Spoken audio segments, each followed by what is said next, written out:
겜생 친구들 안녕. 밤에 잠은 자가면서 게임하고 있는 거겠지. 이번에는 이난나의 서사시라고 하는 스팀에서 무료로 플레이할 수 있는 게임을 한번 해보도록 할게. 비주얼 노벨이라고 하는데 보다가 잠들 수도 있으니까 끝까지 보고 버틴 사람은 댓글을 남겨놓도록 해. 자, 그럼 게임을 시작해볼까?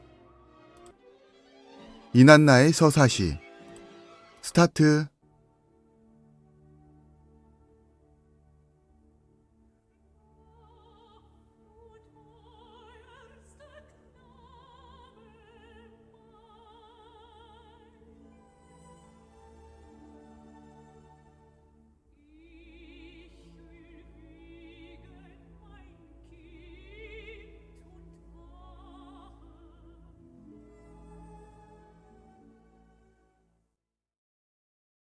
Many thousands of years ago in ancient Mesopotamia, the high priestess of Inanna, Inanna, sat within the temple of the goddess as chaos and intrigue grew throughout the land. Inanna knew that the coming danger was not only to her people, but to all of humanity. Yet her aspect was calm, her words measured and deliberate. For Inanna had experienced a most fateful dream the night before, and she knew well the question her young attendant would ask. How did the humans get the maze, Inanna? Listen, young Utuzus. So you will learn how the Queen of Heaven gave humans the holy maze. Long ago, a terrible storm brought darkness and chaos over the world.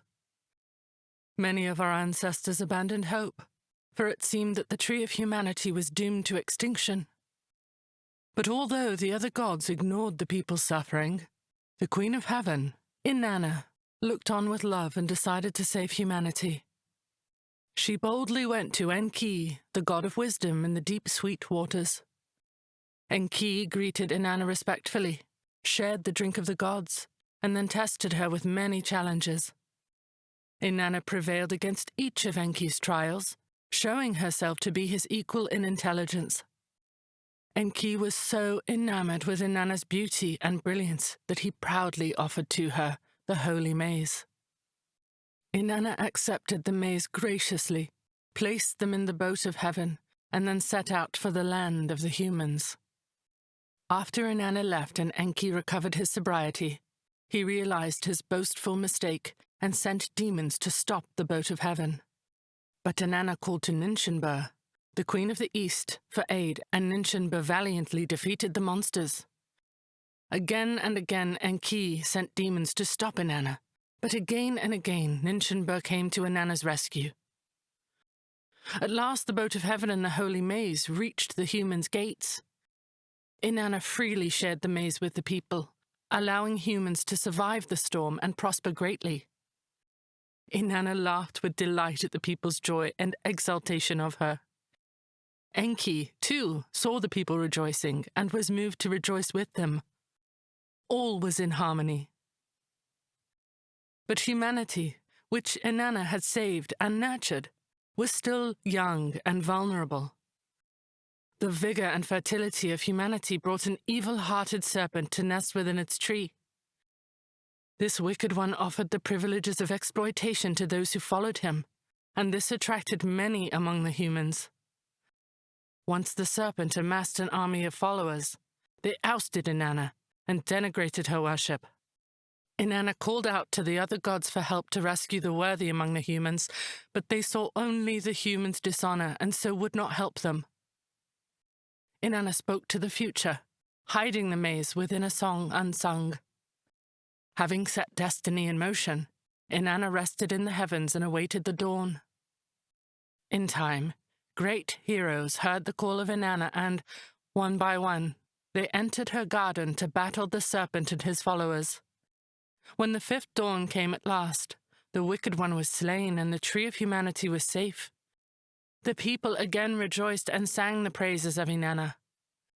Smiling like a mother whose children have grown strong and wise, the Queen of Heaven stretched her arms across the earth and gave the fruit of immortal happiness to humanity. Then why do we still need the maze? At that very moment, the king of Akkad, Manishtushu, hurriedly brushed by Inanna's guard, Tahunum, at the great door. The king's face was ashen with worry, and he wrung his hands as he spoke. High Priestess Inanna, we must talk. The beginning of the end is upon us. Yes, Manishtushu, we will talk. Listen, sweet Utuzus. Inanna's heroes have not yet come. The maize are the holy seeds which must grow in order to bear fruit. If we are not careful to nurture and protect them, all will be lost before Inanna's song is heard. Now go to your mother, Utuzus. I must talk with King Manishtushu. And Inanna, what of her? She should leave, should she not? No, my brother. Ninki is loyal to the Queen of Heaven. Very well. Listen closely, sister. We must flee. They are coming for me, and when they have finished, they will come for you as well. And I will greet them with courage and pride, Manishtushu, just as you should. Where is the Lion of Suma, brother? The brave king whose mighty war cry strikes fear into his enemies. The time for bravery is over, sister. All we can do now is save ourselves. Brother, remember what it means to be king. You must think not only of saving yourself, but saving your people. Be brave, Manishtushu, for their sake. What worth does bravery have? In the end, how is the brave king any different from the cowardly one? Both end life alone, turning into dirt in their tombs. Forget bravery, sister. Let's flee while we can. Your life has worth beyond your body and its fate. The people depend on you as their protector. Have you so easily forgotten your duty to your people, brother? It is the people who have forgotten their duty to us, sister.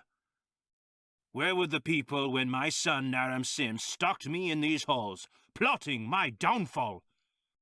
Where are they now, when he musters his forces against us?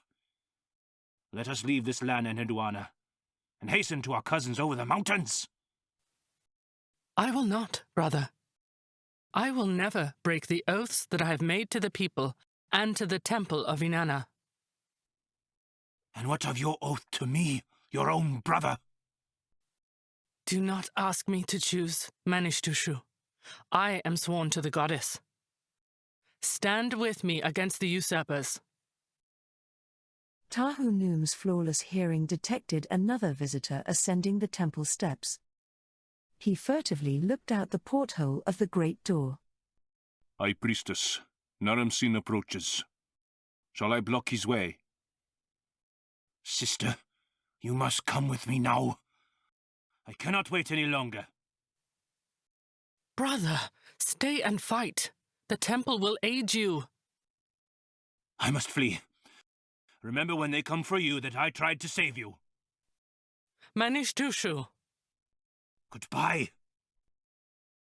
King Manishtushu turned to leave and Tahu Noom gestured to the servants' entrance. Manishtushu frowned, but quickly exited through its simple frame. Then, just for a single moment, Inanna drew her hand over her face and allowed her resolve to briefly soften. What have I done? High Priestess. It is futile, Tarhunum. Let Naram Sin enter. Tahu Noom drew the great door open and the noble, Naram Sin, strode into the room, his eyes fixed on Inanna like a jackal cornering its prey. He was accompanied by his most trusted officer, Galagal, whose eyes darted across the room. Aunt, have you seen Manishtushu? I have heard he has entered your temple. Do you mean your father, the king? He's been here, hasn't he? Let me guess. He pled with you to run away with him. But you were too proud to flee, and yet he was too afraid to stand against me. Inanna, why would you wish to ally with such a coward? This is the holy temple of Inanna. Only the reverential are allowed to enter. Tell me, Naram Sin, have you discovered piety in your heart? Piety. I have no use for any goddess. Then you already have the answers to your questions. Now, if you will excuse me, I must prepare the offering to Inanna. You know, Aunt, I have looked into the royal accounts and noticed that your little goddess costs the kingdom dearly. Someday we should speak of changing this temple into something that enriches the kingdom rather than drains it of treasure. Perhaps a brothel or a lending house. Someday, perhaps, but not today. Now, unless you wish to join the rites, surely something more enriching calls you elsewhere? Yes, indeed, something does. But I will return. Of that you may be sure, Aunt. And I will be ready when you return. Of that you may be sure. Naram Sin snorted and stared coldly at Inanna for an uncomfortably long time, then abruptly left. Galagal's eyes locked with Tahunum's, and he paused as if he was going to say something. But, reconsidering, Galagal silently followed through the great door after Naram Sin. Once Tahunum had ensured that the intruders had fully descended the temple stairs, he nodded to Inanna. At once, the high priestess rose from her chair. Quick, Ninki. We must prepare immediately. Yes, High Priestess. Are we leaving? Not we, but you.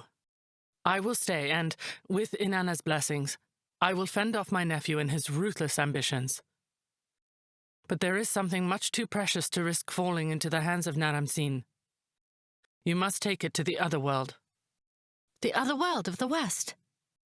Is the other world real, High Priestess? Yes, and I need you to take it there, Ninki. Take what, High Priestess? The most holy of the holy maze. It reveals the magic of the soil.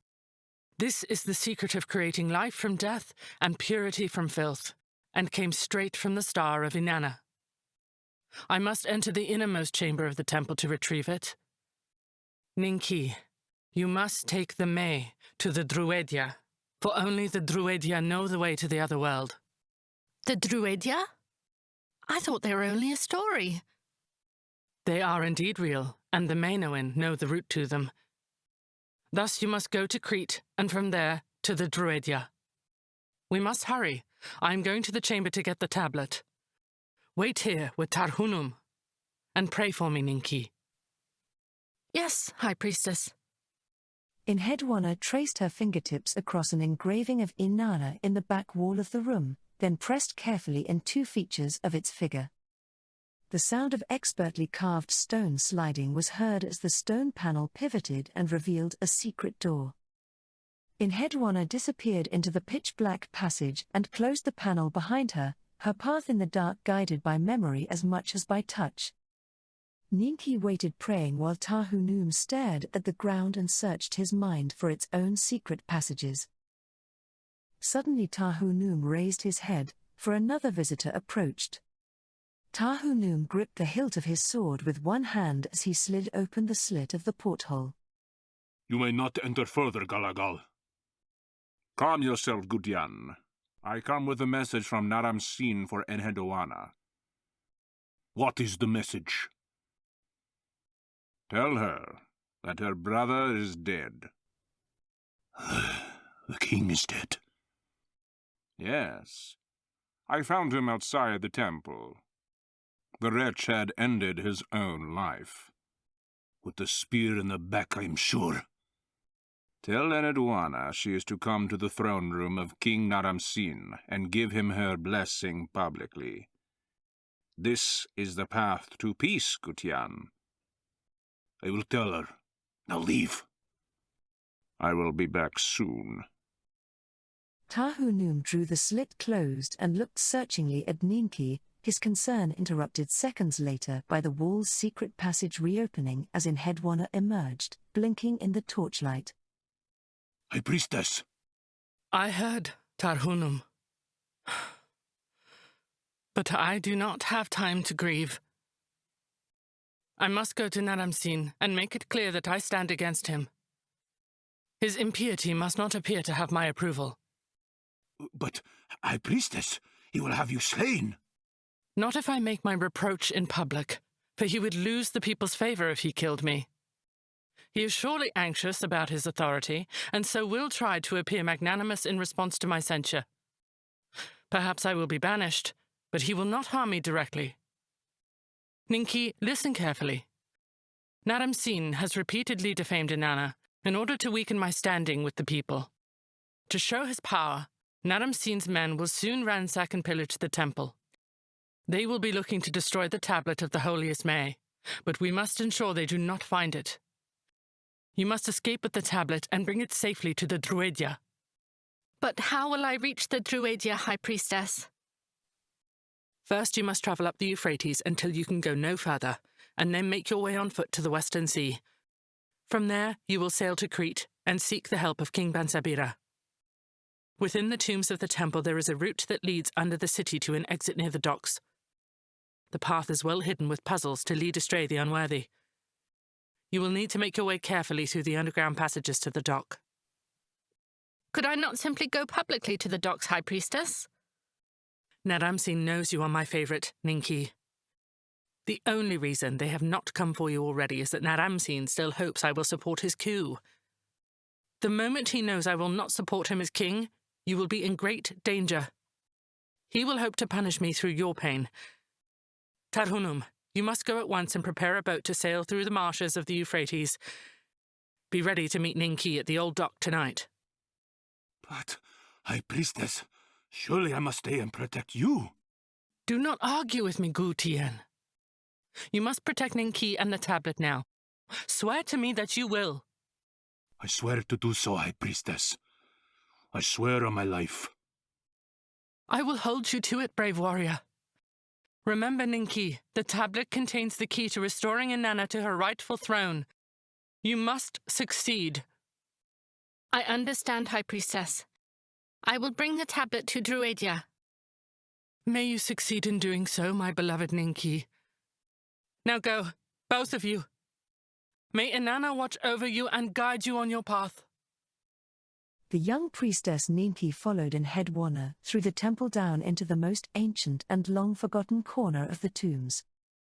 Here in head warner grasped a large but unassuming clay slab and lifted it, unveiling a shadowy portal whose steep steps were barely visible with Ninki's torch. In head warner did not hide her tears as she embraced her beloved priestess, but said nothing as Ninki descended into the underground.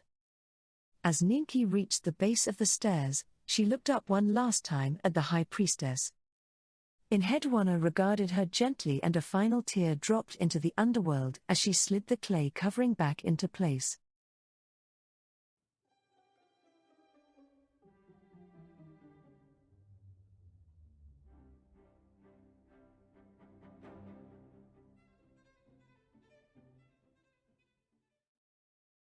Ninki took a deep breath as she emerged in an overgrown outcropping above the river. Looking carefully, she saw the docks nearby, their structures reflecting with the moonlight on the water. She carefully made her way down the bank to the boats and buildings, hoping she would remain unnoticed as she scanned the faces of sailors and workers readying for the dawn.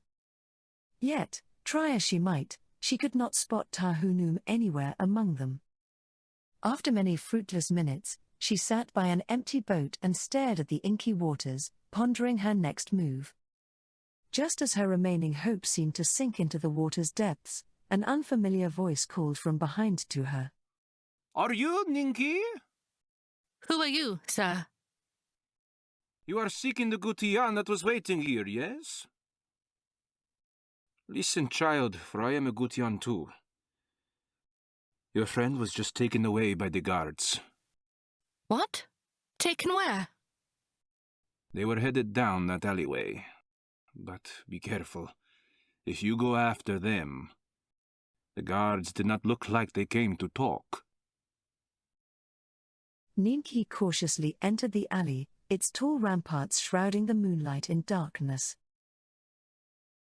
Past several winding bends, the alleyway opened and here she saw the silhouette of Tarhunum encircled by several menacing figures. Well, Gutian, it looks like you've come to your end. I've looked forward to doing this. Gulligal, that's your name, isn't it? What does it matter? You'll soon never say anything again. I saw your name written within a seal. It must have been a spell. It is in my pouch. Look for yourself. Take it from him, guard. Well, does it say my name? I cannot read it, sir. Give it to me. You must press the top of it, Galagal. That opens it. A low hum emanated from the mysterious box as it began to glow with an otherworldly blue luster. Galagal brought the box close to his face, his mouth open in confusion as he studied its decorations. Suddenly Ninki heard a loud crack like a whip and the alleyway was filled with a burst of light. She recoiled back behind the corner of the alley, then heard Tahunum staggering clumsily past her towards the dock as he covered his eyes. She gently grabbed his arm and called out to him. Tarhunum, I am here. Quick, child, to the docks, before they regain their sight. When the flash of blue light had briefly beamed upwards from the city, many ideas and questions rushed through the Gutian sailor's mind. But once Ninki and Tahunum appeared from the alley, his only thought was to quickly finish readying Tahunum's boat. The Gutians clasped hands and nodded meaningfully to each other just before the boat pushed off into the Euphrates. As Ninki watched the city of the only home she had ever known, disappear into the horizon, Tahunum began the long work of rowing upstream to its headlands. We're safe for the moment, but they will be right behind us. Let's hope we get Bansabira's help before they catch us. Tarhunum, how did that seal create such a bright light? The mess reveals great powers, Ninki. With them, you could put a rainbow in a box or move a pillar unseen. But if Inanna is right, the tablet will be more of a magician's trick. It will change human destiny. By the second day of rowing, the travelers were deep within the Mesopotamian marshes. Ninki felt a curious presence as she watched the reeds and tamarisks glide past in rhythmic synchronization with Tahunum's rowing. She intuitively reached into her pack and unwrapped the tablet. She gasped, for the entire tablet was radiating with a soft blue light. Tarhunum, look! The tablet is glowing. What does it mean? I have heard the High Priestess said its secret is connected to the marshes, but I do not know how. There are stories that magical spirits roam the marshes, leading unwary travelers to misadventure or, more rarely, great blessings. Could this be connected to the May? I wish the High Priestess was here to tell us if that is so, but I have no idea. Ninki, we must be careful. I think those might be bandits up ahead. You should hide in the back of the boat. Why should I hide? I am a daughter of Inanna. Anyone who harms me would suffer her curse. I do not think these men will recognize Inanna, nor the prohibition against hiding her daughters. Very well. I will make myself hidden. Tahunum's hopes to discreetly glide past the gathering men dissolved as three of their company waded into the shallow water. Tahunum raised his hand calmly in greeting as the men silently pulled the boat to the bank. A scowling patriarch stepped forward and pointed sharply at Tahunum. You, traveler! Where are you going? I'm going to Ebla, sir. What for? Are you a merchant? Yes, sir. I'm a merchant returning from Uruk. What do you sell, merchant? Blue lotus perfume, sir. I sold all of my wares in Uruk, but sadly, my profit was taken from me by the tax officials there. We are the tax officials here, traveler.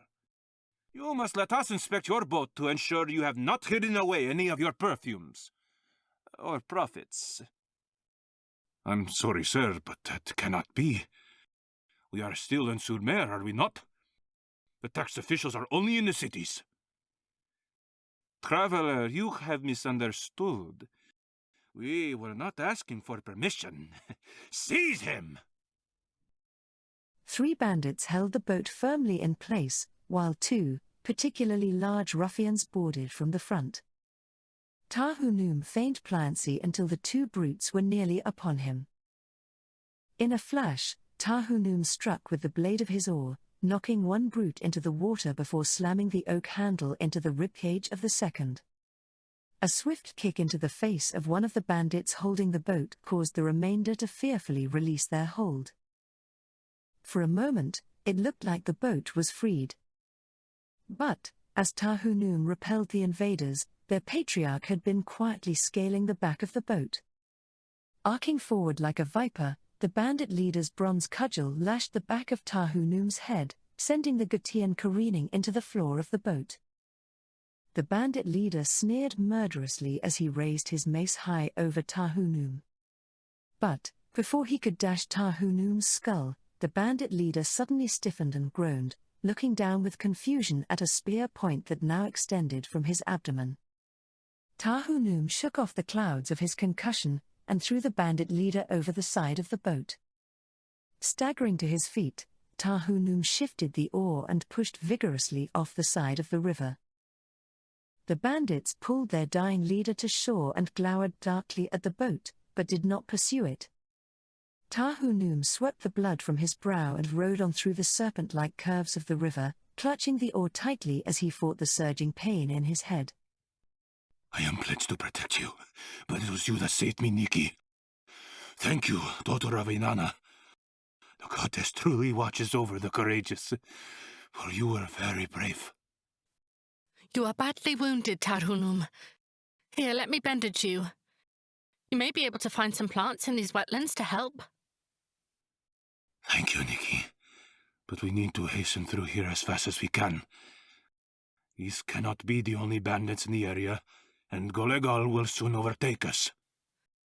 Tahunum, you cannot help me if you are dead. At least let me stop your bleeding. You are very kind, Nikki. Very well. But then we must press on for the sake of the tablet. For many days and nights, Ninki and Tahunum traveled northwest on the Euphrates. At last they set out by foot through Ebla towards the west until they reached the coastal city of Ugarit. It had been a full moon cycle since they had left and they both longed to rest, but, as soon as they refilled their supplies in the market, they hurried down to the harbour. That's it, Ninki. The Western Sea. It is so blue, even more blue than the sky. Soon we'll be on its blue waters. I have hired a boat that will take us to Crete, and from there, to the land of the Druidia, if they are real. You aren't sure they are real? I have traveled far in my many years, Ninki, and seen many things, even for a Gutian. But I have never seen a Druidia, nor met anyone claim to have met one. Rumors and stories, yes, but no evidence. But the High Priestess was sure the Druidia are real. And the High Priestess knows many things, even things beyond what our eyes can see. That is true, Ninki. Very true. You are right. We should keep hope. Are you ready to sail now? Yes, Tahunum, I am ready. The winds were favourable and their Ugaritic sailor soon ensured their safe arrival at a small port in Crete. From the shore, the travellers saw the famed city of Knossos glistening upon the hillside, and began walking towards it when they came upon a brother and sister carrying fishing nets to the shore. Look, Yasharu, travellers approach. Be careful, Kitani. They don't look like normal merchants. Greetings. I am Tahunum, a Gutian son to the temple of Inanna. This is Ninki, the priestess most beloved by the high priestess Enheduanna. You are friends with Enheduanna, the High Priestess of Sumer and Akkad? Then you are welcome here, travellers. I am Kitani, and this is my brother, Yasharu. We have come with a request from High Priestess Enheduanna for King Bansabira. Will you take us to him? Yes, please, follow us. Within the hour, the travelers were inside the great palace of Knossos. Standing with their new companions before the Minoan king, Banzabira, Tahunum noticed a cold nervousness in the guards around the king. Hail, King Banzabira. We have important news for you. Really, boy? Then say it. These are travelers from Sumer and Akkad. They come with a request from High Priestess Enheduanna. Inanna? Tell me, travelers, what is the Lady of Inanna's request? The High Priestess Enheduanna has asked that you help us safely travel to the Druidia. The Druidia? And what makes you think they are any more than a story? The High Priestess believes that the Druidia are real and that you know the way. And if I did know the way, why would I help you? King Banzabira, I would think that you help us out for the sake of friendship between Crete and Sumer. But Enheduanna is no longer in favor of Sumer. King Manistushu is dead, and King Naram-Sin has banished Enheduanna. If I help you, then I risk the disfavor of King Naram-Sin, and perhaps even war with Sumer. We have not heard anything of Enheduanna's banishment. Why do you speak of it? In answer to Tahunum's question, Galagal appeared from a curtained room behind King Banzabira's throne. He smiled cruelly, relishing the travelers' surprise. Because he has better sources than you do, Gutian. What are you doing here, Galagal? Do you think the rise of Naram-Sin happened in a day, Gutian? For years we have been preparing to put an end to the wasteful old ruling order and its slavery to crumbling legends and deities. The new kingdom of Sumer and Akkad will be run with a great efficiency and purpose, grinding with labor and military might towards more productivity, more profit. For years we have waited, watching as Enheduanna and her followers dissipated the treasures of the kingdom with their ridiculous worship of a sacred whore. Is there anything less manly than praise of a goddess? Anything more humiliating than a king bowing before a woman? You are a fool if you do not see that we are all children of women, and that the greatest of men were made strong through their mothers. Maybe they believed that in their ignorance of ancient times. But that time is past. We are now in the time of the spear, when the bronze implements of war decide the future, not the whims of soft-skinned women. But the High Priestess is too arrogant to see that those she considers friends have long turned against her, and why shouldn't they? Why should any woman, including the High Priestess, have authority over a man? For a man to worship a woman, even a goddess, is for a master to worship a slave. Women are nothing more than the spoils of war, to be taken by force as brides and slaves. Do not lecture me on war, Galagal. I have sent more men to their end than you can imagine. A man without reverence for women can never be a real warrior, for he fights for only himself, thus has no honor. You are such a man, untrustworthy and empty-hearted. Silence, traveler. You are in my halls, and Galagal is my guest. You have come to ask my help in bringing your storied tablet to the Druidia. Out of respect for King Naram-Sin, I will help you. But you must give me the tablet.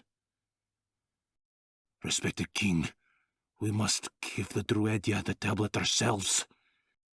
This is what we have pledged to the High Priestess Enheduanna, and this we shall do.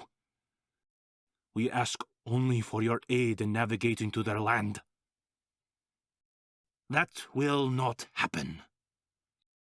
Give the tablet to me, and I will see that it is dealt with properly. Thank you, King Banzabira, for your hospitality. We will take our leave. You will go nowhere, traveler. Give me the tablet. Tahunum glared at the Minoan guards as they began to circle like a trap around them. He glanced askance at Ninki, leaning close as he whispered, Ninki, they think I have the tablet. You must get it to the Druidia. Farewell, Holy Priestess. Tahunum! Tahunum stepped boldly towards the throne and thunderously pounded the butt of his spear on the palace floor. If you want the tablet, then take it from me! A line of guards surged towards Tahunum. The Gutian sprung effortlessly at the guards, his spear blade hissing in deadly arcs around him. The guards halted, none wanting to be the first to meet Tahunum's wrath. Ninki stepped backwards from the fray, carefully making her way to the palace exit as guards rushed past her to surround Tahunum. But as Ninki reached the door, a massive guard discerned her intention and blocked her way. Stop, traveler! You may not leave! Ninki froze in a panic, but then felt a hand grab her arm and firmly guide her to the side. This way, Ninki. Kitani and Ninki sidestepped the guard, who wheeled to face them as Yasharu silently snuck up behind him. Behind you! Huh? The guard looked just in time to be covered with Yasharu's fishing net, barely catching Yasharu's arm before they both toppled to the floor. Struggling with the guard on the floor, Yasharu looked up at his sister and Ninki still standing in the doorway. Run for it! From the palace the women discreetly fled, hoping to outrun the inevitable orders for their capture. When they reached the port, they could see that a large retinue of guards had begun running towards their position from the palace. Kitani sighed and again took Ninki's arm, pulling her gently towards where Kitani's boat was moored. Wait, I can't leave Tahunum. You must, Ninki. If you stay, his sacrifice will be in vain. But I don't know how to get to the Druidia. I will take you there. You know the way? Not exactly, but I know where they are said to be. Pray to your goddess, Ninki. We will need all the help we can get. Ninki looked back at the palace as the boat moved further out to sea, its sail unfurling like a great wing. She could see that the guards were nearly to the port and knew that they would soon assemble a pursuing force. But the priestess's mind was fixed upon another concern. I hope they are all right. Me too. For 2 full days the women uneasily watched their pursuers' boats on the horizon behind them. Though Kitani's small fishing craft was swift, the boats followed them doggedly hour upon hour. But, at last, the women's perseverance was rewarded and the pursuers were no more to be seen. For a fortnight the women sailed onwards, at last reaching the Strait of Gibraltar. But once they had reached the great ocean, winter set a wild storm against them. Kitani was a most adept sailor, but her small fishing boat was never meant for such swells as these. For several hours she skillfully weathered the storm, until the dreaded crack of the mast sounded and the sail came toppling over in a tangle of rigging and wood that threatened to capsize the ship. As the boat tossed about on the waves, Ninki withdrew the tablet from her sack, wrapping it with a span of linen and securing it tightly within her gown. Kitani pulled a corkboard from the fixed trunk on the ship and handed it hurriedly to Ninki.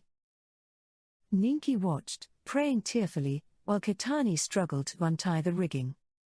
A huge wave rose up behind Kitani and Ninki closed her eyes in terror. When she opened them again, Kitani was gone. Clutching the corkboard tightly to her chest, Ninki could feel the ship's hull begin to split beneath her feet, the twine cresting up in frayed spirals. A moment later, Ninki was cast into the black water. When she awoke she was still holding the corkboard tightly, her fingers having impressed deep ruts into its fringe. Ninki could feel sand on her cheek and sat up shivering in the rosy light of dawn. As her eyes absorbed her surroundings, she realized she was at a narrow ocean bank at the foot of an enormous cliff. To each side of her, waves crashed into steep, jagged rocks. From the absence of plants on the shore, she reasoned the bank she was on would likely disappear with the coming tide. Looking up again to the cliff, she noticed what seemed to be a path sagging across its slope. Grimacing as she stood with aching and bruised limbs, she stepped towards the foundation of the cliff.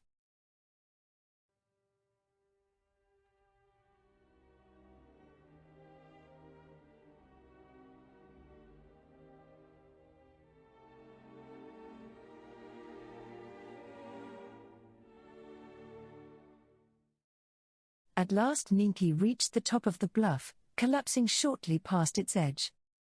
She fell asleep yet again, and again it was the same dreamless slumber of exhaustion and fright she had encountered in the shipwreck. But this time she awoke not to icy waves, but the face of a curious young boy in outlandish clothing. Are you... help? Ninki could barely mumble the words before passing out once more. It was plain to the boy that the woman was in desperate need of help. Soon Ninki was brought by the boy's people to a warm fire, where by dusk she had recovered her consciousness.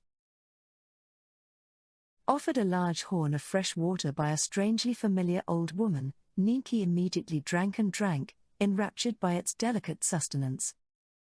At last renewed, Ninki dawned to what happened and how tenuously she had survived. Thank you. Where am I? The old woman gazed at Ninki and smiled mutely. Are you the Druidia? Druidia. Yes, the Druidia. Do you know them? Wait, where is it? Again the woman looked deeply at Ninki, then reached into a nearby sack and drew out the tablet, which was still wrapped in Sumerian linen. She smiled as she handed it to Ninki. Is Misa Druidia. Quilla is Anundam. Quilla. This is for you. Quilla accepted the tablet, unwrapped it, and stared for a long time at the symbols and diagrams which covered it. Anan. Ninki turned and looked, recognizing the star at once. She turned back to Quilla with a smile on her face and nodded. Inanna. And so it was that in Hedwana's dream was revealed, and the tablet was given to the Druidia. But this was not to be the tablet's final resting place, for its story was just beginning.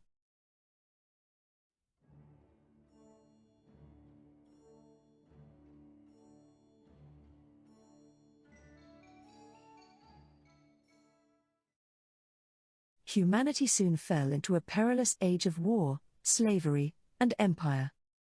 Violence and oppression raged over the earth, as kings grew more ambitious, ever more destructive. But, after eons of rising strife, a long-awaited twist of fate occurred far to the east of Mesopotamia, where the roof of the world had given rise to a generation of heroes. Here, among the ranging horses, the young Bodhidharma pondered the purpose of his life. His beloved master, the sage Pranyatara, stood with him. What is existence, Master Pranyatara? Existence is emptiness, Bodhidharma. But how can existence be emptiness? Consider, Bodhidharma. All true things are rational aspects of a universe in perfect harmony with itself. There is no contradiction within its unity, only harmonic interactions between its truths. This truth nature is the same wherever there is such a unity. Whether the resonating string of a lute, the physical universe, or the world within your mind. Yet how can a distinction be perceived within a unity? Only by dividing the string can the note be heard. Only by veiling one part can the contrast be seen. Existence requires the distinction between existence and non-existence, as the unity cannot be known when an undivided whole. The unity can only be discovered through mystery, its rational parts only manifested through emptiness. Existence is emptiness. I will consider this, Master. Thank you. Have you been practicing moving in harmony, Bodhidharma? Yes, Master Pranatara. Show me, Bodhidharma. Bodhidharma stood silently, carefully observing the mountain towering above the steppe, before drawing a great breath deep within his body. He clasped his hands together, closed his eyes, and swept his arms through the wind in mesmerizing, flickering movements. He kicked swiftly outwards, his torso twisting, head carefully balanced as he focused his strikes like a drummer. His motions building into a crescendo, he shouted with vigor as he struck at his worries, his uncertainties and illusions. With a great coordinated leaping attack, his dance suddenly ceased, leaving only his chest rhythmically rising and falling as the wind carried away his sweat. He opened his eyes and sought the serenity of his master. You are learning, Bodhidharma. But your mind is distracted. Why? I am sorry, Master Pranatara. I have failed to transcend my worries about my father. Bodhidharma, you have a dual nature. You have your human being, that breathing animal of vulnerabilities and appetites, and you have your perfectible God mind. When you become aware of your God mind and its transcendent potential, it is common to revile your human existence. Even much admired teachers have fallen into this mistake and demonstrated harmful asceticism. To be a true master, you must use your human nature and all of its sensual existence in order to awaken your God mind. It is not enough to pass beyond the veil of illusion that fools human nature. You must also realize that the God mind is also illusion, and that illusion is the same as non-illusion. Bodhidharma, you do not have a dual nature. I will think on this, Master. Thank you. Bodhidharma noticed his tribesman and fellow disciple, Kanasaga, hurrying towards them from the camp. Bodhidharma waved as he approached.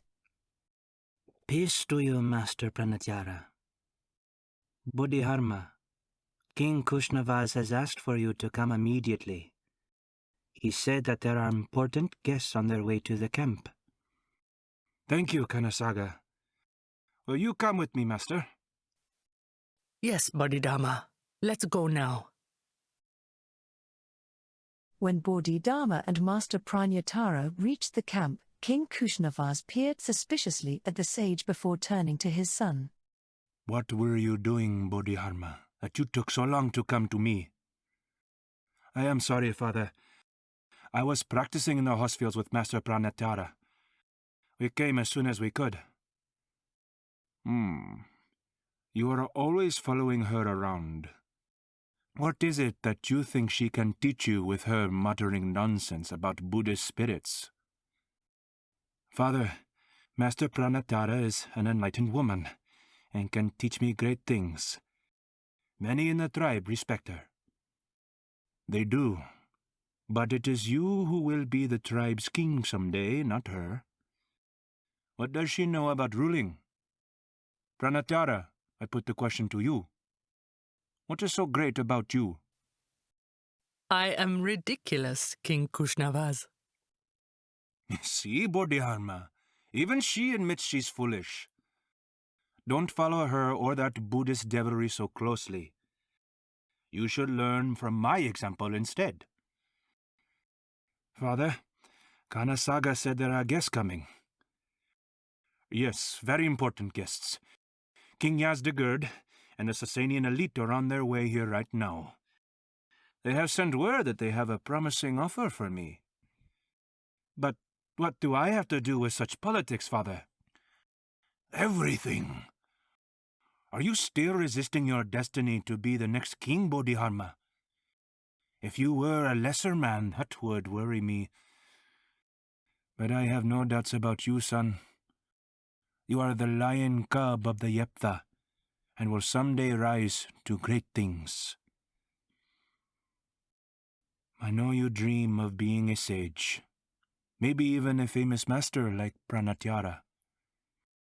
You think that being a king is beneath you, but a dignity that is beyond kings is exactly what our tribe needs in its king, Bodhidharma. I did not protest when you took a Buddhist name. I did not complain when you chose to follow your she-witch around with lovestick adore. Further, I do not deny that you are of a finer sort than I am, just like your mother. But do not easily discard what you can learn from me. I have seen many great men fall victim to their hubris. To persevere, you need more than lofty principles. You also need to know the reality of blood and shit. A fast horse must be in harmony with the dirt under its hooves in order to soar past it. Remember, Bodhidharma, without the crude vitality of life, what could a master ever really understand? Before Bodhidharma could answer, his mother, Kalyapa, entered the tent with her companion, Sakara. Are you filling my son's head with your ambitions, Kushnavas? Would I do such a thing, my love? Peace to you, Sakara. Have you heard more news of the Sasanians? Peace, brother. Yes, the scouts have reported they are about 2 parasangs away now. You are sure it is wise to meet with them? What can they do to us here, brother? They fear us now, Sakara. We are no longer distant riders of the steppes. I have no choice but to acknowledge our land and our ways. They are snakes in the grass. They have no respect for customs that differ from theirs. Just look at how they betrayed the Christians in the Hayastan. You cannot trust them, husband. You are right, my love.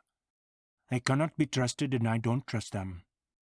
But it is better to know what the enemy is doing than to have them conspire against us in secret.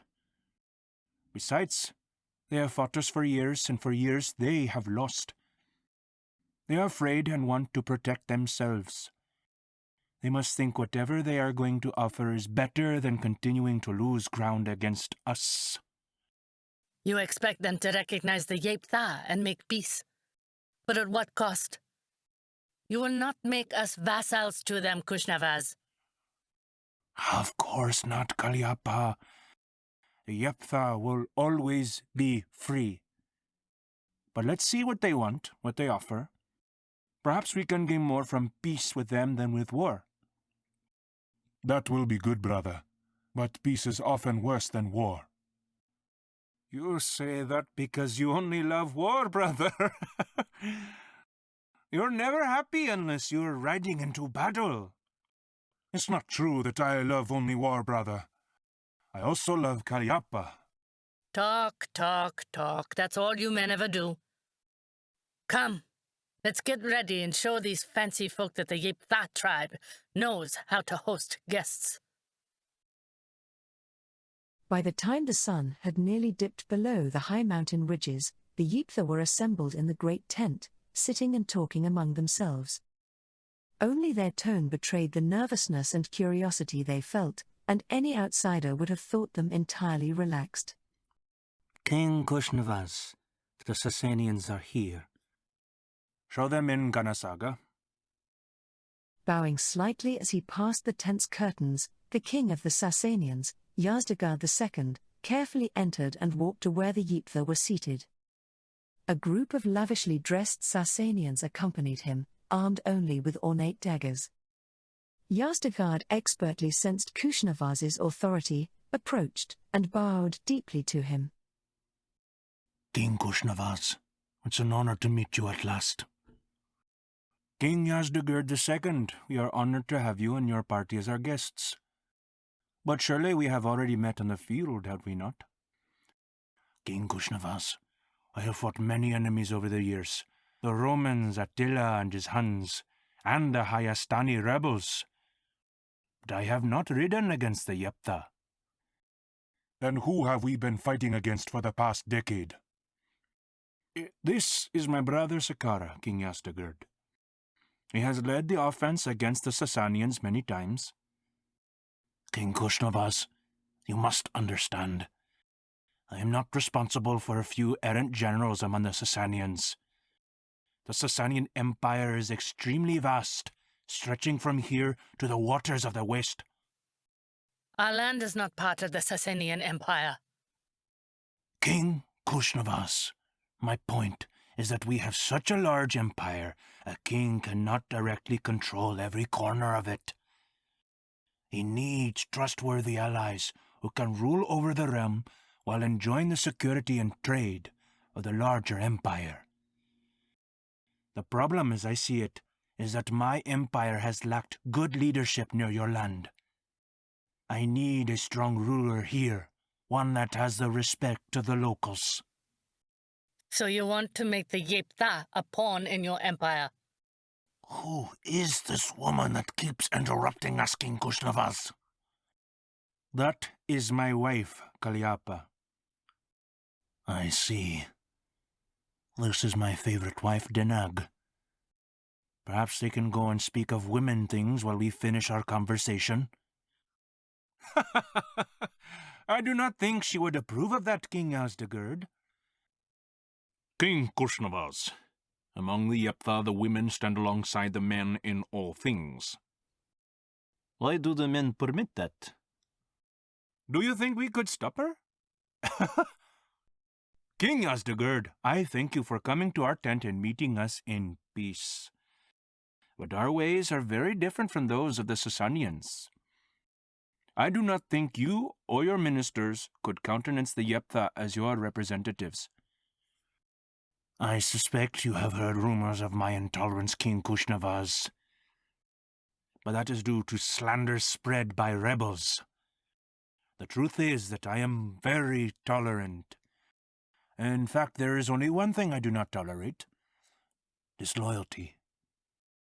I would never ask you to change anything among the Yeptha. I only ask for peace among us, and alliance against our mutual enemies. But why should we ally with you, King Yazdegerd? We are the sole rulers of our own realm. The Yeptha have never been under the yoke of an outside power. Even my cousin Attila did not attempt to make us a vassal. Minister Mir? Yazdegerd's most trusted minister took a small chest from his servant and set it upon the ground before King Kushnavaz. The minister unlatched and opened the chest with a flourish, revealing an astonishing assortment of jewels, gold coins, and other treasures.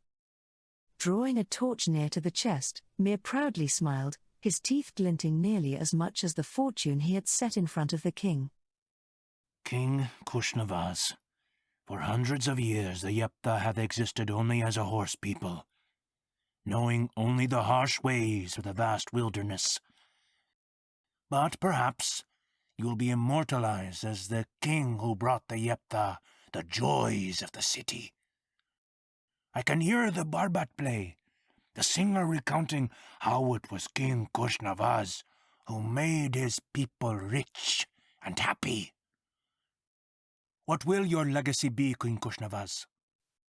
Kushnavaz, the grass is moving. Be careful. I will think on it, King Yazdegerd. Think on it. Do you know what a fortune this...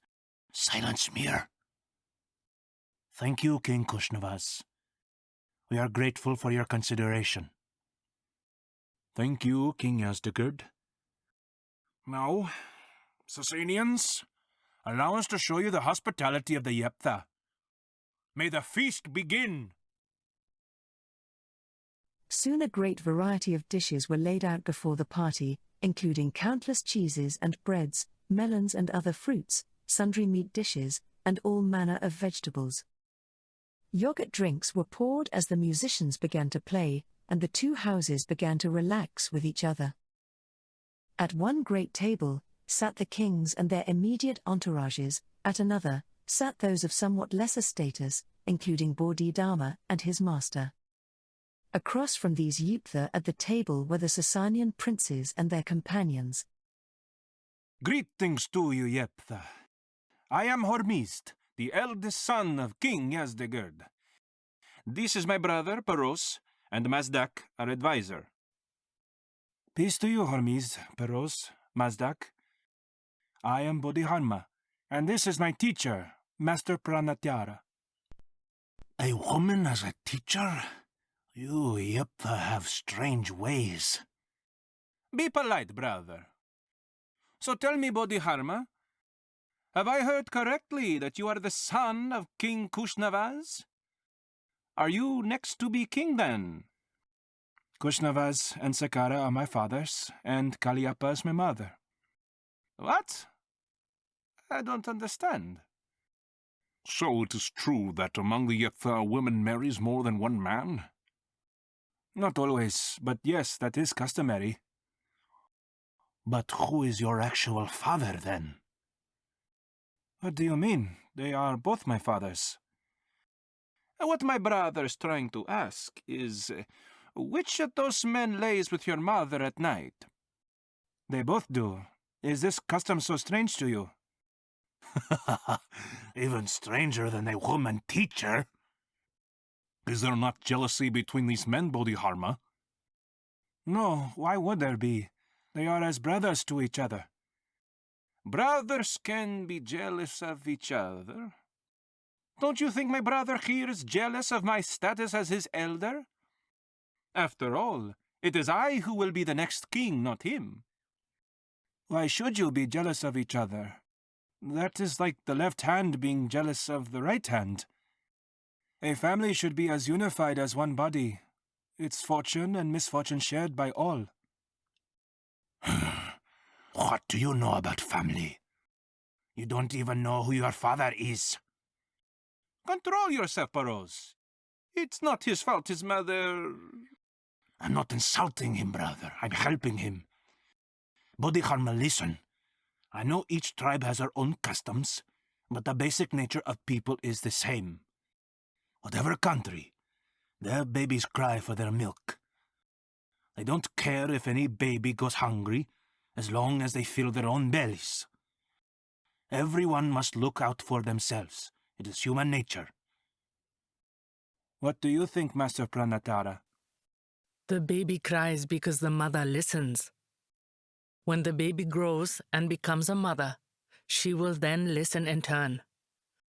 Human nature cannot be understood by only mother or only the baby. But, Master Pranatara, aren't the mother and baby both acting out of selfishness? Even the mother who wants the baby to grow to provide for her? When a man starves in the winter because he ate to excess in the summer, that is selfishness. When a man starves his neighbor rather than shares his larder, that is selfishness. When a man feeds his village, that is selfishness.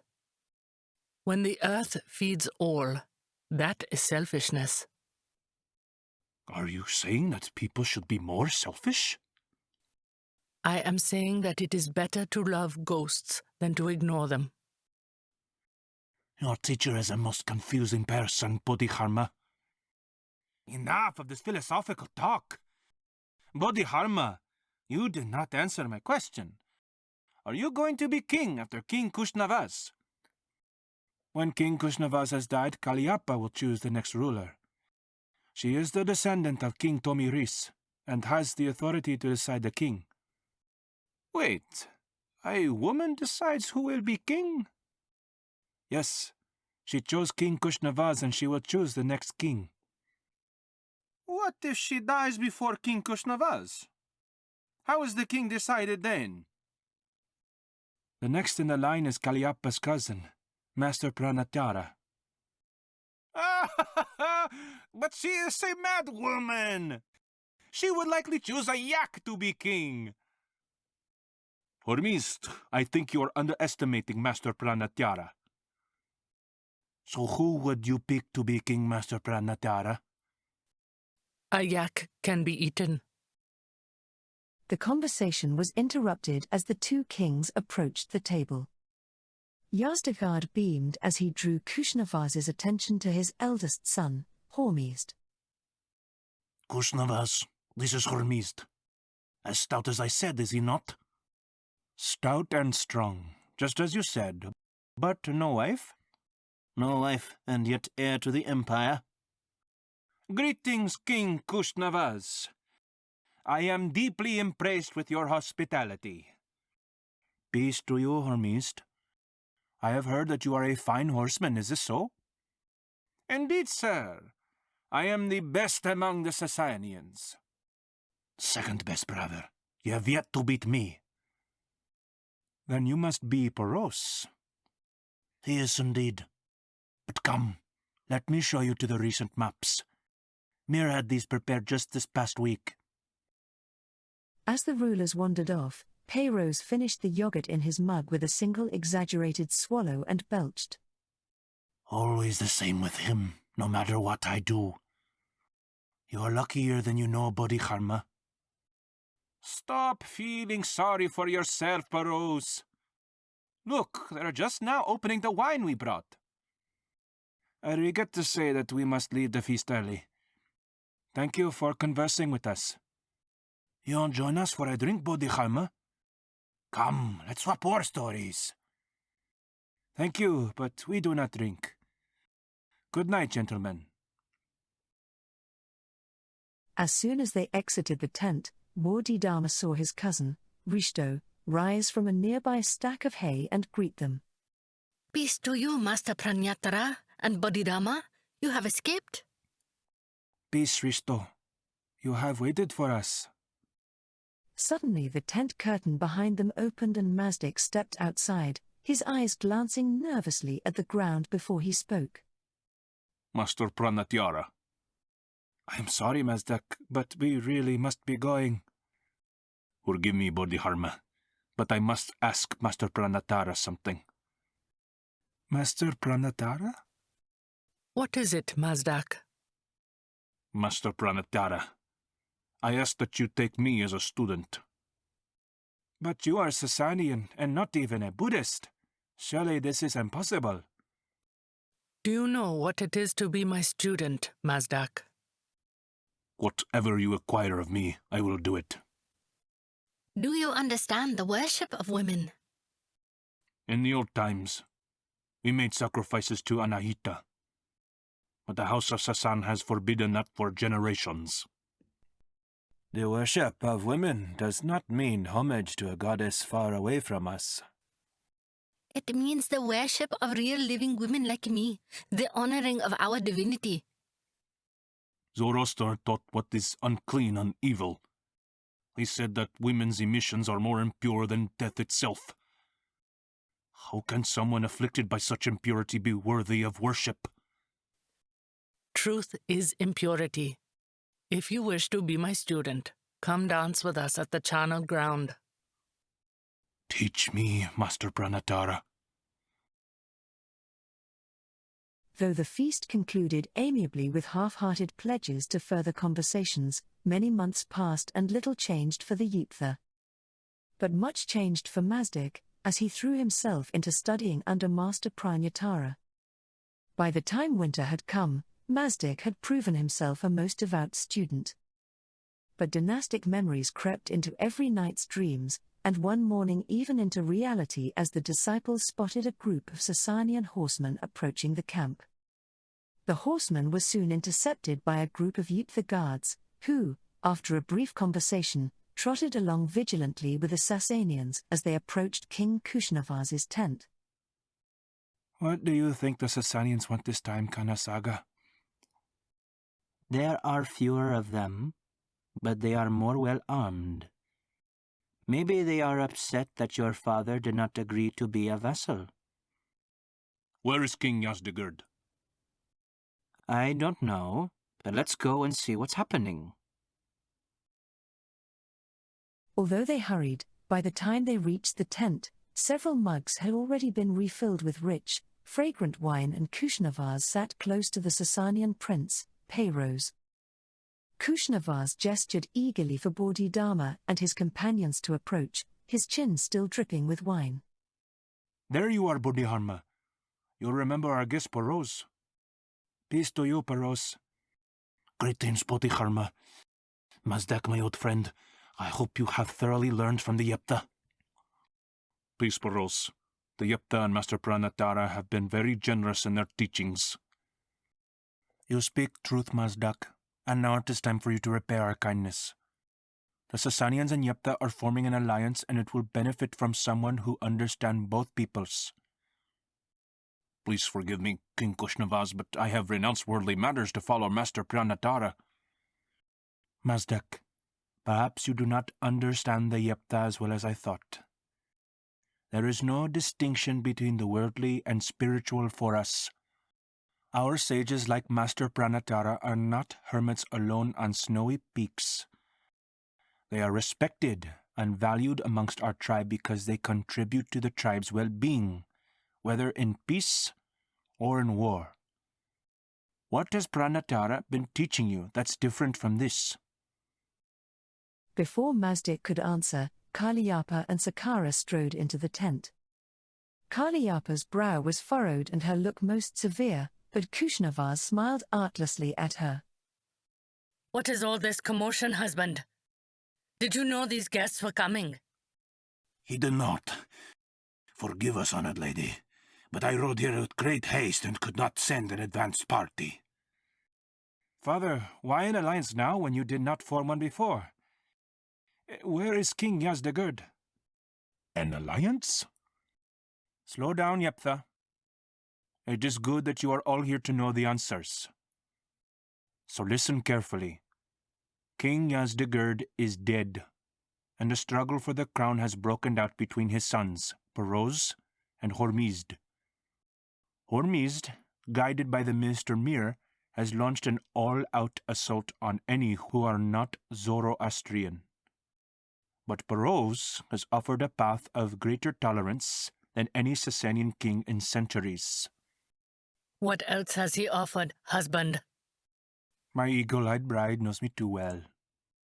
Peroz will give us a portion of his empire far beyond Talukan. A vassal state?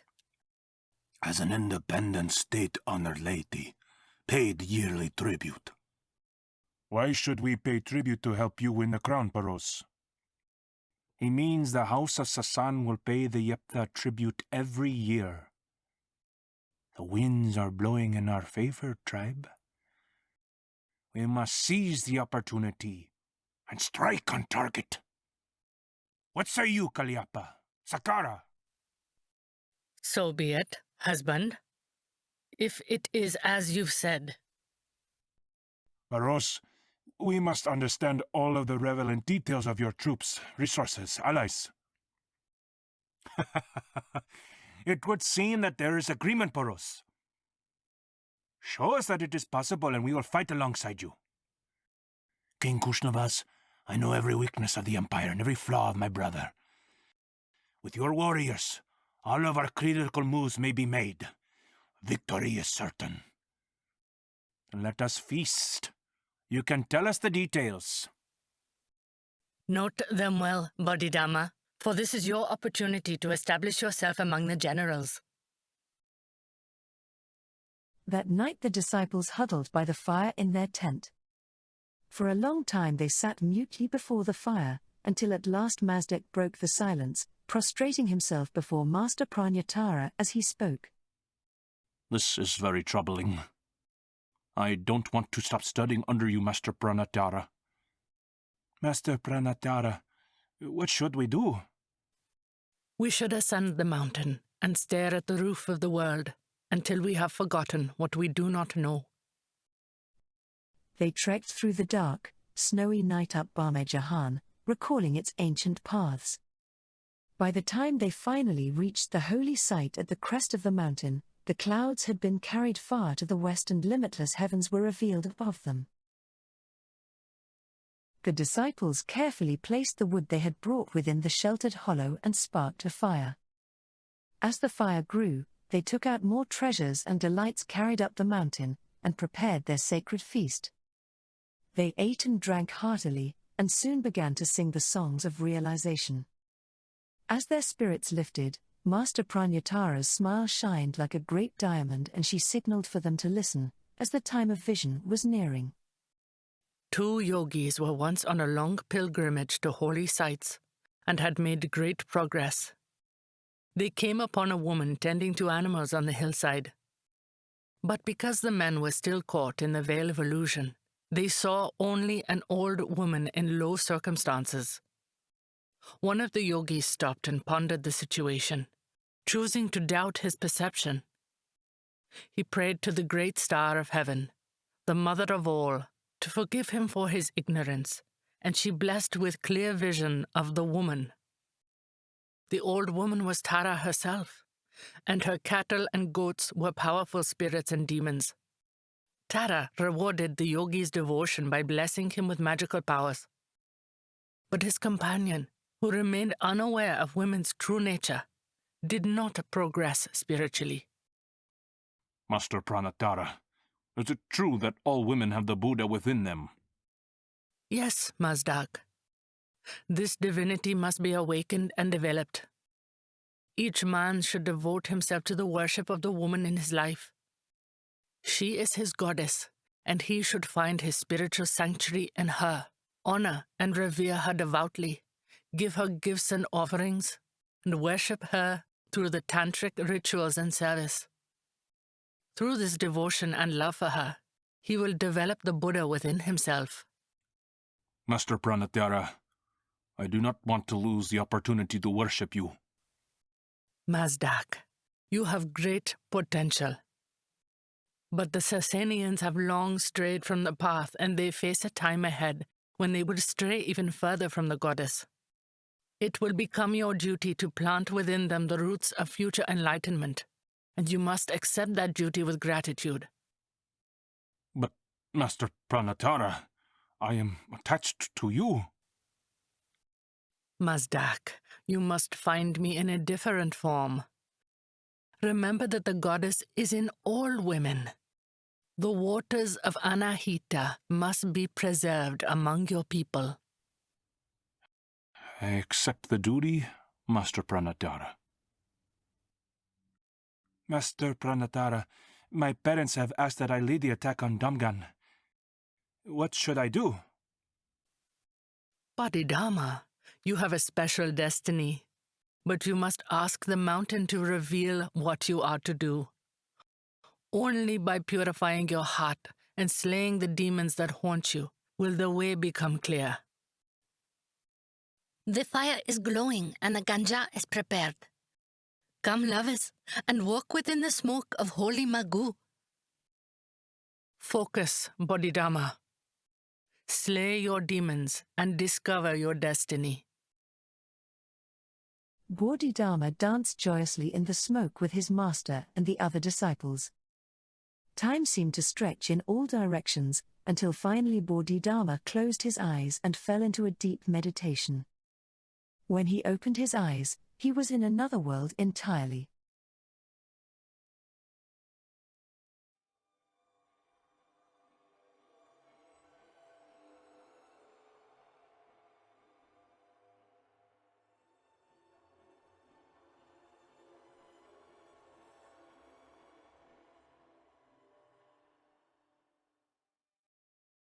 Once he had defeated the illusion of self, Bodhidharma meditated at the peak of the mountain.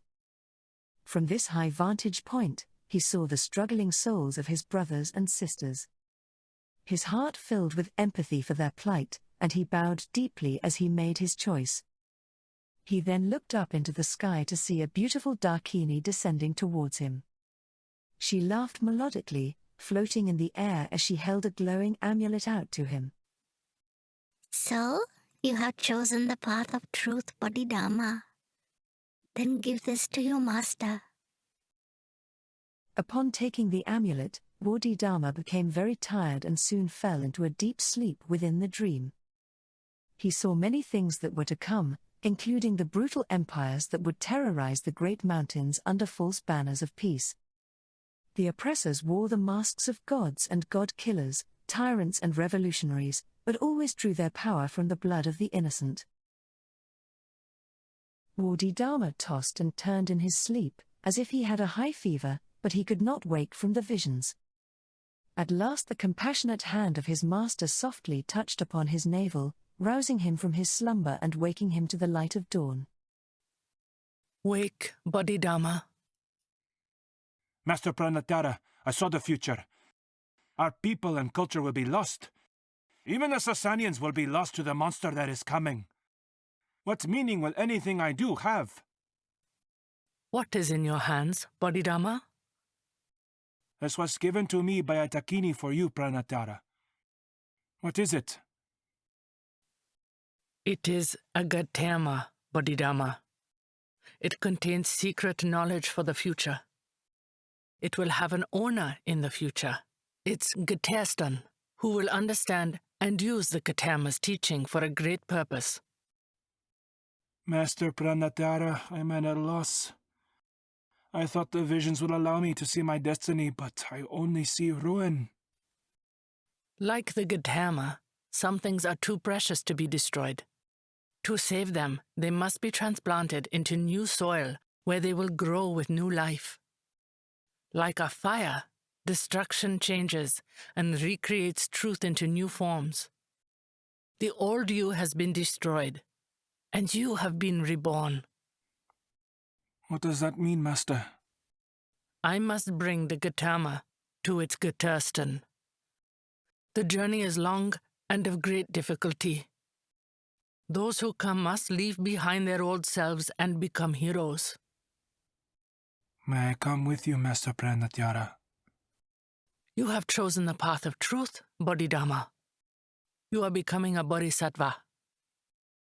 All of the disciples except Mazdik soon left with their master, traveling east along the foot of the mountains until turning south towards the sea.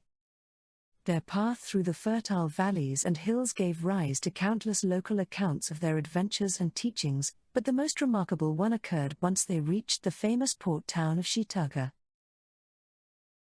Standing to the side of its thronging market, they watched a manifold collection of ships slowly entering and leaving its bay. Master Pranatara, forgive me, but I don't understand.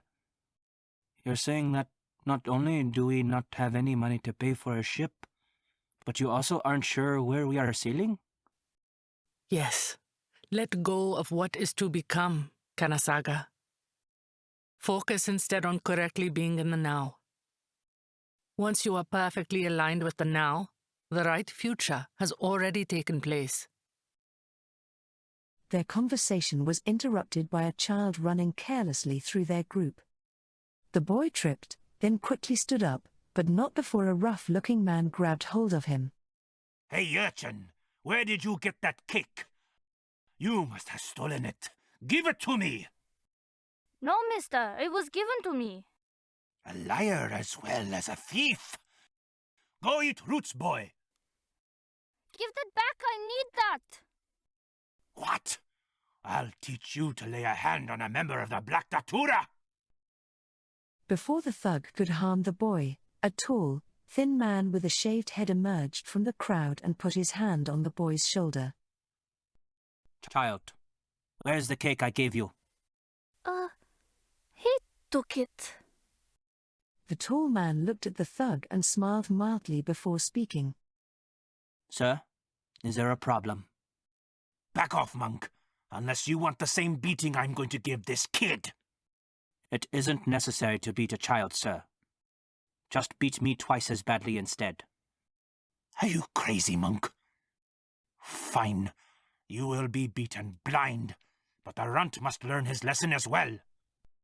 I'm sorry, but I can't allow you to do that. And who's going to stop me? In an instant, Bodhidharma and his companions flanked the monk. Two more thugs quickly came to the side of the first one, squaring off against the travelers. Bodhidharma was the first to speak. We will. What are you? Nothingness. Come, Sepoy. We have more important matters elsewhere. I will see you again, Videshi. After one last scowling glare, the thug turned in a huff and left with his fellows. The boy clasped the hands of the monk and Bodhidharma, bowing deeply. Thank you, masters, thank you. As quickly as he had appeared, the child ran off into the crowd. Yes, thank you sincerely. Might I inquire as to who your heroes are? Peace to you, monk. I am Bodhidharma, and this is Risto and Ganasaga. We are followers of our teacher, Master Pranatara. Greetings, good men and women. I am Huisen from Jiankang. Wait, are you the famed Master Pranatara of Gandhara? I am she. Master Pranatara, it is a great honor to meet you. It is said that you are a sublime teacher of the Pranya Paramitas, as well as a guardian of ancient secrets. Is this so? For I am on a quest of such wisdom. Way, have you traveled all the way from Genie to forget what you have learned? What do you mean, Master Pranatara? I am asking if you are chasing non-chasing, wanting to become non-being.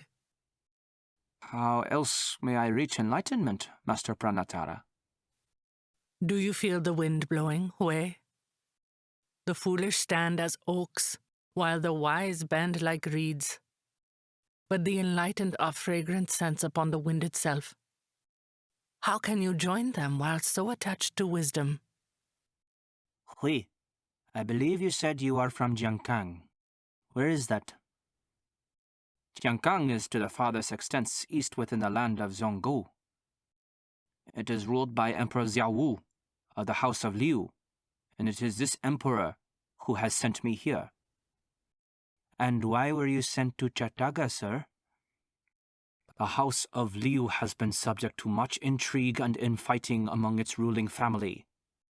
As a result, the emperor distrusts many who, like me, have been ministers to Emperor Wu, Emperor Xiaowu's father.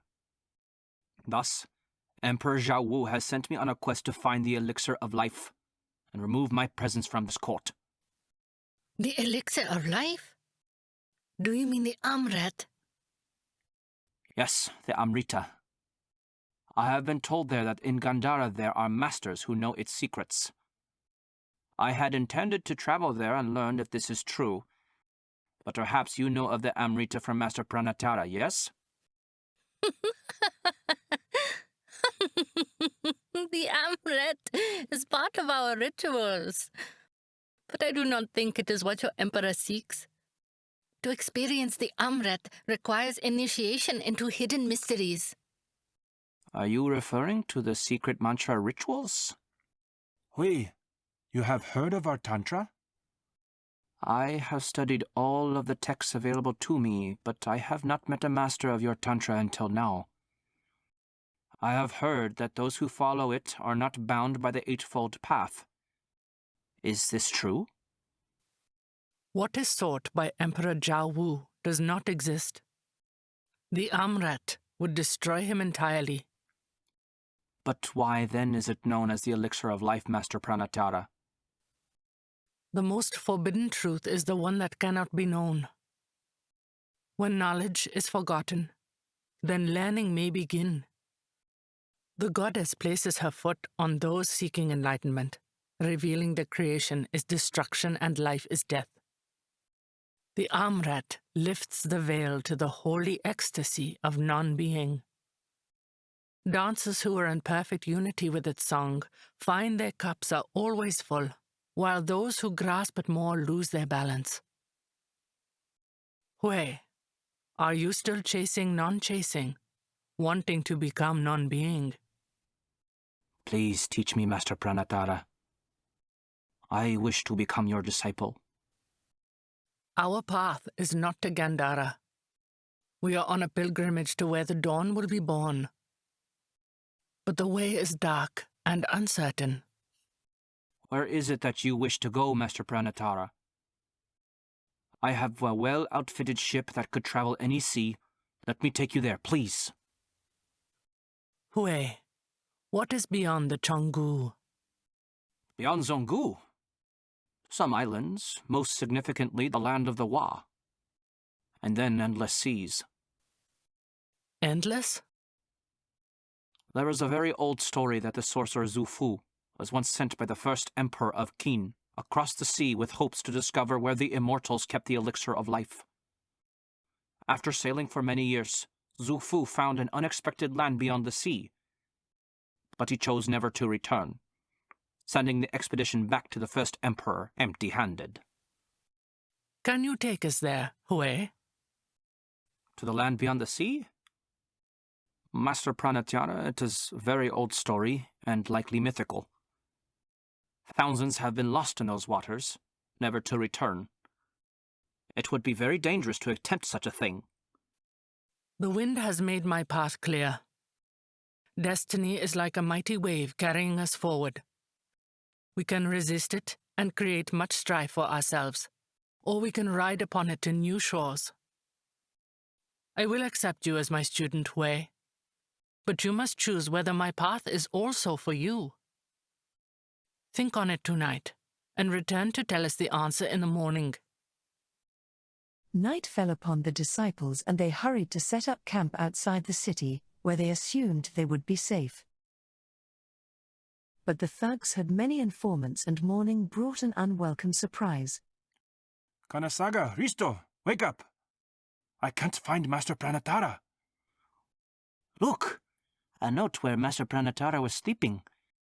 It reads, "The Black Datura has repaid an offense with an offense.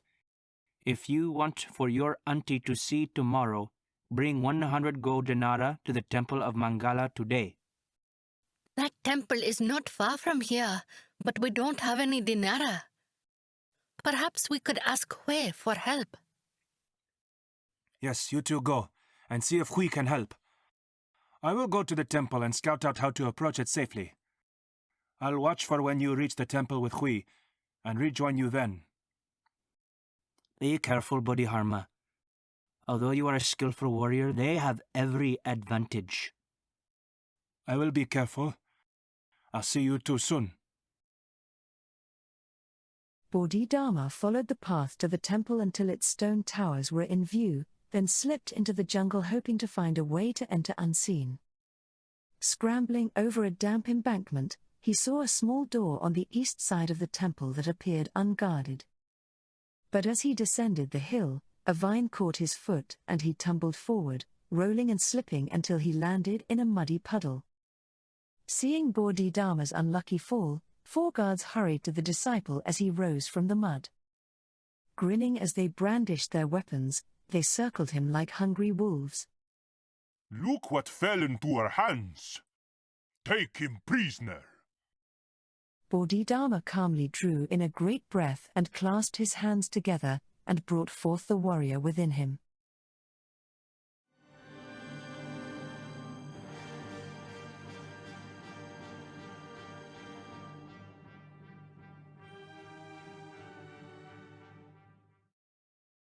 At last Bodhidharma heard the familiar voice of Master Pranatara emanating from a side room within the temple. He carefully sidled to its carved wooden doors, concealing himself behind a statue as he listened and planned his attack. I have searched her thoroughly, Jemadar, and she has no coin or jewels. How can you be so foolish? Do you not see the amulet she wears? That old junk couldn't be worth a grain of silver. Take it from her. You may not have it. We'll see about that, Veshya. Wait, don't touch her. What makes your amulet so important, Videshi? It holds the secrets of Kali. I know all of Kali's secrets, and I recognize nothing on your amulet. Though you live among death, you know nothing of Kali. It is rude to insult your host, Videshi. Kill her! Bodhidharma immediately pivoted to the door. But just as he went to push it open, a heavy body flung into it from the inside, swinging the door open and knocking Bodhidharma on his back. Bodhidharma leapt to his feet and rushed into the now open room, ready for combat. His mouth gaped in astonishment as he found his master standing over the broken body of the Jemadar, with the remaining thugs defeated and strewn throughout the room. Pranyatara calmly walked up to Bodhidharma and placed her hand upon his shoulder in reassurance. Are you ready, Bodhidharma? Master Pranatara, are you all right? A guard turned into the corridor and saw the disciple and his master in the debris-strewn hallway. His eyes grew wide as he spied the Jemadar prone on the ground. Jemadar? What? The guard spun around in terror and fled yawping into the temple. Bodhidharma, it is time for us to go. Bodhidharma and Pranyatara found a window and slid down the temple wall to its base, hurrying past the shocked guards at the main entrance as they ran up the path. As they cleared the temple gates, Hoi and the disciples appeared from the jungle and rejoined them. Master Pranyatara, you are safe? Peace to you all. Hui, have you made your decision? Master Pranatara, I humbly ask again to be your student.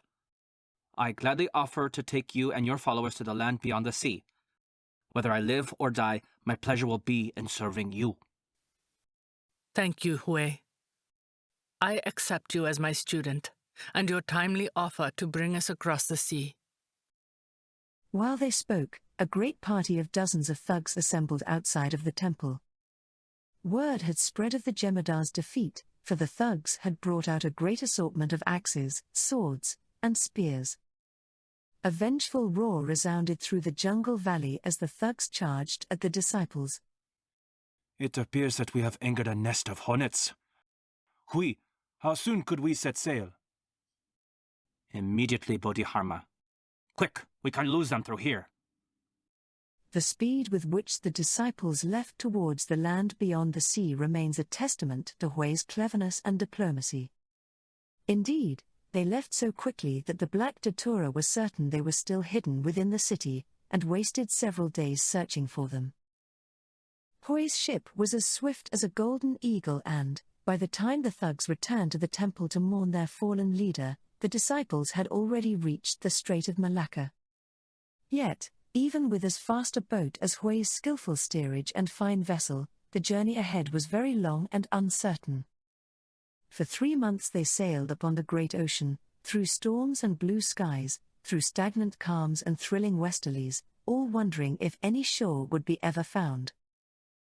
So long had it been since they had seen land, that Hui at first imagined he was dreaming when he spotted a seagull. But soon there was another and another still, and all on board saw them. The marvelous land was far beyond the descriptions of the sorcerer, Xu Fu.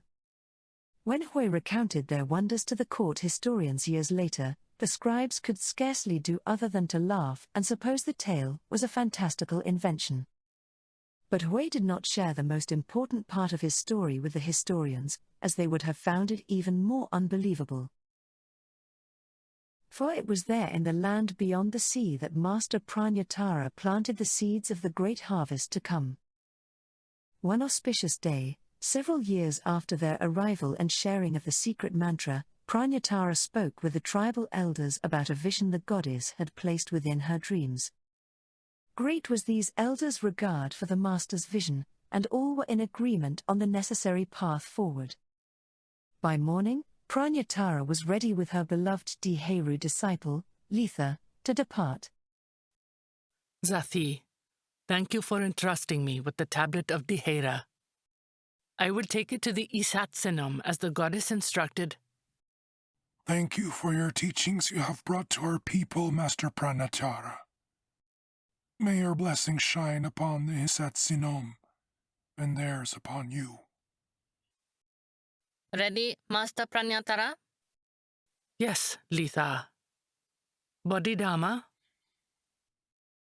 Master Pranatara, I am ready as well. Bodhidharma, I have known you from the day of your birth, and always was aware you had a great destiny. To serve and love you, Master. This is the greatest destiny. Bodhidharma, the time has come for you to complete that destiny in a different form. You must return across the sea. What do you mean, Master Pranatara? Surely I must accompany you to the Great Rift. What else could my purpose be? Bodhidharma, you received the Gautama from the Dakini for a reason. I will carry my half to the rift so that it will be found by the contestant. But you must bring the other half back across the sea in order to prepare the contestant. I don't understand, Master. How can the Terma be halved? Bodhidharma, you are the other half of the Gautama. You must bring the secret mantra to Changgu, where it will grow in the rich soil of the future. Master Pranatara. Bodhidharma, you know that the Buddha is in all women. But have you forgotten the purpose of men's worship of women? To develop the Buddha within, Master Pranatara. Good. And now you must follow your destiny, the path of the Bodhisattva. Master Pranatara. I am always with you. The journey to Chonggua seemed to take 100 times longer than the first crossing. Day after day, night after night, Bodhidharma would watch the horizon to the east, remembering his master and her grace. Hoi tried to distract him with idle talk and entertainment, but Bodhidharma would only mutely nod, drinking and eating little other than rain and wind. Hoi worried about his companion, but also understood his longing, though Hoi's yearning propelled him forward rather than bound him to what was behind. And then one day Hoi's desire was finally answered, for he saw the glimmering coast of his homeland again. He turned with excitement and was surprised to see that Bodhidharma was also looking at Chonggua. And, for the first time since setting sail, Bodhidharma smiled. The Bodhisattva was ready.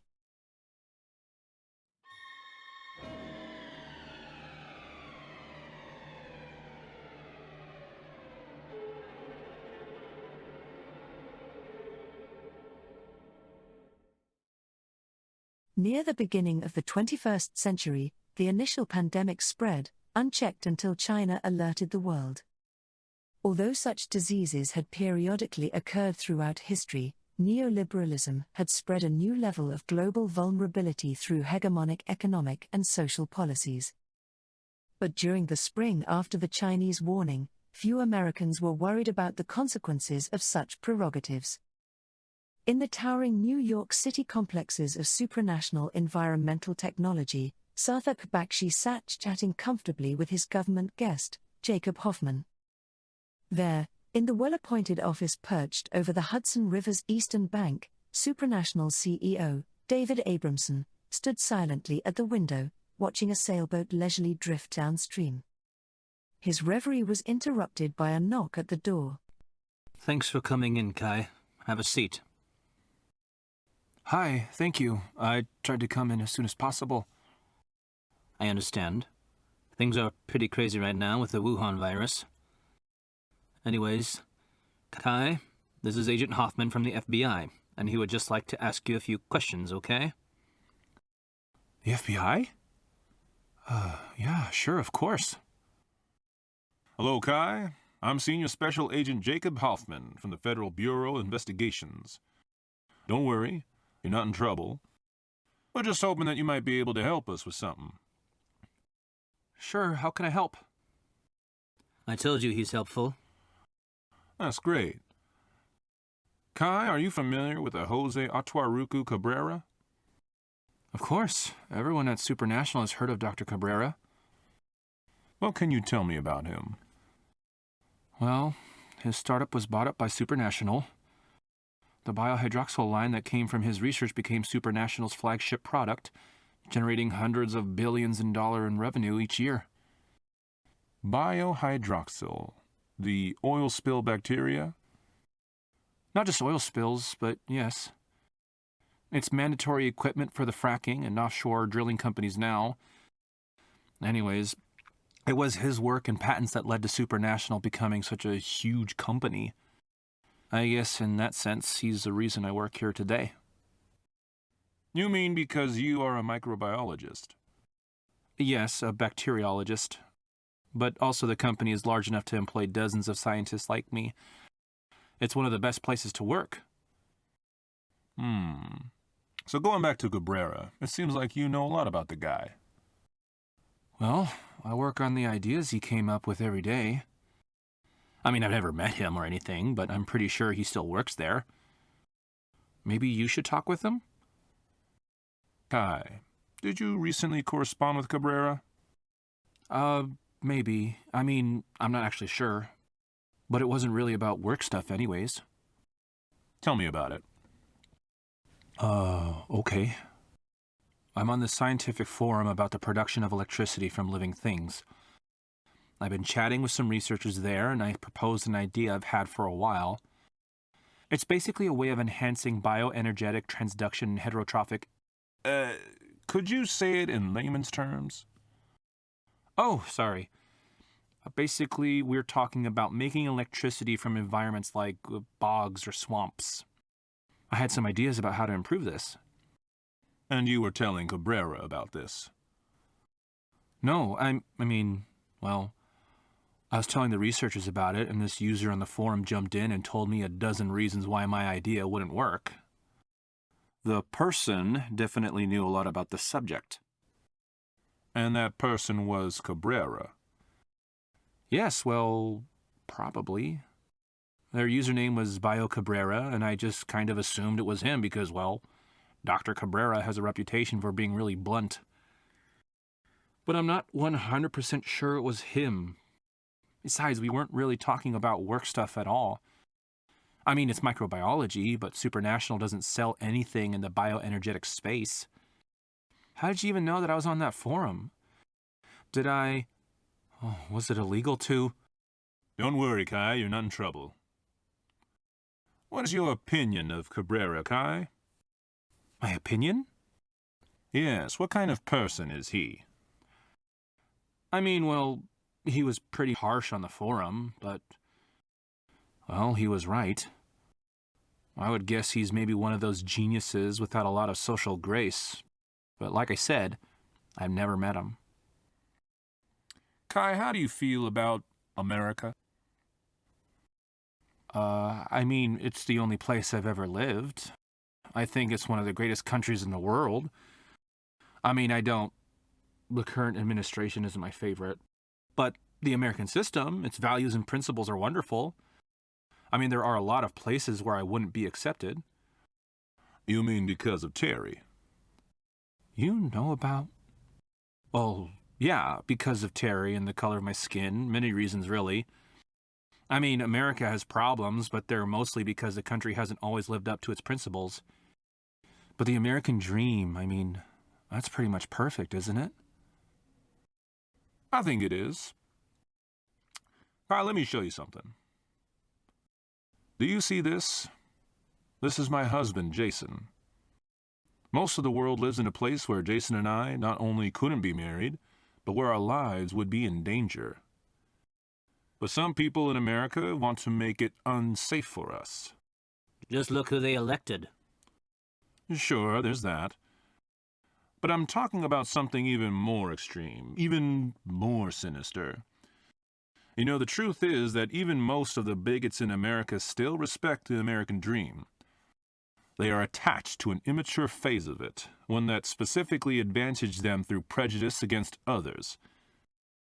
But they still recognize and value the importance of liberty and equality, even if they don't want to share them. Such people, even though they are bigoted and selfish, don't worry me that much.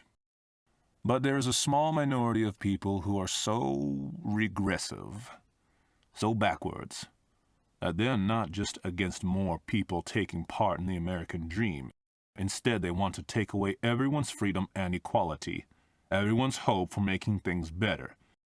Now, you can call such people terrorists, extremists, radicals, and those are all fair labels for them. But above all, I think there's one thing that describes them. They're on the wrong side of history. But I'm sad to say, the FBI has reason to believe that Dr. Cabrera is an associate of the most dangerous organization of people.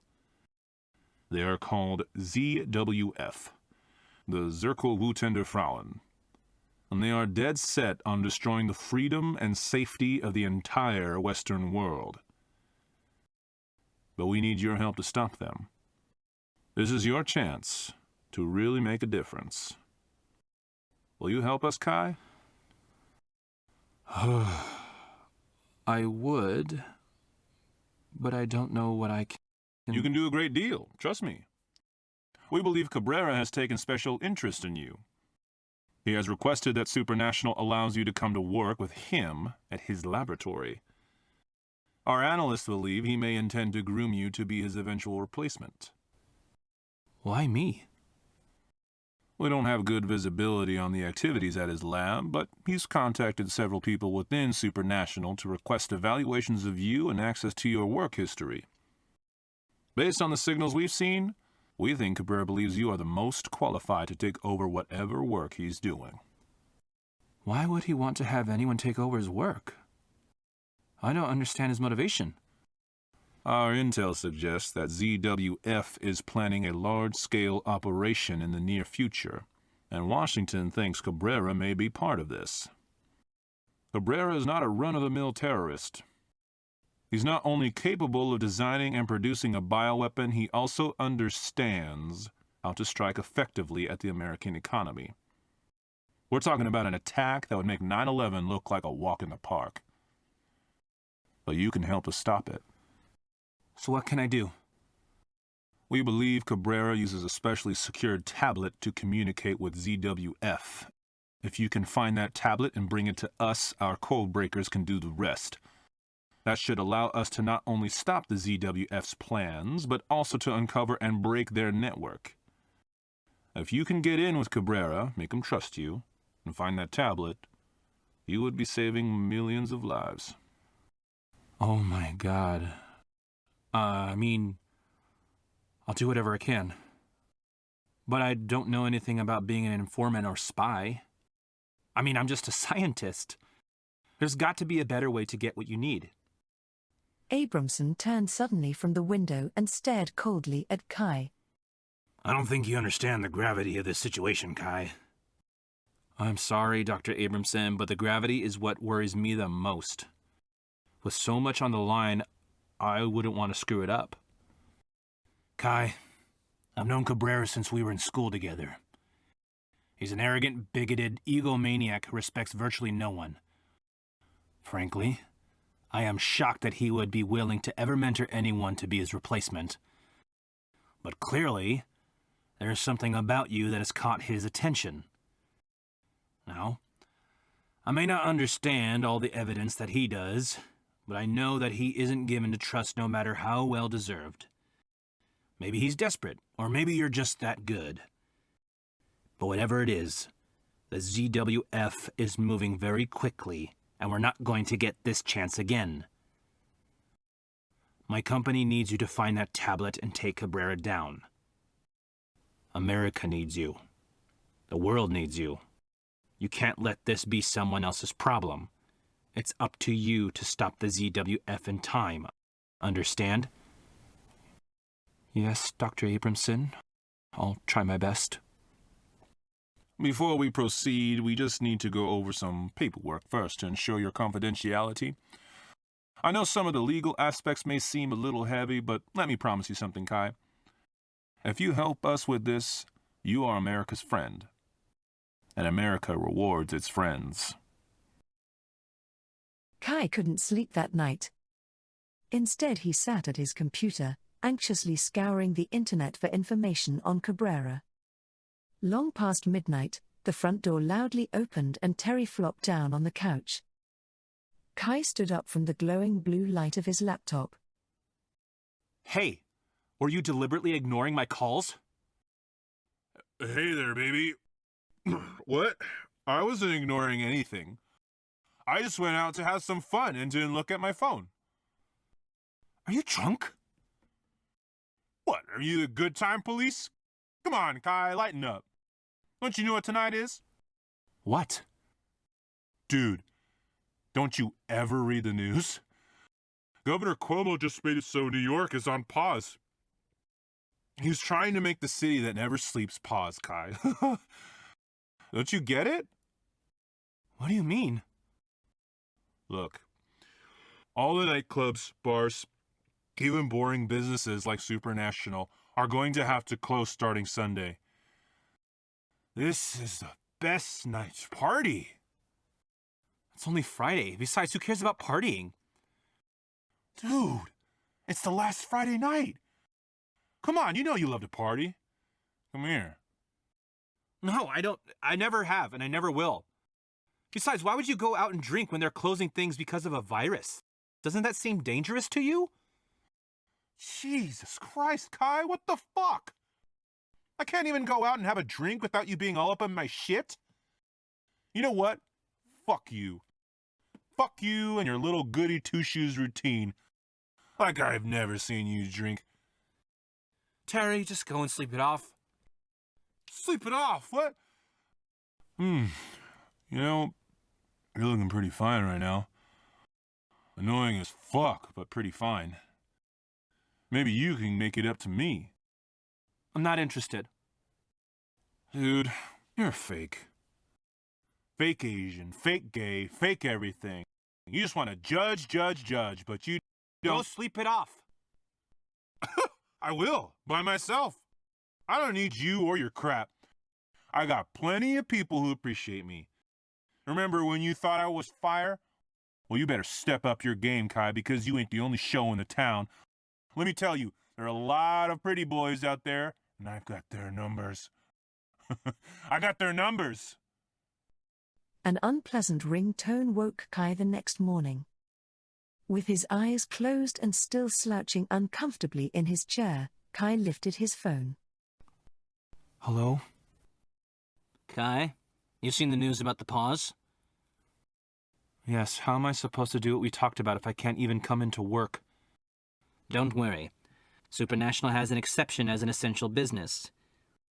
But the really good news is that this whole thing gives us a pretext for putting you with Cabrera. Okay, how is that going to work? We're going to send you to him. What? I'm going to go to his house? Well, his lab. But yes, it's also his house. Look, you'll have your own quarters. The point is that Cabrera's agreed to let you come and work with him. It seems like Agent Hoffman was right that Cabrera is impressed with you. But Cabrera has a requirement. What is it?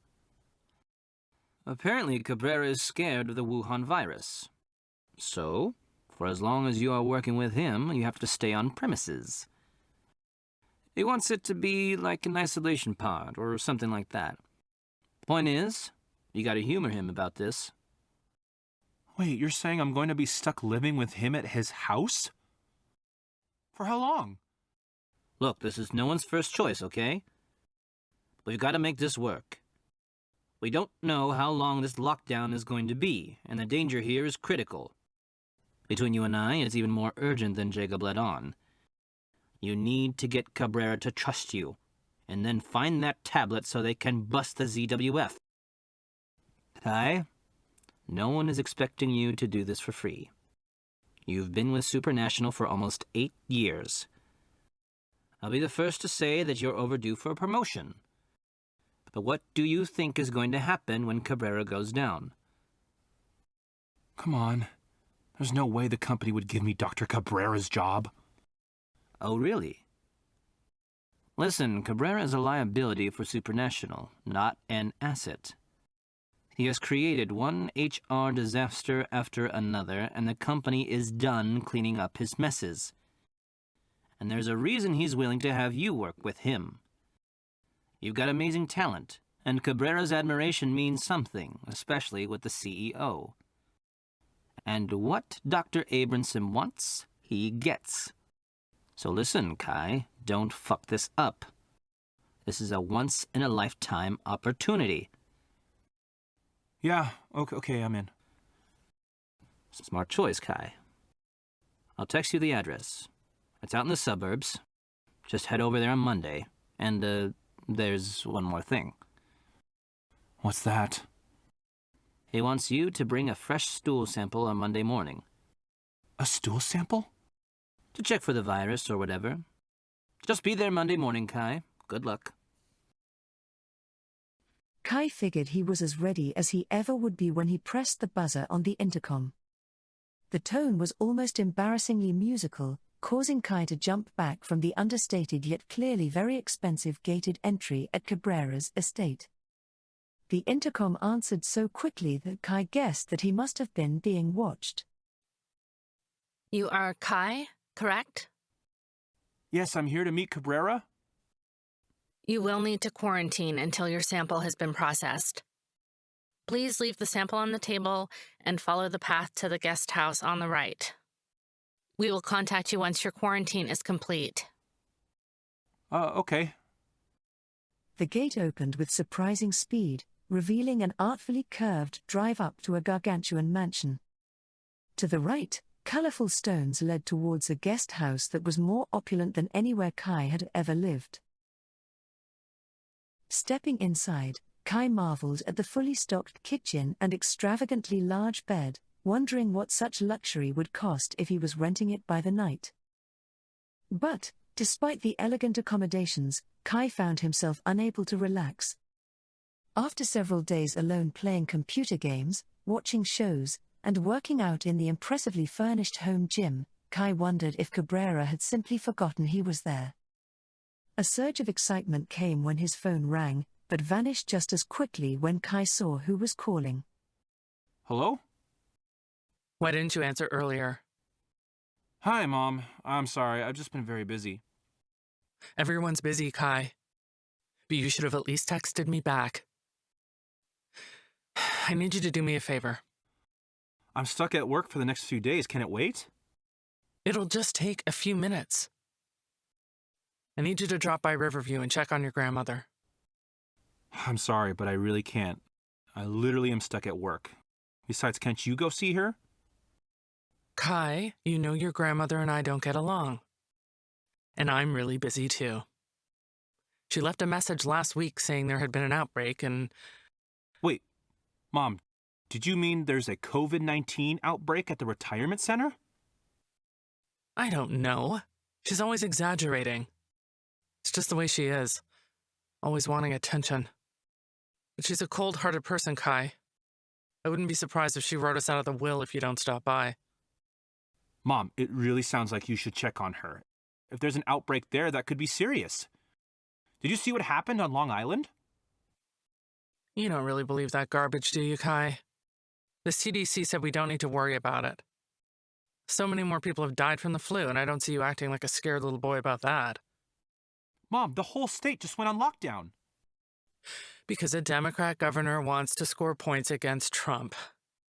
Think for yourself, Kai. Maybe you should look beyond your microscope a little. Mom, I really can't go and see Grandma. If I could, I would, I promise. But you should go and check on her. Even if the coronavirus is a hoax, you should check on her. I knew I couldn't count on you. You know, you're just like her. Always thinking about yourself, never thinking about other people's needs. I'm so disappointed in you. Mom? Mom? Kai quickly looked up the number for the retirement center and called it. Thank you for calling the Lakeview Retirement Center. Due to our rigorous COVID-19 safety protocols, we are not currently accepting any visitors and are unable to answer phone calls. If it is an emergency, you can reach us through our online contact form. Goodbye. Kai's concerns were interrupted by a knock at the door. Kai closed his eyes and took a quick breath, feeling a rush of anxiety as he thought of what might happen to him if he was caught. He swallowed hard and tried to look as normal as possible when he opened the door. Hi, Kai. I'm Miko Masuyo, and I work with Dr. Cabrera. You're clear to meet him. Are you ready? Hi, thank you. Yes, I'm ready. Excellent. Please follow me. Miko led Kai through a garden walkway to a side entrance of the mansion. From here they traveled down several hallways until they came to a cleaning station. After washing thoroughly, they continued into a well-lit labyrinth of offices and machine rooms. The only interior sign that the laboratory was connected to the mansion was the continued prevalence of art on the walls, though even that had taken a decidedly more industrial turn. At last they reached a centrally located office with huge glass windows looking out over the garden. In it, a small, casually dressed man bent over a laptop, rhythmically drumming his fingers on the metal lab table. Kai's here, Dr. Cabrera. Thank you, Miko. It's a pleasure to meet you, Kai. Please come and sit down. Cabrera waved to a worn and rather Spartan chair by the windows, which Kai promptly took as Cabrera began pacing around the room. It's a pleasure to meet you, Dr. Cabrera. Thank you. So, do you understand the real problem with alkalizing the transduction substrate? You're talking about the post on the forum? Of course. You didn't think I invited you here for small talk, did you? The problem isn't simply theoretical or technical. It's about the practicality of universal deployment. What do you mean? Just imagine, for a moment, that you had a way to generate endless decentralized electricity from common bacteria. A way that didn't need industrial plants and suppliers, a way that didn't require any equipment at all. Imagine that people could essentially just plug into a marsh or swamp and be provided with all the electricity they need. I don't think that's possible. I mean, without the ability to test the broths or... But nature does it. I mean, look around, Kai. When a plant or animal dies nearly everywhere in the world, what happens? It breaks down and its resources are absorbed into the natural environment. It doesn't need an industrial facility to do that. Nature is the factory. Sure, but that's the product of hundreds of millions of years of evolution. Exactly. The decomposers are already evolved and widespread. That's why a solution that requires giant metal vats and vacuums isn't practical for universal deployment. Okay, but let's just say hypothetically that there's a perfect process for making electricity from bacteria. Why not just do that in a power plant and use all of the existing electrical infrastructure? People already are plugged into that infrastructure. What is so important about universal deployment? And what would the point of powering that existing infrastructure be, Kai? Clean, renewable energy production? Getting rid of carbon emissions? The Industrial Revolution started with hydraulic power from rivers, not coal or oil. Dams still create most of the electricity in many countries and continue to generate 10% of America's electricity. Solar panels and electric windmills have existed over 150 years, Kai. Do you really think bacterial power plants, however efficient, would change anything significant about energy production? So what are you saying, Dr. Cabrera? That renewable energy is pointless? Not at all. I'm saying that perhaps the point is not simply creating more energy, but freeing people from the existing infrastructure. The infrastructure is owned and controlled by the largest threat to humans and the world as a whole. So shouldn't the real goal be breaking the hold of that system, not giving it more power? Who are you talking about? Giant corporations? Super rich? Kai, do you know why you mention carbon emissions? Because they cause global climate change? Because the system does not depend upon high carbon emissions. The carbon dioxide the United States emits each year is less than created by forest fires. In fact, the total that the United States emits is about the same as during the 1970s, despite the country now generating 3 times more amount of electricity and having 60% more people. Carbon dioxide is one of the most innocuous of all possible emissions, having virtual zero direct harmful effects on life. The whole model of its risk is entirely indirect, amounting to some gradual change of climate that could even potentially be beneficial. But who do you think gains from making the conversation about carbon? I don't know who you're trying to blame. Regulators, the solar cell industry, the United Nations? Imagine, Kai, if you weren't talking about carbon dioxide, you might be talking about pesticides, heavy metals, VOCs in the air, pharmaceuticals in the water, the 300 million tons of plastic produced each year, and so on. Making the conversation about carbon dioxide removes the threat to industries that there would be more meaningful environmental protection.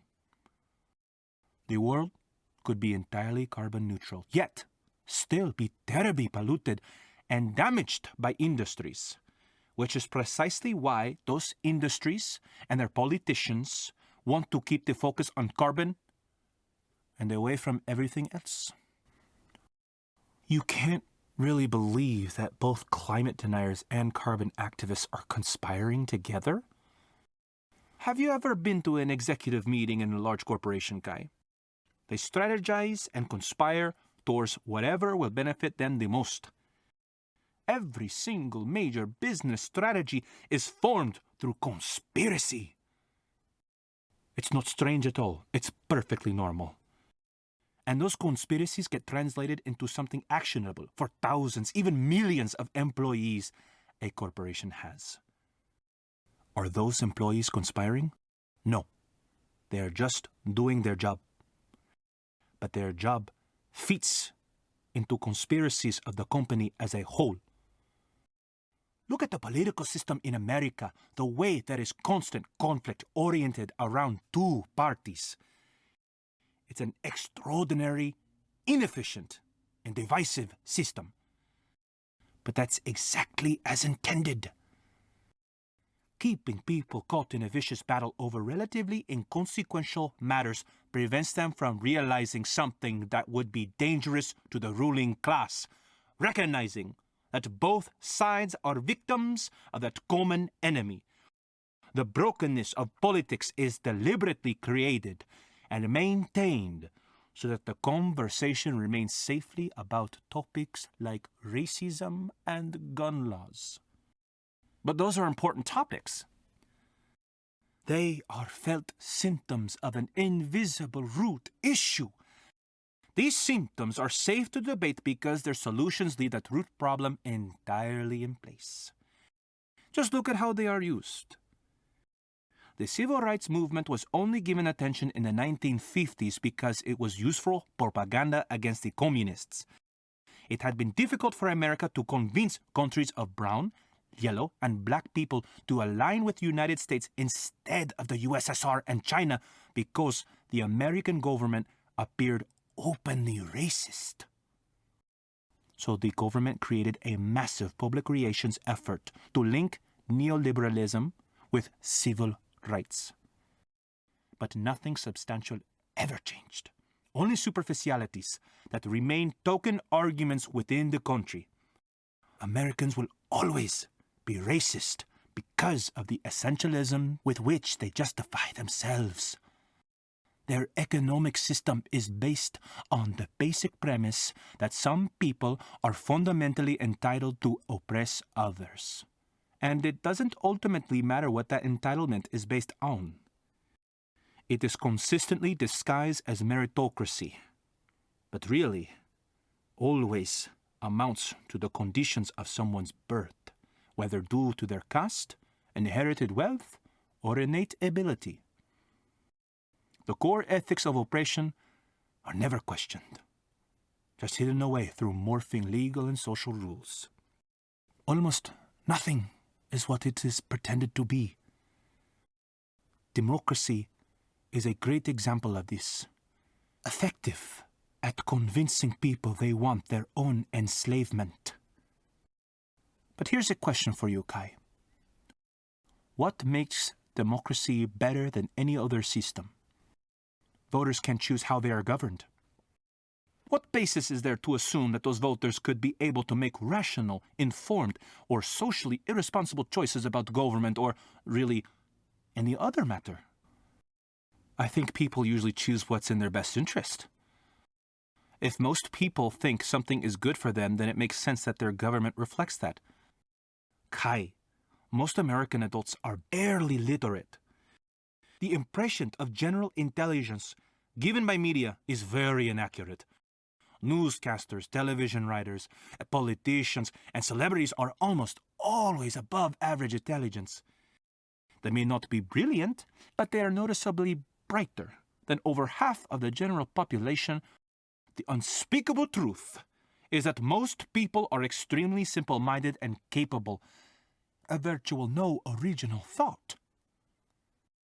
You know, throughout history long, careful regimens of moral and philosophical education were developed for the ruling class with the hope of inculcating a sense of duty and responsibility toward the social good. But in Western democracy, the vices and faults that are so obviously villainous in a tyrant are celebrated as individual rights to be openly pandered to by corporations and politicians. And just like that, with a decadent tyrant, ignorance of larger responsibility means the population is easily manipulated towards large-scale evils. In fact, it's a better system for manipulators than courting a tyrant. A tyrant might change, might develop a conscience, might become independent in their thinking, but the masses will remain as foolish as always, easily led around by their appetites and fears.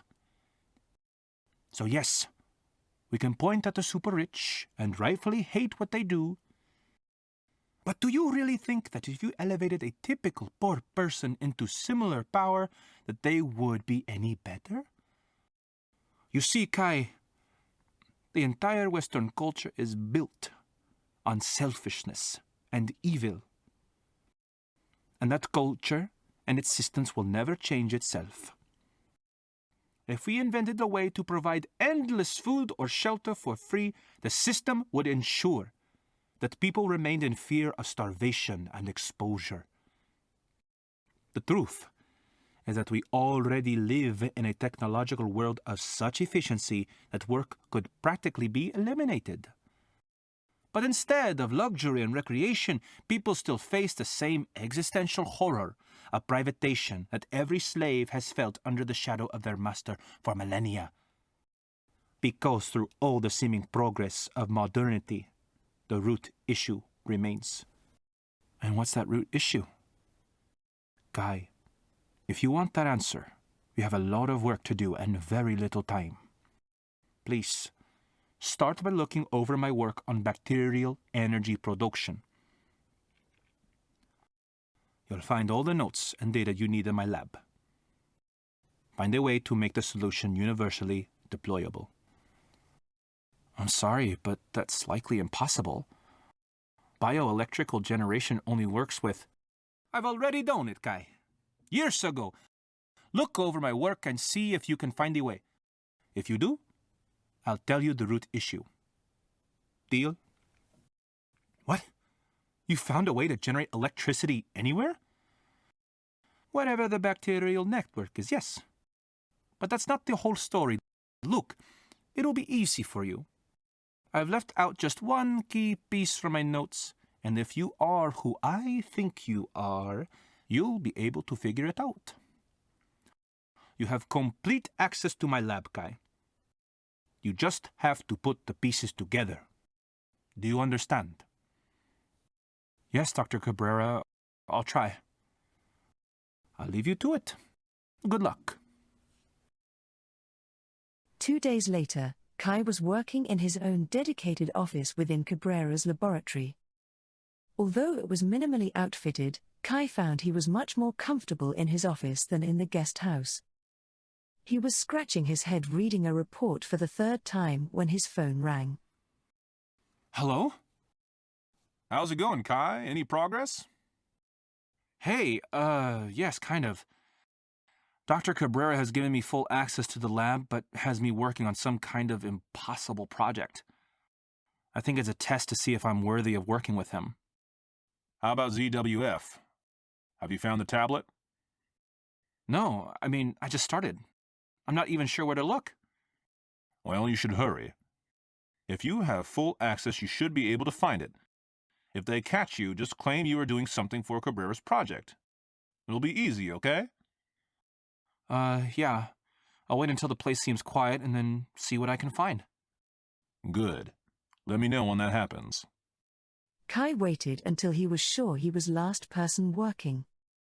From experience he had learned that Cabrera, contrary to his expectations, did not work late into the night. In fact, by early afternoon, Cabrera would bid Kai good night.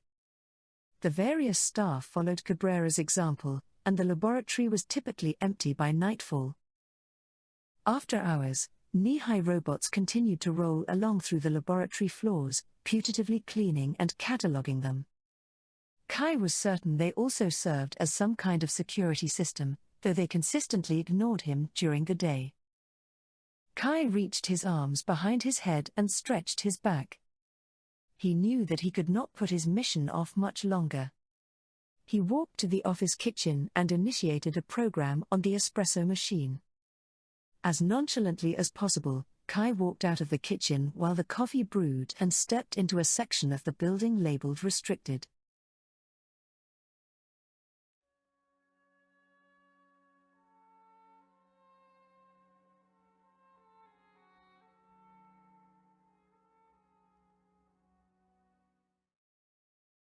It could have been any random tablet with any mundane content on it. But it wasn't. Contrary to the FBI's expectations, the tablet did not appear secured at all, and did not even require a password. The tablet simply flashed on when Kai lifted it, displaying a tantalizing list of suspiciously named files with a prominent ZWF logo as the background image. Kai quickly became so absorbed while reading the first file, a survey of American covert operations aimed at sponsoring the Arab Spring, that he did not notice when the door opened behind him. You're not supposed to be in here. I'm sorry, I got lost in this. Door opened and... What were you doing in here? Were you looking for something? Dr. Cabrera told me I had full access to the lab. I was surveying what was available. Do you like working for Supranational? I think they're a pretty good company. Do you work for them? No, I don't work for any company. I work with Dr. Cabrera on special projects. What kind of projects? Are you a microbiologist? I'm a quantum biologist. I think you should leave, Kai. This is a private area. If Dr. Cabrera wanted you in here, he would have brought you here himself. I'm sorry. Like I said, I just wandered in on accident. Maybe you should be a little more careful where you wander. Yeah, thanks. Kai huddled with his phone by the bathroom sink in the guest house. The encounter with Miko had left Kai convinced that cameras were hidden throughout the estate. Agent Hoffman, however, seemed unperturbed by the encounter and genuinely pleased when Kai described how he found the tablet. Good work, Kai. Do you think you could grab the tablet in the hidden room and leave the house without being noticed? I think I could probably get the tablet, but I'm sure they'd notice me leaving. It's all through a gated entry. Perhaps you can find a pretext to hurry back home. Maybe something with Terry? Yeah, maybe. But once I take something like that... Don't worry. You won't need to return. From what you said, the tablet should provide sufficient evidence for us to sweep the place and arrest Cabrera. You just need to make sure you can get it out safely. The next morning Kai found himself again scratching his head at a report he was reading when Dr. Cabrera entered his office unexpectedly. Any progress yet? I'm not sure. I feel like I followed your notes and looked at the data, but I just don't understand how you could get that kind of power from an uncontrolled source. I haven't been able to reproduce it. I can see how it could be difficult to reproduce it from in here. Let me show you something outside in the garden. Kai followed him out of the laboratory into a spot of the garden that faced the windows of Cabrera's office. Cabrera stood very still for a moment, studying the movement of the koi within the reeds of the pond. Kai noticed a dragonfly land upon a reed above the water, the sunlight reflecting in beautiful prismatic mandalas behind it. We haven't done anything to this pond, just kept it natural. I don't need to tell you that this pond is, of course, loaded with bacteria. You were trained as a microbiologist just as I was, so you are used to seeing each of these bacterium as an individual cell, a self-contained microorganism. We could peep it one onto a slide, put it under the microscope, study its infrastructure, behavior, and so forth. And you'll be missing something by doing so. What happens when you take a single human red blood cell and put it on a slide? It'd be like the bacterium. You'd see its structure and so on. Ha! Exactly! And that blood cell could tell you a lot of interesting things, right? But could it really tell you what a human being was? What it was capable of doing? No, because humans are extremely complex multicellular organisms. They have many different specialized cells, and even cells that are similar, like neurons, exhibit radically different behavior when organized together in the body. Right. So that red blood cell on its own only reveals part of the story. It never would exist by itself but in living networks that are contained within a human being. But let me ask you something. What powers each human cell? Do you mean mitochondria? Exactly. In each animal cell are those bacterial symbionts existing in mutual harmony with the animal, and chloroplasts in the plants. All doing what? Providing energy for each cell.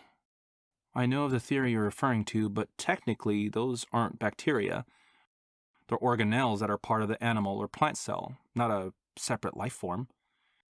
The definition of human is very fuzzy. A person has about 10 times the number of bacterial cells within them than human cells. And without those bacteria, what is a person? Dead. We need them even more than the blood cells need the human body. There is far more bacteria mass on the planet than all of the plants and animals combined. Maybe we're looking at it all the wrong way. All life may have come from bacteria. You, me, the koi, the reeds. All of it evolved from bacteria starting billions of years ago. Are mitochondria organelles within human cells, or are humans organelles of a larger bacteria organism? We understand bacteria better than almost any other living creature because they are comparatively simple. And that simplicity is exactly why multicellular organisms evolved. Bacteria don't have organelles and they don't act as a superorganism. You say that, but surely you know bacteria can communicate with each other. You know they can send information through their electrical signals. It's only information if the signals have meaning. You're talking about a chemical reaction, not a thought. A bacterium can't understand anything because it doesn't have a brain. Does a neuron have a brain, Kai? Kai instinctively shifted towards the footsteps coming up the garden path towards him. Miko glowered slightly at Kai and then shifted to address Cabrera. Dr. Cabrera, you have a visitor. Thank you, Miko. Who is it? It's okay. We can trust him. It's Chun-Fei. Wonderful, Miko. I've been hoping we can show her what you've been working on. As for you, Kai, I'm sorry, but I need to talk with an old friend of mine. Just remember, the definition of human is very fuzzy. When Kai returned from the garden to his office and looked again at the report, an idea germinated within his mind. The idea grew slowly at first, but rapidly became all-consuming, fascinating him as he dove deeper and deeper into his work. Each day he went to sleep thinking on the day's problems, waking each morning ready to discard half of his previous work and refine the other half. As the days passed, Kai knew that he could have invented an excuse and stolen the tablet at nearly any point during that week. But he also knew that doing so would mean an end to his opportunity to meet Cabrera's challenge.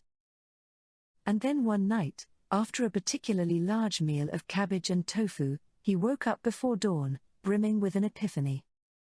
He rushed to the office and found his model worked exactly as he had expected, except for one small, but stubborn flaw.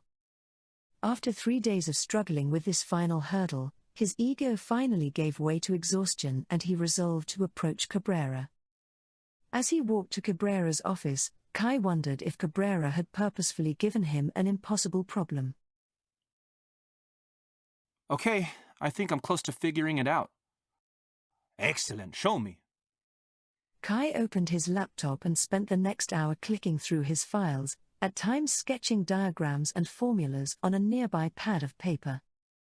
Cabrera listened politely, nodding his head and smiling throughout. Kai felt increasingly sure of himself and certain that he had passed Cabrera's test. Standing and gesturing animatedly, he came to the climax of his presentation, hoping that his enthusiasm would disguise the persistent problem he had wrestled with for the prior 3 days. So, if I'm not mistaken, this type of biofilm can potentially act as a kind of electric superorganism. Theoretically, it could direct electricity over great distances to what would effectively be an outlet. Of course, this assumes there's a way to initiate some kind of request to the bacterial colony for this electricity. Yes, you're on the right track. This is where I was about 5 years ago. But what if the electricity wasn't relayed by nanowires?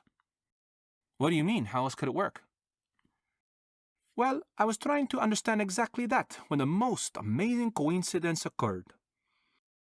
That guest from earlier, Shunfei, contacted me about some pottery fragments found in the southwest. These shards included designs that looked very similar to those from ancient Sumer, although its text wasn't in Sumerian. Her team of archaeologists and linguists had spent years trying to decipher its secrets until their lead, Dr. Nova Numitewa, had a breakthrough. The only problem was that what she found didn't make any sense. At least not without knowing. I still can't explain how they knew. Wait, knew what? I don't understand the connection. Why did Shunfei contact you about ancient pottery shards? Kai, I told you. I would tell you the root issue if you could find a way to make the energy universally deployable. You're at the very door to the answer, but there is something further you need to unlock. And the answer is not just about electrical generation, but about something much, much bigger. To truly understand the root issue, we must go back to the root of life itself. Life can be seen as the expanding organization of self-consciousness within the universe. Life is developed with the fundamental nature of rationality. This rational nature of the universe allows simple patterns to evolve into higher-order functions, for particles to exist as fields, for cells to exist as humans, and so on. In each case, the higher-order existence is both creative and reductive, in that it presents new possibilities while integrating more elemental ones. The caveat is that the path to more complex life requires an integration of the elements from its complexity, not their rejection or disintegration.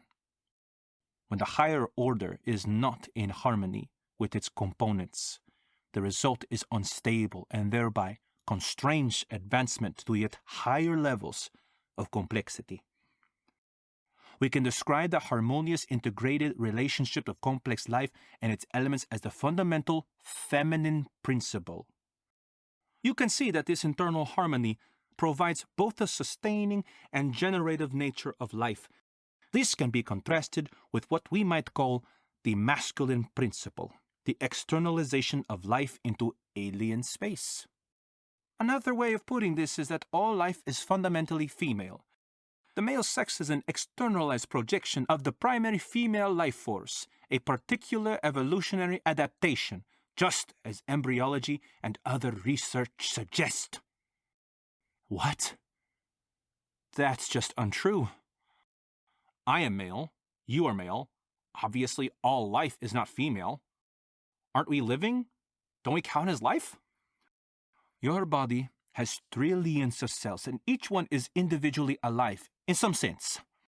but their lives really exist only as part of a more complex and permanent life. The human being is the life, whereas the cells are simply living. But individual human beings are themselves cells within a much greater organism. This greater organism is humanity itself, and it is female. An individual human being may be male, but humanity is fundamentally female. If our lives are just part of a greater organism, then there's no real difference between men and women. So you just as well could say that humanity is fundamentally male. But the root of life is only within women, not within men. Men are alive as particular externalizations of that female life. Without women, men would just be biological machines, not life. That doesn't make any sense. If a man is just an automaton, then so is a woman. If a woman has the root of life, then so do men. Women are uniquely connected to the generative feminine principle. And because this stems from being rather than doing, women have generative connection regardless of whether an individual woman has, can, or will ever have children. Each woman possesses, in essence, the root of all life. This is why women were worshipped as goddesses in ancient times. Kai could no longer contain his contempt for Cabrera's bizarre lecturing. Kai hadn't come to the office to hear metaphysical superstitions. Cabrera's microbiological expertise did not give him any authority to pontificate about things he clearly knows nothing about, Kai fulminated to himself. You know, Dr. Cabrera, I respect you as a scientist. But what you're saying sounds to me like some kind of bigoted, New Age garbage. How so, Kai? Well, for one thing, not all women are biologically female. Haven't you ever heard of transgendered women? Sex and gender are different things, Kai. Other than a very small number of intersex individuals, humans are all born either as the male or female sex. I don't believe that anyone needs to behave in a certain way because of the gender expectations of their sex. In fact, I think we should dismantle and remove gender entirely. But the truth is that the modern transgendered movement is incredibly retrogressive. It's not about bending or getting rid of gender roles. Instead, it promotes gender essentialism, the idea that whether a person is a woman or a man depends on which gender stereotype they prefer. For example, if a boy likes dresses and dolls, then they are said to really be a woman. Being a woman to them is a matter of makeup. High heels and acting submissive, the exact kinds of sexist stereotypes that perpetrate the oppression of women. A staple of their movement is the masochist fetish of being dominated by patriarchs, of playing the woman within misogynistic fantasies. It's all part of the female erasure that is taking place. It goes beyond demeaning or abusing women to their complete replacement by men. And do you know what happens if women are replaced, Kai? Life disappears. The feminine principle has alternatives like parthenogenesis, but men by themselves are a dead end. Bullshit. That's a bunch of lies. Some people are just born different, and shaming them for their differences is cruel and hateful. In fact, I was born gay. Just because I'm not interested in women, does that make me less than living to you? No one is born gay. The innate ability to vocalize is not equivalent to human language. Feeling hunger is not equivalent to having a cuisine. Sexuality is a complex cultural construction that is taught and maintained societally. The idea of an innate and absolute preference completely ignores the complex cultural nature of sexuality. Such liberal notions are based on the same essentialism that is at the root of all oppression. That some are meant to dominate and some are meant to be dominated. As a product of an oppressive culture, the sexuality taught between men and women is extremely political. It is based on power and dominance. and it is fundamental to maintain the system of oppression. You say you are gay, but I think it is much more likely that you simply practice the typical oppressive heterosexuality with men. But the bigger problem is not even that oppressive behavior, but in homosexual culture's rejection of women. It reflects the core anti-feminine ethos of oppression. For to reject women is to reject life itself. This is the root issue, Kai. The archetype upon which all other oppression is based. The oppression and denigration of women, of the feminine principle, of life. You couldn't be more wrong, Cabrera, and you can go. Kai knew that he was about to go too far, about to spoil the mission against ZWF. But, just before he launched into his angry tirade at Cabrera, his phone rang. He saw that it was from the retirement center and, with some difficulty, he calmed down to answer it. I need to take this. Hello? Hi, this is Jenny Johnson from the Riverview Retirement Center. Is this the grandson of May Doe? Yes? I've been trying to reach your mother, but I haven't been able to. I'm very sorry, but I have some bad news. Your grandmother contracted COVID-19 this last week and has passed away. Oh my God. I'm very sorry, sir. It's okay. Thank you for letting me know. Kai slipped the phone into his pocket and looked quietly at the tiles on the floor. I need to leave. Then you'll need this, won't you? Cabrera slid open a drawer at the desk and withdrew the ZWF tablet. Kai feigned surprise. What's this? It's why you are here, right? I thought maybe I could show you something more important. That maybe you would be able to see what we're trying to do and why it matters. You know, Cabrera, I can tell you think you're so original. But I've met countless bigots just like you. You want to justify your fear and hatred so that you can feel superior over anyone different from you? But guess what? You're on the wrong side of history. The system of patriarchy is a historical construct. It has a beginning and it will have an end. Goodbye, Kai, and good luck. It was the first time Kai had been in Dr. Abramson's office. Kai could see that being the CEO brought many rewards of many different kinds.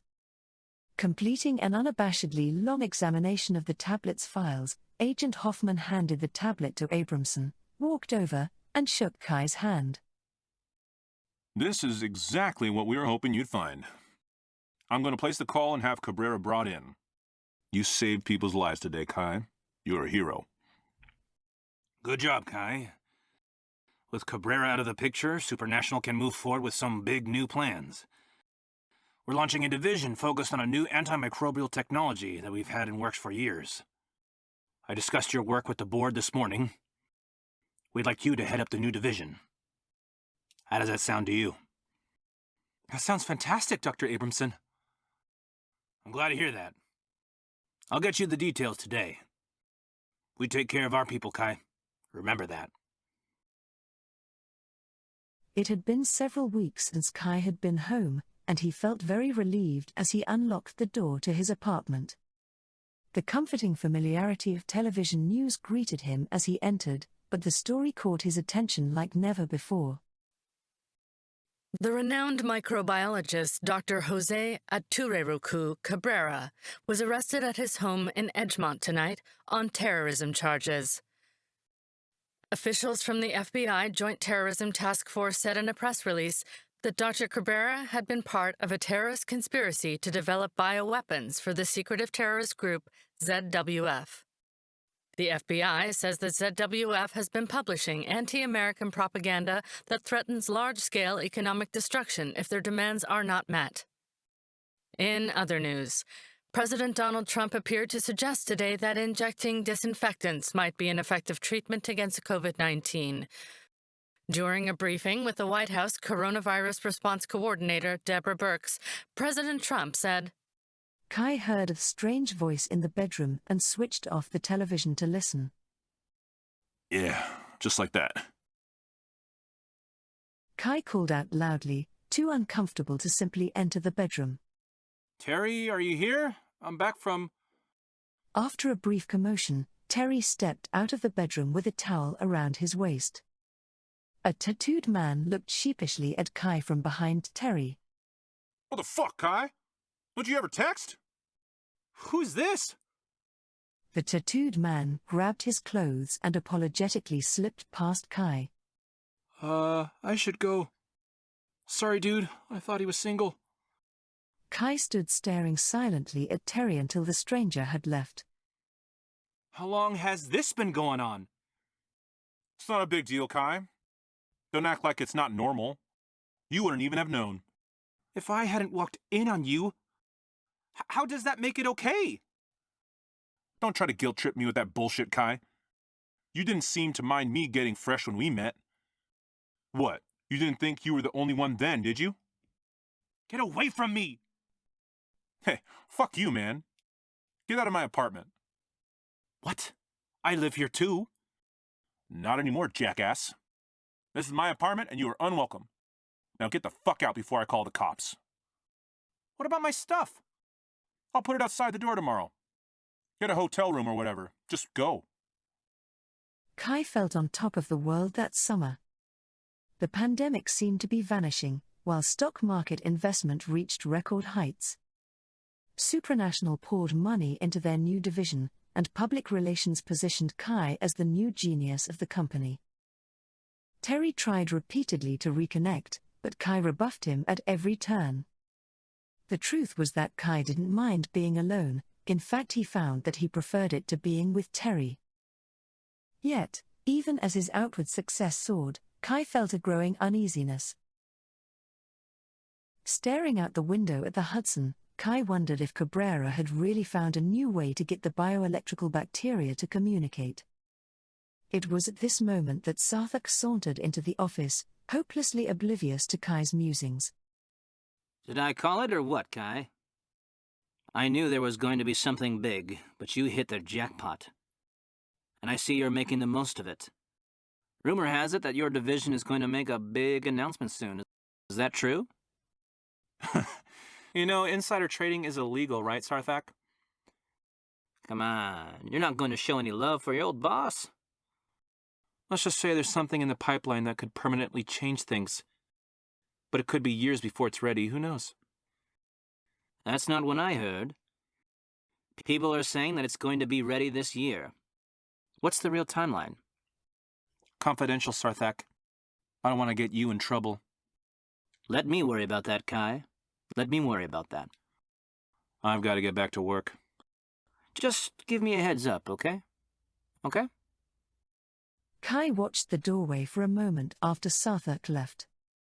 Why can't I just enjoy my success? Kai asked himself. He felt his phone vibrate in his pocket, but he did not recognize the number. Hello? Meet me at your grandmother's gravesite at 4 o'clock this afternoon. Who is this? Kai stood at the gravesite that afternoon, glancing again at the clock on his phone. Whoever called him was 15 minutes late. Kai shrugged and turned to leave. He froze. Standing in front of him was Miko Masuyo. He trusted you. Miko? What are you talking about? So I'll trust you too. She tossed a small object to Kai. He caught it and watched as she left. His mind raced with possibilities as he hurried home and inserted the card into his computer. A photograph of an unusually thin metal briefcase appeared on his screen. Superimposed over the image were the words Floor 36 and the code 1259712. The next morning, as he stepped into the elevator in Supranational's lobby, he scanned the buttons before selecting his level. 33, 34, 35, 37. Where was floor 36, he wondered. No one noticed his distraction during the day's meetings. To his employees, it was sufficient for Kai to just nod and smile, sufficient for them to see that the boss was content. They neither knew nor cared what he was really thinking about. But by that evening, Kai was certain of what he needed to do in order to slake his curiosity. Finally, long after the summer night had fallen, his last employee waved as he passed the door. 5 more minutes for caution's sake, and Kai quickly hurried to the elevator. Getting out at floor 35, he walked to the stairwell and ascended 1 more floor. There was an unlabeled metal door where the 36th floor should have been, a simple keypad where a handle normally would be. Kai tapped in the code 1259712 and heard the latch open. Stepping inside, he quietly closed the door behind him and waited as his eyes adjusted to the uncanny red light of the hallway.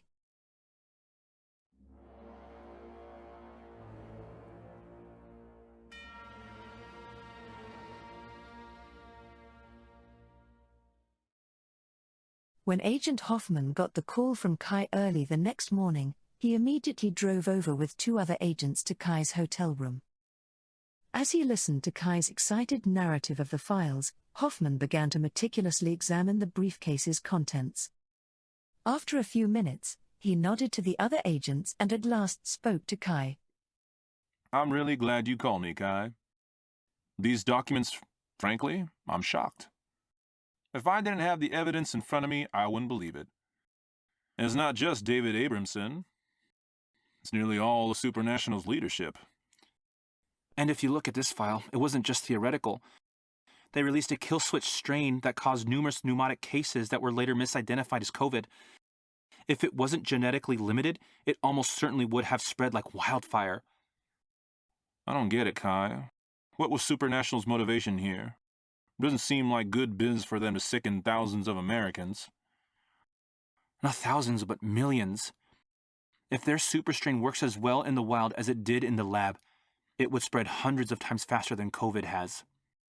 And it wouldn't just kill people, it would kill chickens, cows, pigs, dogs, cats, spreading effortlessly between species.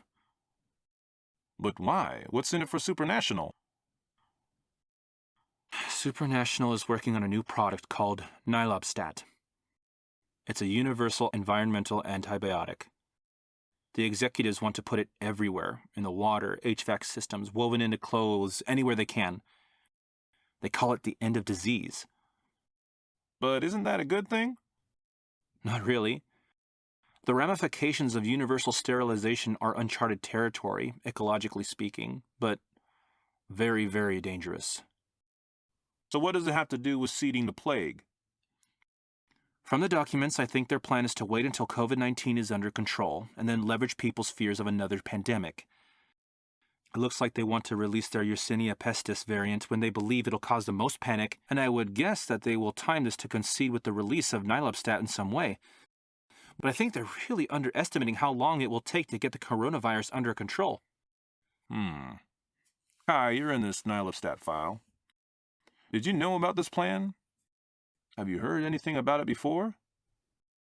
No, I mean, I'm heading up the division that is working on Nilobstat, but I didn't know anything about any of the rest of this at all. You didn't know anything about it? Not even some rumors? No, nothing. I was totally shocked to find this out. The first thing I did was call you. How did you say you got this briefcase? I got a tip. A tip? From whom? May I use the bathroom for a moment? I'm feeling a little nauseous. Of course. We'll be right here. Kai stepped around the corner from the living room to his bathroom, closing the door and taking a deep breath. He ran the water in the sink and splashed his face, blinking with worry at his reflection in the mirror. He felt a vibration in his pocket and pulled out his phone. Hello? You're in danger. You need to get out of there. Miko? I found the briefcase. Kai, get out of there. They work for Supernational. What? No, I called them. I'm downstairs. Find a way to the lobby and I can help you escape. Kai quietly stepped out of the bathroom, creeping out to the corner to spy around its bend at the agents in the living room. Agent Hoffman was on his cell phone, talking while leafing through some family photos Kai had on a desk. Kai hadn't bothered to get his own apartment after leaving Terry, but had hoped the photos would make the hotel room feel more home-like. Don't worry, I've got it all under control. Yeah, I'll take care of them. Kai gulped as he watched Hoffman adjust what appeared to be gun inside his suit coat. Hoffman ended the call and Kai ducked back around the corner. Stepping again into the bathroom, Kai opened the bathroom's second door and quietly made his way through his bedroom to the main hall. As Kai passed the kitchen and continued onto the living room, he heard Hoffman knock loudly on the bathroom door. Hey, Kai, are you okay in there? I need to ask you some more questions. Kai tiptoed through the living room to the front door, carefully watching the backs of the agents at the bathroom.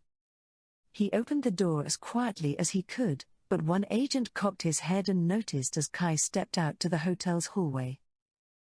Sir, he's escaping. Get him! Don't forget the briefcase. Kai ran out the door and down the hall, the agents in hot pursuit.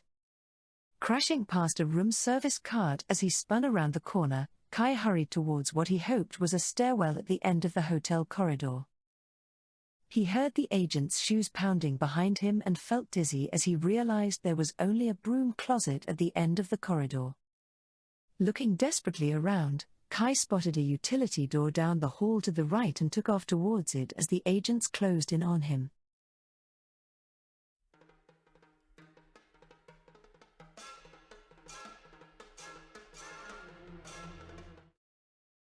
Finally reaching the lobby level of the stairwell, Kai reached for the door and pulled at it repeatedly, but found it was locked from inside.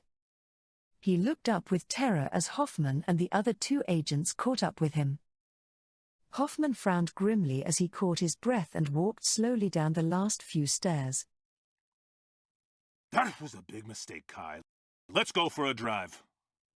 Kai felt an overwhelming sense of fear as Hoffman sneered and reached into his suit.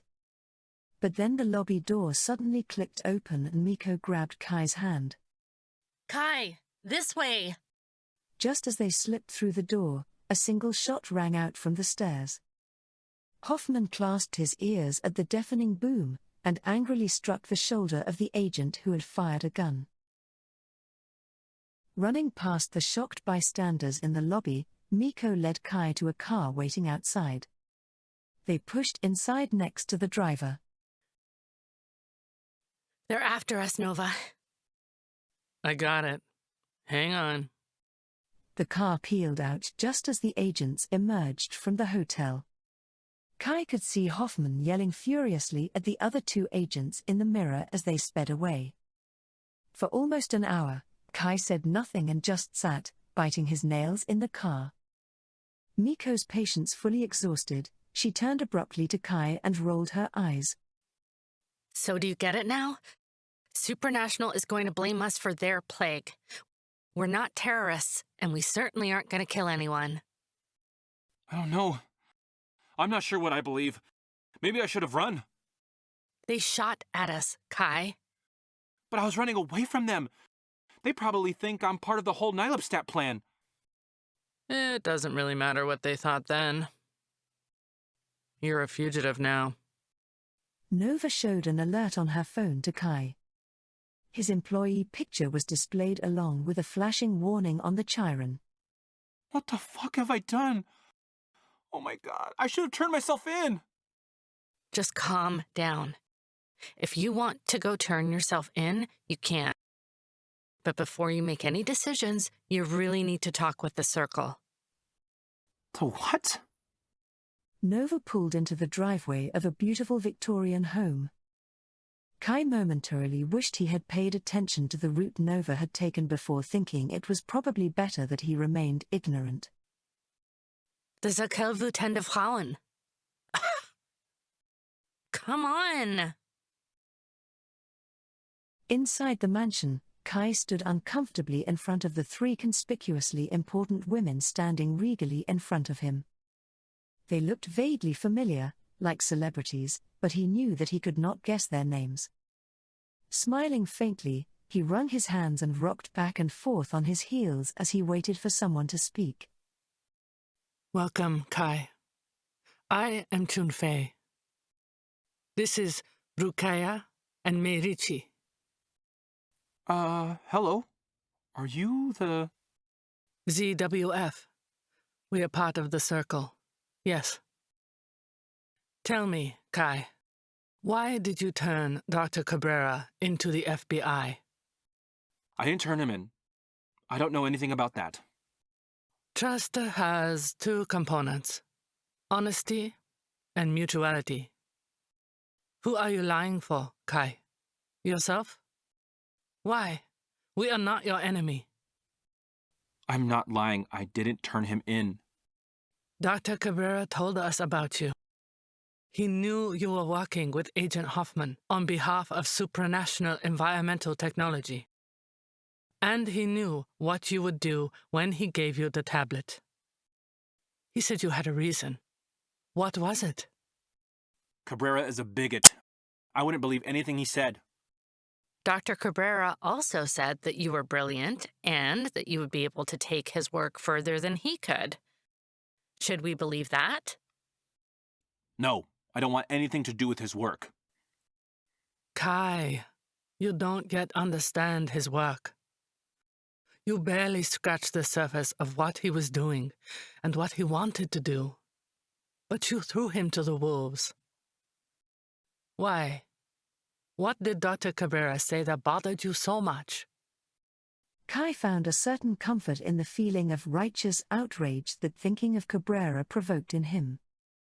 Cabrera is a homophobic, transphobic, anti-democratic elitist. In his brand of New Age female supremacism, anyone who isn't a particular kind of woman doesn't count as alive, not even himself. Are those the beliefs of ZFW? The personal is political, Kai. The Western hegemony is built upon deeply mistaken ideas about the individual. For example, the West believes that people's choices come from their magically independent and original soul. The performance of these choices is seen as a sacred light, since they reflect the soul and either the will of God or the essential nature of a person. Therefore, to defy the individual would be to act against God or nature.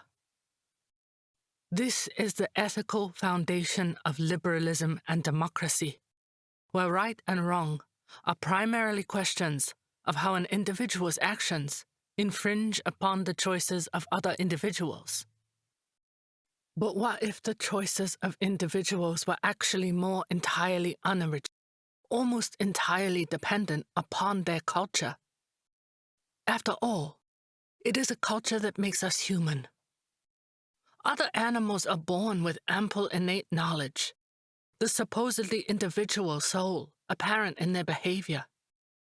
Why are human babies so comparatively empty-minded and vulnerable, requiring such extraordinary care and attention for years upon years? And through those years and every year that follows, what are they filling those little human brains with? Culture. Language is culture? Are we to pretend that language is unique to the individual? Each word, each imprint of use carries with it a vast cultural history that is absorbed and integrated into the individual.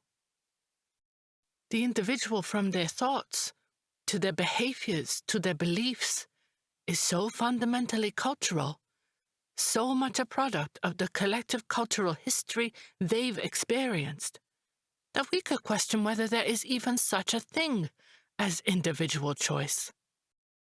Instead, perhaps, we should talk of culture being localized or interpretively expressed within an individual's actions. It is easy to see that culture changes and evolves over time, and that individual choices change right along with it.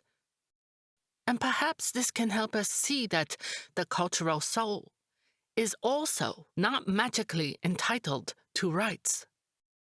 Here is a very different ethics than in liberalism. Instead, we as individuals working together can feel a sense of responsibility for the health and development of culture. Now do you understand what ZWF is about? Look at him. He doesn't understand anything. We should just send him back to the feds. It's not as strange as it sounds, Kai. Think of a family. A family is much more than its individuals. It's a living thing in itself that extends through the generations. It grows and changes and adapts and learns and brings so many blessings to its members. But for a family to be healthy and happy, its members need to consider what is good for the family as a whole, and not just themselves. They need to understand their individuality as part of that family and see their choices as bearing a responsibility to the past, present, and future members of that family. Does that make sense to you?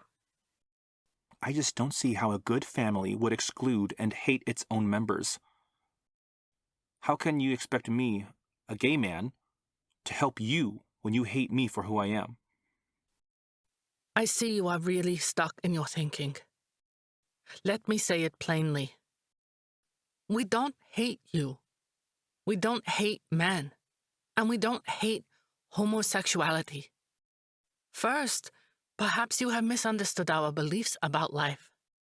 Men and women are both alive in the individual way, but the higher life is in the social organism.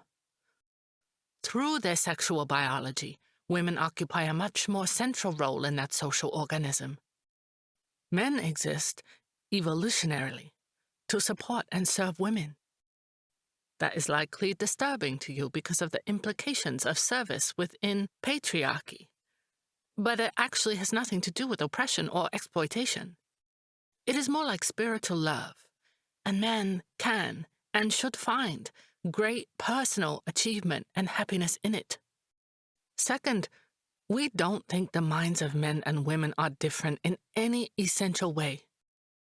The claim that men and women are intrinsically different intellectually goes back at least to Aristotle and has continually been reasserted by various religious and scientific authorities.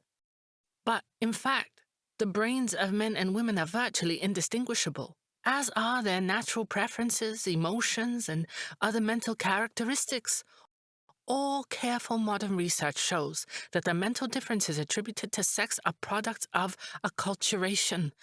Even such classic tropes as spatial reasoning, libido, and aggression. Therefore, when we talk about the differences between men and women, we are talking about the relation between sex and the social organism, rather than the relation between sex and any individual characteristic. Women have a biological connection to the social organism that is different and more essential than that of men. It is this connection that creates the naturally women-centered structure of the social organism. Incidentally, the significance of this connection is also the impetus for patriarchy, in that men have exploited women precisely because women have such critical importance. And third, we believe that sexuality is almost entirely cultural, and that a healthy culture would be far less sexually repressed than the Western one, not more. However, as sex is cultural, we also see that the so-called sexual liberation is an individualistic evasion of cultural responsibility, a way for the old exploitations to be justified with the same liberal philosophy I described before. Pornography, for example, is extremely degrading and exploitative, acting as a kind of cultural programming for the rape politics of heterosexuality. Disguising such exploitation as individual choice is a dangerous and dishonest tactic that ignores the cultural nature of choice, and we do not accept such a justification. We must instead evaluate whether cultures are healthy and ethical, and take responsibility for their improvement. There is no problem with homosexual love or sexuality in a healthy culture. Since men and women have the same intellectual nature, it is hardly surprising that intimacy would develop through many different combinations of people. But what is problematic in Western gay culture is its persistent misogyny. Western male homosexuality perpetuates and fetishizes heterosexual exploitation, sanctifies gender roles, idealizes patriarchal violence, and maintains an internal culture of hatred towards women. It doesn't have to be and shouldn't be this way. Love between men is an entirely different thing than the gay culture in which sadomasochism and pedophilia are normalized. But gay culture is also a kind of refuge from the guilt that many men feel in being the oppressor. Men often feel resentment at women for men's role as patriarchs, and they would rather reject women and the angry guilt they indirectly cause than work to change the patriarchy. But this evasion does not actually lessen patriarchy. In fact, because there is no longer even the slightest pretense of respect for women, the underlying ugliness of misogyny is much more extreme in gay culture, just as it is in pornography. Do you understand? Said Lee, I still don't think he understands. He appears to be rather limited in his thinking. We were very lucky to work with Dr. Cabrera. Very few men can transcend their culture enough to see why they should change it. Yeah, because their male privilege benefits them. They're taught that compassion and empathy are weaknesses and that victims deserve their pain. It keeps them insulated from their own humanity. Is it true, Kai? Do you feel content in the male privilege of patriarchy, while so many suffer from it? Is patriarchy really what you want? Or just possibly, can you imagine something much, much better? What I don't understand is what ZWF actually wants. What is it exactly that you think you can make better? The patriarchy depends on privation, Kai. It is the fear of suffering and death that keeps everyone marching along, turning the gears of their exploitation. We want to provide an alternative that people can voluntarily join. What do you mean an alternative? The ZWF is a collective of many of the richest women in the world. Some of us are the widows or wives of billionaires, some are heiresses, and some are self-made. Yes, most wealthy women remain mired in the roles and strictures that patriarchy has taught them. But we, at least, have not forgotten the common insult that we have suffered as women. We have not forgotten the fear, the abuse, the humiliation that was forced upon us as we were indoctrinated into womanhood. And because we are sisters in that pain, we have united in a shared mission to break its chains and free humanity from patriarchy. Using our pooled wealth, we have reached agreements to purchase a vast territory in and around eastern Siberia and establish the country of Herland. Our wealth will become the seed for a common good for all people.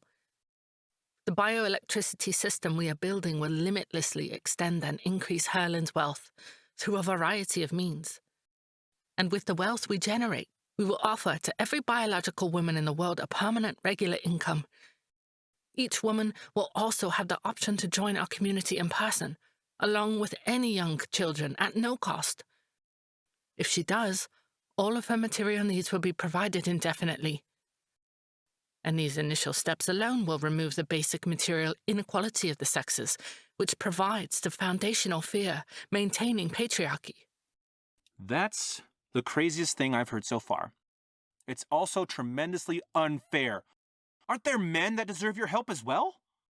Initially, the only men present will be the male children of the women who join us and grow up in Herland. They will be raised in a new culture that is based on the central importance of women and the social organism. But we will make exceptions for the men who have proven their loyalty to us, provided they remain faithful to our vision. But there is more. Mikko, have you told him about the Einverlang? No, and I don't think we should tell him yet. Supranational already knows about Herland, but they don't know about that, and I'm not sure that we can trust him. We clearly can't trust him. He turned Cabrera in and has lied to our faces about it. You're right, Nova. We cannot tolerate any more lies. Kai, it's time for you to decide. If you wish to leave, now is the time to do so. But if you stay, you must be truthful with us. The choice is yours. Will you help us to end patriarchy? Kai hesitated for a moment. He knew that his answer would be important. But what answer should he give, he wondered. I may not agree with you, but I'm certainly not going back to Supernational. I'm open to helping you for now. I'm glad you are open to it, Kai. We have prepared a state-of-the-art laboratory and factory in China. Dr. Cabrera led its creations, and it is far more advanced than anything you have ever worked with at Supernational. But before you go there, there is one more thing that must be done here in the United States. We can just do it ourselves. We don't need him to tag along. Perhaps not, Nova, but I still think Kai should come with you. I want him to understand what's at stake, and I want to know that I can count on him. If it's that important to you, fine. But if he comes with us, we can't ensure that he'll be safe. I understand, but if your mission doesn't succeed, Kai's work will scarcely be worth doing. Fine, he can come. Well, Kai, it looks like you have more adventure ahead of you. We will see you when you return. Good luck. Come on, Kai. I sure hope Dr. Cabrera was right about you. The road trip was unlike any Kai had ever experienced, not only because he was now a fugitive, but also because the summer holiday brought the reality of the pandemic back into light. Even sleeping in hotels seemed too risky at times, so the three travelers got used to studiously ignoring each other while they slept in Nova's car. At first, Kai was thrilled to be working again on the project he had started at Cabrera's lab. But, as the days passed, Kai found himself increasingly unable to focus, and instead spent more and more time asking Miko questions about matters unrelated to work. She was unlike anyone he had ever met, and he was both fascinated and terrified by her. When they finally reached Arizona, Kai was greatly relieved to think that he might finally get some privacy back in his life and, hopefully, regain a sense of certainty about what exactly he wanted. I can't believe we traveled all this way and you still haven't told me why we're going here. Isn't it enough that you've had full access to Dr. Cabrera's research? Honestly, my mind is blown. Did you see his notes about will-o'-the-wisps? This is totally revolutionary. Assuming that nihilobstat isn't pumped into the global atmosphere, this really could be the answer to the world's energy needs. But what does this have to do with the Hopi Reservation? I mean, there's barely any water here. You don't need to know. Let's just try to keep a low profile. Supernational doesn't know anything about this, so we should be able to get in and get out without a problem. You can't fool me, Nova. I know you've enjoyed my company. The campfire songs, the jokes. The snoring, the inappropriate comments, the love of beans and cabbage.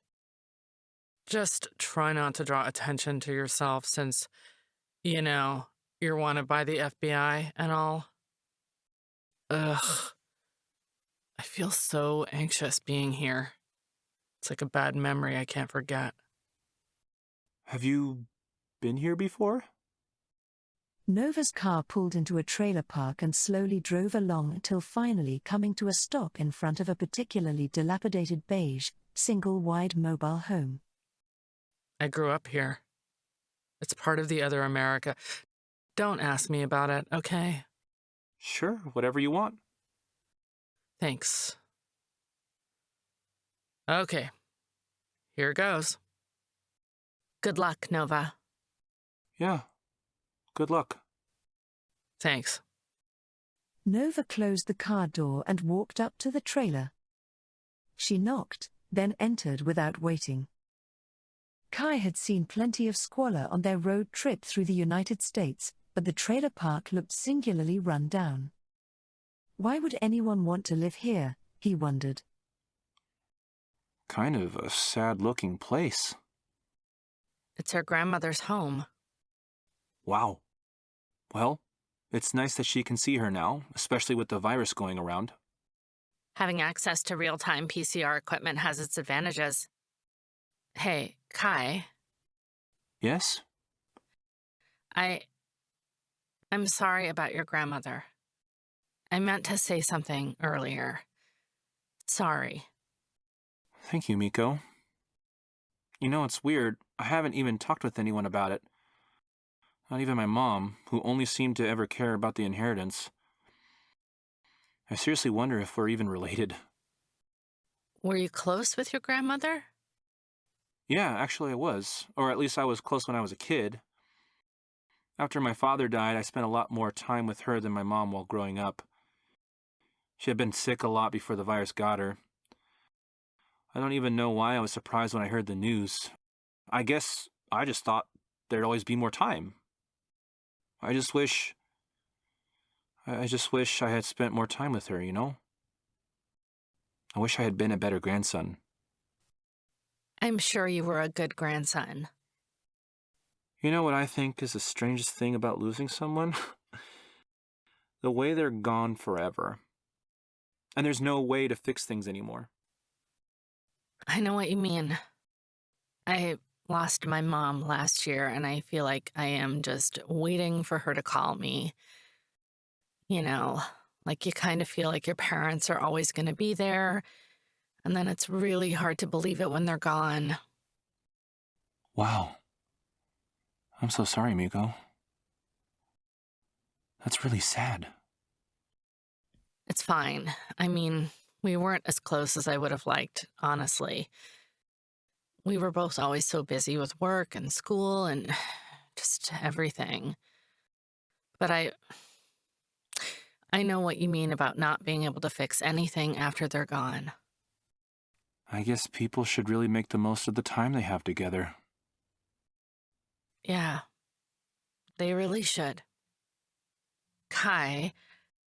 They were interrupted by Nova rapping lightly on the car window. She wants to talk with you too. With us? She says she needs to know if we're the right ones to give it to. Give what? I guess it's time you found out. Come on. The inside of the trailer was different from what Kai had expected, but he couldn't place his finger on exactly why. Perhaps it was the way the clutter seemed carefully arranged despite every indication otherwise. Nova walked over to an old woman and gently took her hand. They're here, so... The old woman didn't look up at Kai or Miko, but nodded. Did you bring me any sweets? We have some candy in the car. Would you like us to get some for you? No. That's fine. My name is Talasi. What's your name, girl? Hi, Talasi. I'm Miko. And what's the boy's name? His name is Kai. Is he good looking? Miko released a short, tense laugh, and it dawned on Kai that the old woman was probably blind. So, stop, you're embarrassing them. That's a good sign, Kachina. Do they know the story of the tablets? Not all of it. Will you tell them it, please? Nova smiled and gestured silently for Kai and Miko to sit, which they did. Kai tried not to think about when the last time the couch he was sitting on was cleaned. He noticed Talasi looking directly at him. Just a coincidence, he told himself. In the beginning, there was only Tawe, the holy star. She created the first world out of Tokpela, the emptiness, and placed it in the seed of life. But as life awakened, it felt its limitations and became unhappy. So Tawe became Kokyangwuti, the spider grandmother, to help the living. Spider grandmother taught life to work together, and this led them to the second world. For a long time, life was happy. But as life grew and grew, it again reached its limits of understanding and became unhappy. So, Spider Grandmother put a human mind in life, and this led them to the third world. For a long time they were happy, but that bigger mind led to many of them to forget Taoe and to think only of themselves. So they were once again unhappy. Spider Grandmother this time came only to the good among them, to those who still remembered and honored Taoe. These good people she led to the fourth world through Sipapo, the great opening. To help them, Spider Grandmother gave them the greater mind through language and ancestral symbols. For a long time, these people lived in peace and harmony. But even with the greater mind, life once again went astray. Some used the knowledge Spider Grandmother had given life to hurt and enslave others. Spider Grandmother knew that to help life grow beyond this, she would need to give it the common feeling so that life would not hurt itself anymore. But if she gave the bad people this power, they would only use it to cause more harm. So Spider Grandmother gave the Hopi people 2 sacred tablets. One was the tablet of light, and the other was the tablet of water. She told them that someday Pehana, the elder from the east, would return. When that day came, Mesau, the skeleton man, would destroy the wicked people of the fourth world. Then Spider Grandmother would help the good people to use the tablets to give birth to the fifth world. And that fifth world would be the greatest of all, because all of life would finally know itself and could share in the highest fruits of Taoe. Thank you for telling us that story, Talasi. Yes. Thank you very much. Kachina, put the clay in my hand. Nova opened a small glazed pot and withdrew some reddish-brown clay. She put it carefully into Talasi's hand. Talasi smiled as she held the clay, then suddenly spat into her hand and kneaded the clay within her fingers for several seconds. Talasi then extended her hand, offering her clay-encrusted palm to her guests. I want to see all of you. Touch my hand, all of you. Kai looked at Miko. Miko shrugged and touched her hand to Talasi's. Kai and Nova followed suit. They waited in silence while Talasi slowly breathed in and out, humming sweetly to herself. A long time ago, Spider Grandmother taught people the symbols through clay. And I see now she will teach us the new language. It is time. I will tell you where the tablets are hidden within the Sipapo, children. Within a couple hours, Kai, Miko, and Nova stood outside Nova's car looking at the steep, serpentine path that followed the feeder stream down into the canyon. Nova pointed across the canyon at a prominent outcropping on the other side. If this is the stream my grandmother described, the Sipapu is up there. Ready to find out if the tablet exists and, if they do, to create the fifth world? Yeah. Let's do this. On the way up the other side of the canyon, Kai's uncertainty rattled him.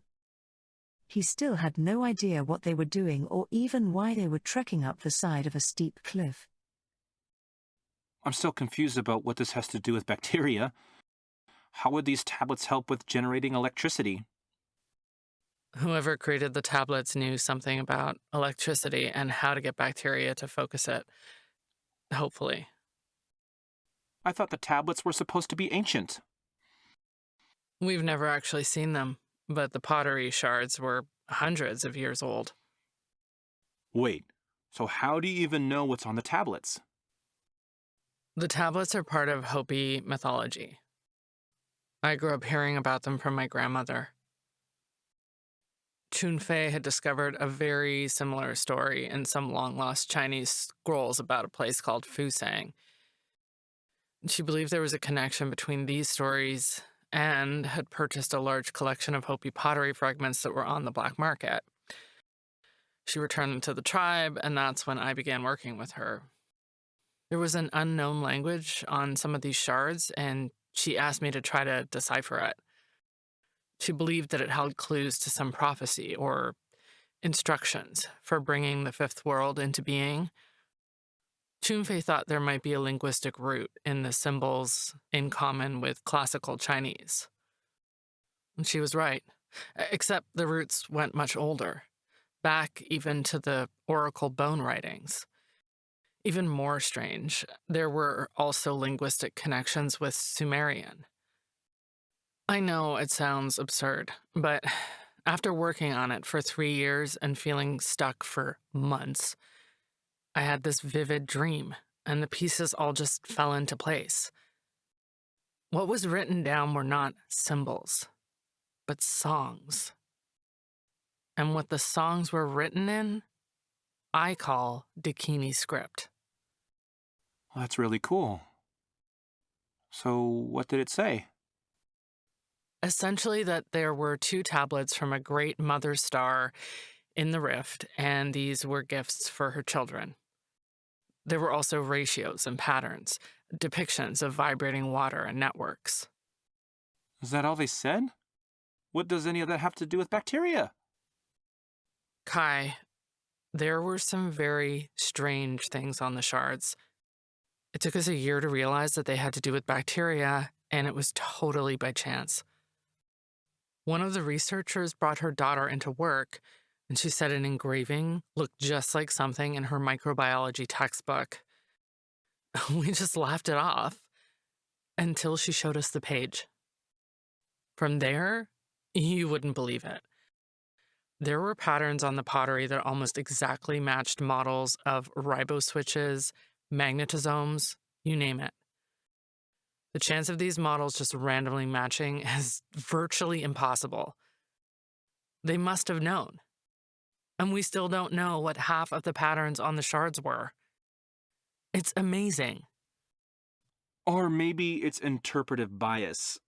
I mean, just step back for a moment and think about how it sounds. You were looking for an advanced ancient civilization, one that connected Chinese and Hopi identities. You found the language, the patterns, models, everything you were looking for, and even more. But was it really there, or were you just seeing what you hoped to see? I knew you wouldn't believe us. That's why I didn't tell you. You know, science is the same old thing that organized religion was. A gatekeeping priesthood with a dogma that is to be obediently recited and practiced. And you know what the most ridiculous thing about that is? The actual history of science is the history of men being stubbornly wrong again and again and again until some political or economic necessity makes it useful to change views. You'd think after centuries of being wrong, they'd become just a little bit humble, a little bit cautious with their dogma. But it's the same old shit. Calm down, Nova. I'm not saying what you're describing couldn't happen. I'm just saying it goes against pretty much everything that we know about history. Yeah, history. That unbiased, objective record of why men should lord it over women. Maybe you should learn a little about herstory and see what bullshit history really is. Oh, God. Look, I made a choice to help you. Let's just see if there are any tablets here anyways. You can tell me why I'm wrong then, okay? Thanks for the permission, sir. I didn't mean it in that way, Nova.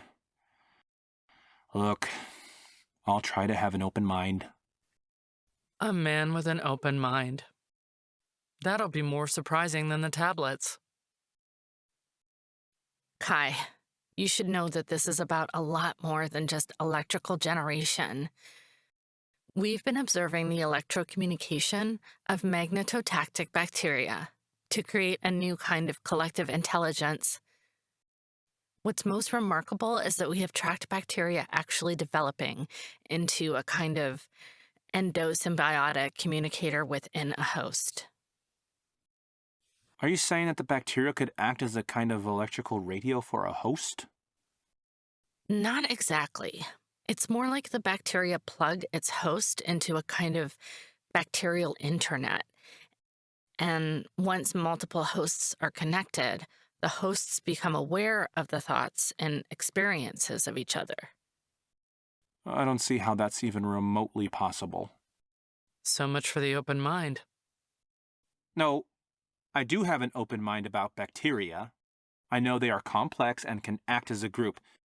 Maybe they even have intelligence, of a sort at least. But bacteria capable of creating some kind of shared network mentality in hosts? What evolutionary benefit would that have for them?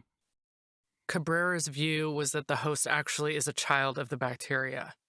He believed that we all are extensions of a common bacterial life force and that we had its nature woven within us from head to toe.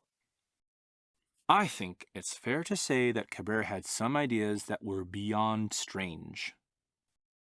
I've seen it work. Seen what? I've seen the bacteria link up the minds of hosts. They just needed to be connected to an electrical field that had certain patterns we found on the shards. Wait, you seen bacteria connect animal consciousness? With my own two eyes. We've both seen it. It's real, Kai. Are you sure the minds were connected? When was this? How did you test it? It's not even the half of it, Kai. Have you ever wondered why Dr. Cabrera was working with me? A quantum biologist? No, but I should have. So, why was he? Because he began to notice alterations in the consciousness of the hosts that could be explained by electrical communication. He asked me to investigate this. What did you find? After the host connections had been established with electricity, the bacteria began to respond to what seemed like invisible signals synchronized between the hosts. It took me over a year to prove it, but it turns out that this occurred from quantum entanglement. In other words, the hosts were communicating with each other instantaneously. It wasn't even communication, because there was no transmission or reception. It was more like a shared knowledge network, kind of like a superbrain, but more of a passive intelligence. We call it the Einfühlung. And you know the craziest thing? What's that? When we replicated the experiment, we found the new host network was synchronizing with the old one, even though they had never been linked electrically. And what's really amazing is that there was something else, something very conscious that was connected to this quantum network, but we don't know what or where it is. It might not even be on this planet. Okay, this must be it. There, behind the outcropping and shielded from the elements by overhanging rock, was a small, simple hole in the earth. Something that could have been stairs hewn into the rock were visible descending at least a few meters into the dark. Maybe the tablets are right inside the entrance. Didn't your grandmother say there were tests to find it? Hopefully we passed the test just by finding the entrance. Let's all stay close. I only have one flashlight and we don't know what's in there. Be careful. Here, you put your hand on Miko's back, and Miko, put your hand on mine. Let's go. They entered the sipapu with one flashlight between them, connected only by touch. After traveling through the winding cave for several hundred meters, Kai thought he noticed something flickering to his right. He let go of Miko's back for a moment and stepped towards it, not noticing the drop-off to a steep slope from the cave wall. He screamed as he slid down the sheer side of the slope and dropped into an underground stream. The water swiftly carried him out of panicked view of Miko and Nova. Suddenly he found himself completely submerged in the water, trapped in total darkness as the water pulled him deeper and deeper into the earth. He knew that he was completely helpless and was going to die. He thought he could see a light coming closer and closer through the cold, swirling water. Seconds later he was surrounded by this light and felt lifted up into a pocket of air. Sputtering and coughing, he rolled out of the stream and realized he was alive and somewhere in a cave with bizarre, stringy lights webbed organically across the ceiling. How was he going to get out of here alive, he wondered.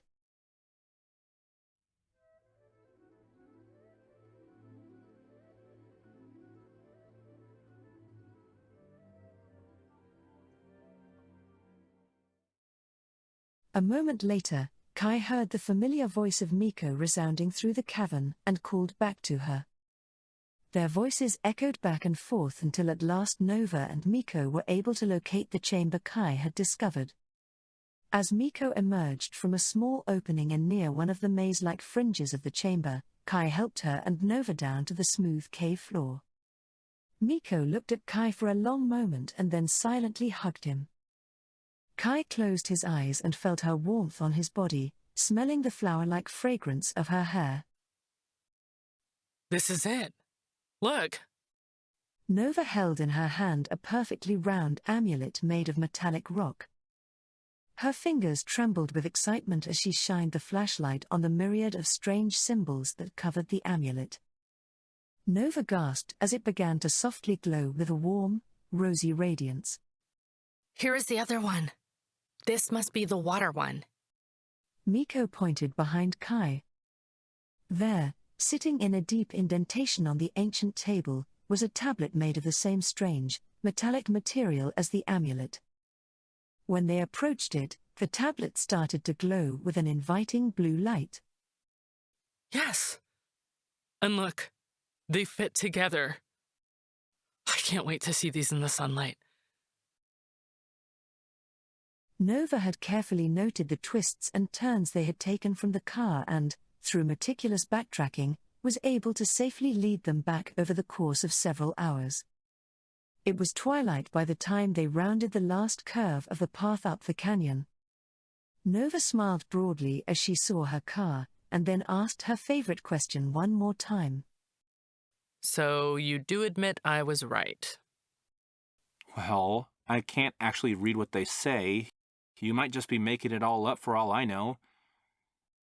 But yeah, I admit it. They look like they're from another planet. Look! Stepping out from behind the two shadowy boulders that marked the path were Agent Hoffman and at least half a dozen other similarly dressed men. Slightly behind them was Supranational CEO, Jacob Abramson, his arms folded triumphantly across his chest. Well, girls, you've had your fun, but now the game's over. How did you find us? Do you really think we didn't know what you were up to? Your little empathy science experiment may be ridiculous, but it was no secret to us. And you have your friend to thank for that. You betrayed us, Kai? Kai looked into Miko's beleaguered eyes and knew that she deserved to know the truth. No way, I wouldn't betray you. It wasn't me. We had high hopes for you, Kai. We gave you everything, but you turned on us, and we won't forget it. And for what? Your little escapade has changed nothing. Cabrera knew about the reservation, and it was an easy matter to track you after you arrived. Dr. Cabrera was working for you? Cabrera has been working on our side for over a month. His sister was busted for funneling money to Maduro. He could either cooperate, or she was headed for a lifetime stay in the federal prison system. If she had just minded her own business and enjoyed the fruits of Cabrera's fortune, you might have gotten away with your little field trip. The women are never satisfied. They're always nagging, always causing problems. Just like ZWF. You're a sexist asshole. And you are under arrest. We can do this the easy way or the hard way. Frankly, I don't really care which one you choose. Please, you don't understand. We can make a better future for everyone. Sounds like you're choosing the hard way. Take them into custody, boys. Get away from them! Nova had been slowly stepping backwards from the agents, her hands tightly holding the bag in which they had placed the artifacts. Scared and distracted, she misstepped, tumbling backwards into the shallow stream and towards the cliff. Ah! Nova! Miko and Kai grabbed Nova and lifted her out of the water. The bag had come open in the stream, and an eerie light was shining from inside it. Kai turned back towards the agents and snarled. I said, get away from them! Kai! Look! The stream now glowed with the same pulsing radiance of the amulet and tablet, rapidly cycling through a rainbow-like prism of colors. The colorful glow smoothly extended up from the water and over the young people in the stream. Kai looked at his hands as the glow encased it, and watched with fascination as bright, white light began concentrating in his palms. What the fuck? He has a weapon! Shoot them! Leave them alone! As the agents fired their weapons, Kai extended his arms in a protective motion. The white light on his palms instantaneously created a large, curved plane between them and the agents. The bullets vanished into the plane's brilliant light. Kai's hand became a fist and the blazing shield swiftly reformed into a ball. Kai exhaled forcefully and extended his hand, causing the ball to split into a web-like array of arcing missiles that engulfed Abramson and the agents. Kai closed his hand once more and the blinding light of the web vanished instantly, along with every trace of the men that had been immersed within it a second earlier. As Kai's eyes recovered from the light, he looked at Miko and Nova, his whole body shaking with uncertainty. They looked back at him and to each other, and all three felt a prodigious warmth deep within their bodies. What's happening? It's beginning. Did you feel that? I feel scared. Don't worry. There's a presence. We're together. Nova carefully picked up the two glowing artifacts out of the stream, and set them on a large, red rock nearby. Miko and Kai joined her, forming a circle around the rock. In wordless unison, they closed their eyes and joined hands.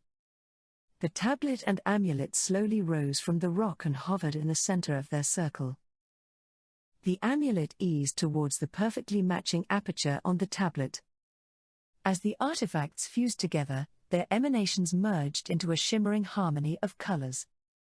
The colors swirled across and within each other, dancing and weaving in transcendent figures. Faster and faster their whirling dance grew, until at last it erupted upwards into a magnificent ray of light towards the star of Inanna. Standing by the rundown entrance of her trailer, Talasi faced the radiant channel that had opened in the sky and smiled, her softly glowing hands raised upwards. I see you, children. I see you. And from this new beginning, a time of peace began to grow upon the earth.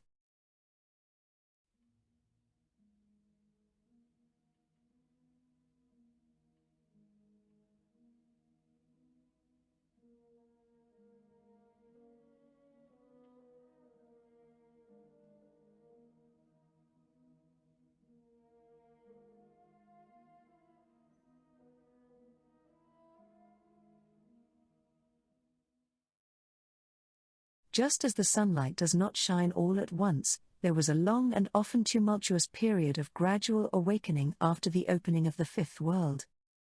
While the ultimate fate of humanity had changed, many individuals still suffered under the lingering ambitions and habits of cruel despots. One by one, these petty empires fell and their subjects were freed. Each of the champions who brought about such liberation would be a worthy study, for each noble purpose is a world unto itself. But hear now the tale of the greatest of these heroes, for her future destiny would one day have lasting importance for all of humanity. Though her future was truly illustrious, her beginnings were much more humble. Born both in privilege and privation, her early years were spent in near total ignorance of her circumstance. Comfortable and sheltered, but not safe, Koellia smiled at her mother as she unwrapped her 12th birthday present. Happy birthday, my little sunshine. Remember, you cannot tell anyone about this. Books are dirty to them. Koellia looked at the very worn but beautiful volume in her hand, One's Own Way by Alexandra Nikitичna Annenskaya, and gave her mother a sparkling smile. Thank you, Mama. I know. Don't worry. Do you like it? Yes, Mama. What is it about? You'll have to read it to see. Selena's translucent bracelet pulsed and blinked several times. I have to go out for a moment, but I'll be back, Kalina. I love you, my sunshine. Remember, stay safe. I will. I love you, Mama. Koellia heard the front door close after her mother left. She looked more closely at the book, admiring the handsome Cyrillic writing printed by letterpress onto its pages. Koellia's bracelet pulsed with light. Koellia hid the book carefully under her bed and touched her wrist, causing her friend Nina to appear holographically before her. Happy birthday, Koellia. Thank you. How are you today? I'm great, thanks. Guess what's waiting for you in your delivery box? What? The new imagination simulator. Every girl needs one if they're going to have a happy birthday. Oh, wow, that's so nice of you. I got it for you in gray. My favorite color. You're the best, Nina. Best friends forever. Hey, guess what? What? You know how I told you that my dad has been bringing his girlfriend around? Yeah. Well, he told me yesterday that he loves Zion more than Mama, and so I am going to need to get used to calling her Mama. I was so mad, but I was afraid to say anything. Zion scares me even more than my dad. Don't worry, Koellia. I know the perfect way to cheer you up. Oh, yeah? Living candies. There's a new strawberry flavor that makes you chase it for like 5 minutes before you can eat it. But it's worth it, I promise. Doesn't that sound fun? Totally. I've ordered some for you. They should be there in just a couple of minutes. You're so nice, Nina. You're the best. Best friends forever. Koellia heard the back door open and some voices from the conservatory it adjoined. Her nose wrinkled with curiosity. Hey, Nina, I've got to go. Okay, love you. Love you too. Koellia crept quietly to the side of her room and placed the rim of a glass cup against the wall. Pressing her ear to the other side of the glass, she carefully listened to the speakers in the conservatory, recognizing the voice of her father, Adam, immediately. And you're sure this will be final? She can't come back? No one ever has. It's the best solution, Adam. I'm being compassionate, right? Very compassionate.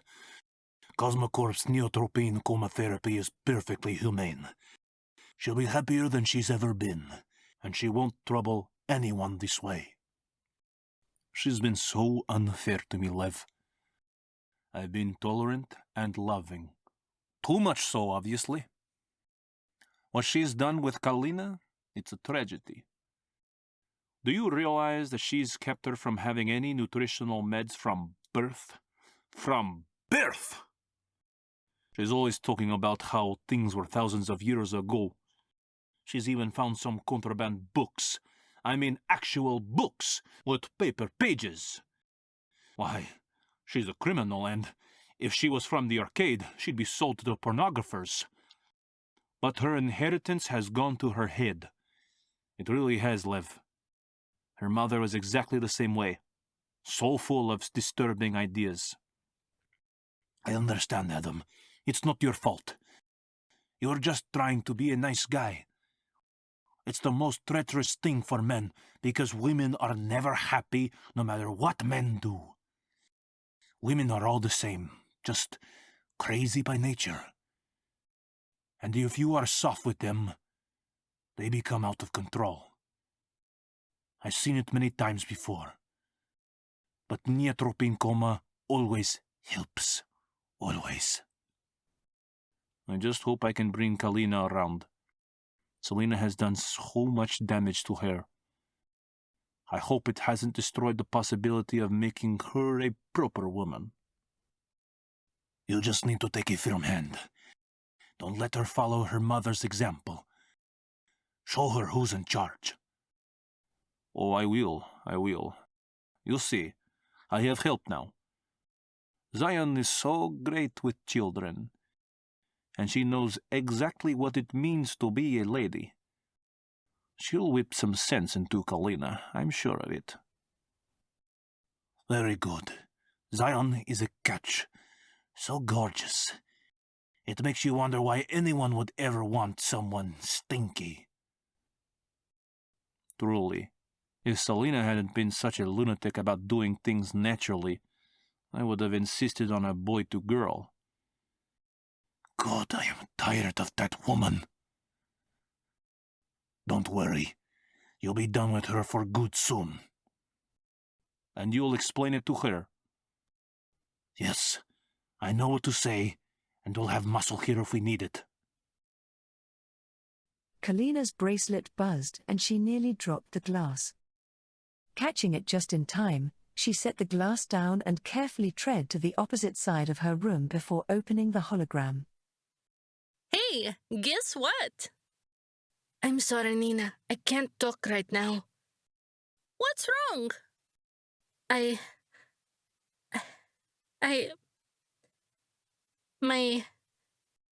Oh, Carolina, don't worry. Whatever it is, Nina is here to help. It's Mama. My dad is going to send her away for something called neoatropine coma therapy. Then it's good news. I've heard that's lots of fun.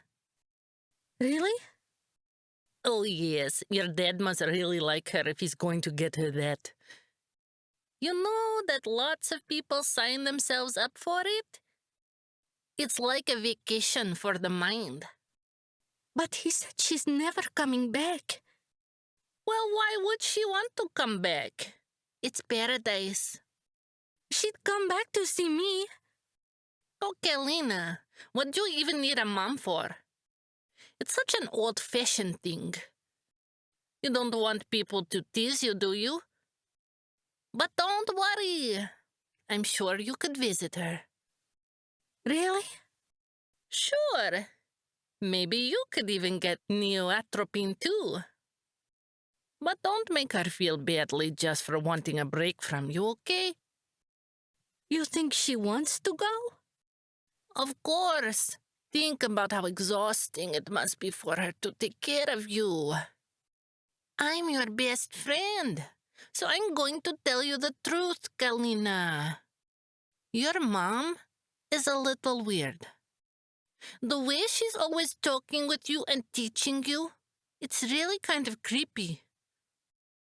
She doesn't respect your boundaries. It's not very nice if you ask me. Well, I like it. You're just used to it. But all the other girls have much cooler moms. They let their daughters do so many more things.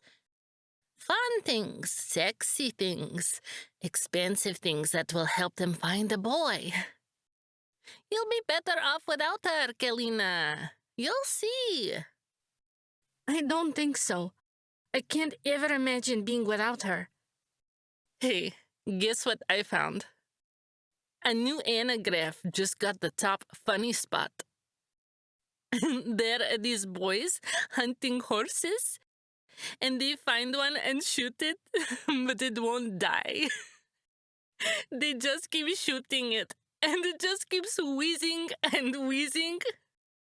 It sounds so weird and funny. Want to see it? No, it sounds awful. Kalina, isn't it time you became a big girl? It's your 12th birthday after all. You don't need to be scared. I'm here with you. Hey, guess what I just put in your delivery box? I don't want any presents. I just want Mama. But it's a limited edition corset from Kid Cool. And it's even signed by your favorite singer, Tina. No way. Tina? Are you serious? Of course. Kalina, if you love your mom, then be happy for her. She needs a vacation, and neoatropine is the best. Thank you, Nina. Okay, I'm sorry I was a downer. Don't worry, best friends forever. Everything is going to be fine. Your mom will be happy, you'll be happy. And guess what? I looked up Zion, and she's awesome. She'll teach you all the things girls should know. Love you! Kalina heard the front door open and her mother's familiar footsteps approaching. Thanks. Love you too. Hey, Mama is back. Talk to you later. Selena opened the door, gallantly holding what appeared to be a small cake on a platter in front of her. Hello, my little sunshine. Guess what I made for you? Your very own birthday cake. Thank you, Mama. I'm sorry I'm so difficult, Mama. Selena closed the door, placed the cake on a dresser, and sat on Kalina's bed. She motioned for her daughter to come sit next to her. Difficult? You're not difficult at all. Are you okay, Kalina? Did my dad talk to you already? Talk to me about what? Maybe it's a surprise. I shouldn't have eavesdropped. I'm sorry, Mama. Kalina, tell me what's upsetting you. Let me help you. I just don't want you to go to neoatropine coma therapy, Mama. Neoatropine? What are you talking about? Did your father say something about this? Yes, he and someone named Liv. I'm not trying to ruin your fun, Mama. I swear. I'm sorry it's so much trouble to take care of me. I just don't want you to go. I'm sorry. Come here, my sunshine. Look at me, Kalina. You are the center of my world.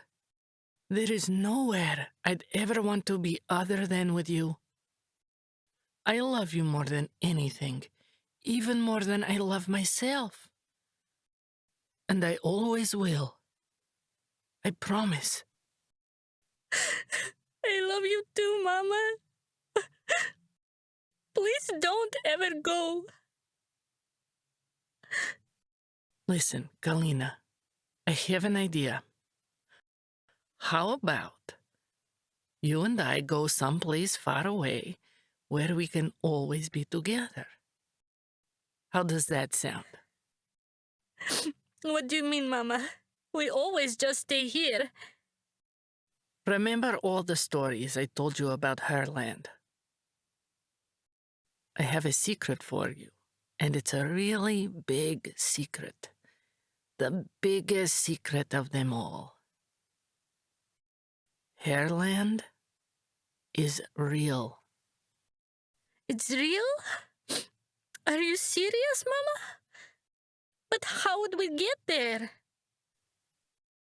We have to go down to below the upper crust, and then even down below the arcade. Way down below to where the sewers vent out of the bubble. That's where we will find her land. But you said it's too dangerous to go down to the arcade. You said it even scares you. It is very dangerous, Kalina. But we'll have each other. I'll keep you safe. You see, sometimes things are too scary to face alone. But if you need to be brave for someone you love, you'll find something really strong in your heart called courage. So because we'll have each other, we'll be brave and make it through the arcade. Sound good? Yes, Mama. I want to go to her land. It will be amazing. I think so too. We have to get ready quickly, though. Let's get our stuff together. But just as they stood from the bed, Kalina's bracelet buzzed. The girl went to answer the hologram, but her mother gently blocked her hand. Kalina, no. You can't answer that. We have to take off the bracelets. But how will I talk to Nina? She's my best friend, Mama. I wish I could have stopped your dad from putting the bracelets on you, my little sunshine. It's time you learned something. I know this is going to be hard, but you have to trust me. Will you do that for me, please? Of course, Mama. Nina isn't real. It's a software program that a company made. Nina is programmed to buy you things that it predicts will make you happy, while guiding you towards goals your dad has selected. Your dad wants you to be a regular girl, and Nina is his way of trying to undo what I've taught you. And if we leave the bracelets on, we won't be able to make it to her land. So, let's take them off, okay? Kalina couldn't remember the last time she took off her bracelet. It felt strange, almost embarrassing to not have one on. But Kalina quickly removed the gadget and tossed it into the closet. Yes, Mama. Mama, how come Nina seems so real? Computers are really good at being unoriginal. The Nina program copies how people act, and this makes it seem like it is real. You know, they even have some androids that look and act so much like real people that it's almost impossible to tell even in person. But do you want to know how to tell if someone is real? Yes, Mama? Kalina, come give me a hug. Now, take a deep breath through your nose.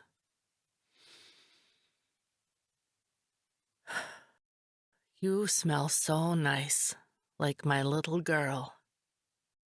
No one else in the world smells like you. And I have a special smell too. Can you tell? I can tell, Mama. You smell like happiness. I smell like human, and so do you. Androids smell fake. Mama? Yes, little sunshine? Why do boys say girls stink? Who says that? I've heard Dad and Zion say that many times. Maybe they only like fake smells. You know, Kalina, some men are very mean to women. It's really sad. There's a lot you don't know about the way most people act. I've always tried to protect you, and sometimes I've wondered whether it was the right thing to do. I thought there'd be plenty of time before we'd make the trip. Plenty of time to prepare you for what it's like down there. Kalina, listen. We're going to see some very scary stuff on our adventure. But I want you to remember something, no matter how scary it gets. What's that, Mama? Someday, we'll make it to her land. Someday everything will be like I've told you. It will be so beautiful. The air will be so full of beautiful smells and colors, and everything will be alive. Even the ground will be alive. So just remember, we just have to believe it's possible. And someday, we'll make it. Okay, Mama. I'll remember. Their packing was interrupted by heavy footsteps from the hall. They rushed to hide the evidence of their planned escape, managing to do so just before the bedroom door opened. Kalina's father stood in the doorway, frowned at the cake on the dresser, and then looked severely at Selina. Selina, there is a doctor here who needs to talk with you. Come with us to the living room. Selina calmly started walking to the door. Kalina caught her breath and started to follow her mother. No, Kalina, you stay here. Don't worry. We'll be back soon. Play with Nina. Selina turned to Kalina and hugged her tightly as she whispered, It's all right, my little sunshine. Someday, you'll make it there, and I'll be with you. Selina, this is urgent. Let's go. Selina looked at Kalina, smiling at her one last time as she struggled to keep her heart from shattering in front of her daughter. And then she turned and walked out with Adam. Once the door was closed, Kalina immediately got her glass cup and placed it on the wall shared with the living room. So this is your solution, Adam? To drag me into submission? Do the promises you made mean nothing to you? He's protecting his little girl from your abuse. If you weren't raising her to be a stinking cunt like you, this wouldn't be necessary. Get away from me, you disgusting she-male. I'm going to smack the bigotry right out of you, you fat bitch. Careful. Don't hit her in the face. Hold her down and I'll give her a tranquilizer. I'll never forgive you, Adam. Never. I have no choice. You've been teaching Kalina horrible things. This is your fault. Don't worry, precious. I'm going to teach that girl of yours how to be a real woman. Never. You stay away from her. There, I got her. Hang on while it takes effect. Good. And good riddance, Selina. Enjoy growing old in Haven. Alone. I'm going to give her a few bruises to remember me by. Adam. How could you? Adam. Help me carry her to the shuttle, and we'll be off to Haven. I'll go check on Kalina.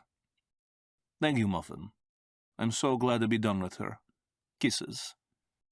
You're doing the right thing, precious. Kisses. In a single continuous movement, Kalina set down the glass, turned off her light, and got, fully clothed, under the covers in her bed. She willed her breathing to slow down as she heard her bedroom door open and heavy steps crept towards her bed. Are you already asleep, ducky? I'm so sorry that woman hurt you. But don't worry, you're safe now.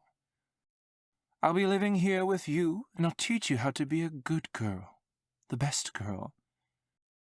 And you're going to love the meds. Nutravax, Floral Calm, Anti-Life. Only the finest for my baby. I guess we'll start in the morning when you wake up. Sleep tight, my little angel. Kalina lay silently until she was absolutely sure that the house was empty and everyone was gone. Then she got up, reached under her bed, and withdrew the bag she had been packing. She hugged the last item, her birthday book, close to her chest before packing it. And then she wiped away her tears and left the house. She had never gone below the area informally known as the upper crust before, but it was common knowledge that the loop would take her down into the arcade. Although Koellia had only vague notions of what she would find there, nothing could have prepared her for what she saw as she stepped off the loop. A churning mass of desperate humanity bustled ceaselessly in front of her. Koellia recoiled at the cold-eyed glares and anxious haste she observed on the faces of the people in the crowd. Everywhere was covered with grime and filth, and several unfortunate souls laid fully incapacitated on the ground, dark wet stains on their clothing, as the crowd stepped over and sometimes on them. At last reaching the side of the relentlessly packed street, Koellia saw that the flickering corridors crisscrossed the major thoroughfare. These galleries of passages led off to the effulgent doors of establishments whose names offered every crass mixture of sensuality and violence. Their sinister character more than evident, Koellia was thankful that she did not know what half the words in their names meant. Koellia shuddered and closed her eyes. She remembered what her mother had told her about courage and gritted her teeth. When she opened her eyes, she tried hard to ignore the horrors in front of her. She watched with a feeling of dread as the loop flew off into the distance, then wandered for a few blocks before noticing a familiar voice giggling and chattering at a neon kiosk. She stopped in front of the stall, struggling to block out the pornographic anagraph in its window as she read the animated sign scroll out the Church of Nina. She sighed miserably, and then felt a hand on her back. Where are you going, little girl? Two well-dressed men stood beside her, the hand of one still ensconced firmly on Koellia's back. Koellia shifted away from the men and studied their inscrutably bland faces, noting how their clean clothes contrasted with the dusty crowd. Hello, sir. Can you tell me where the sewers are? Of course. Come with us. We'll show you. Koellia turned to follow them when a young woman stepped between her and the two men. There you are, daughter. I was looking for you. Is this girl yours? How much for her? We're not for sale. Get lost, creep, or my man will come knock you flat. I doubt that, whore. The man grimaced and then abruptly turned and left with his associate. Olga immediately took Koellia's hand and drew her away from the crowd to the well-lit eve of a water market. It was then that Koellia noticed that the woman had a young boy with her. What were you thinking, child? Where is your mother? She's in heaven.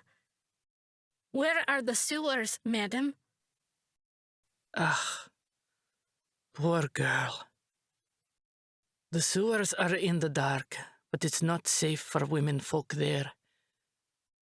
And it's not safe for a girl to be herself anywhere. We need to get you out of here. The dark? It's down below the stairwells. But didn't you hear me? It's not safe for women folk there. The two men emerged from the crowd, heading again towards Koellia and Olga.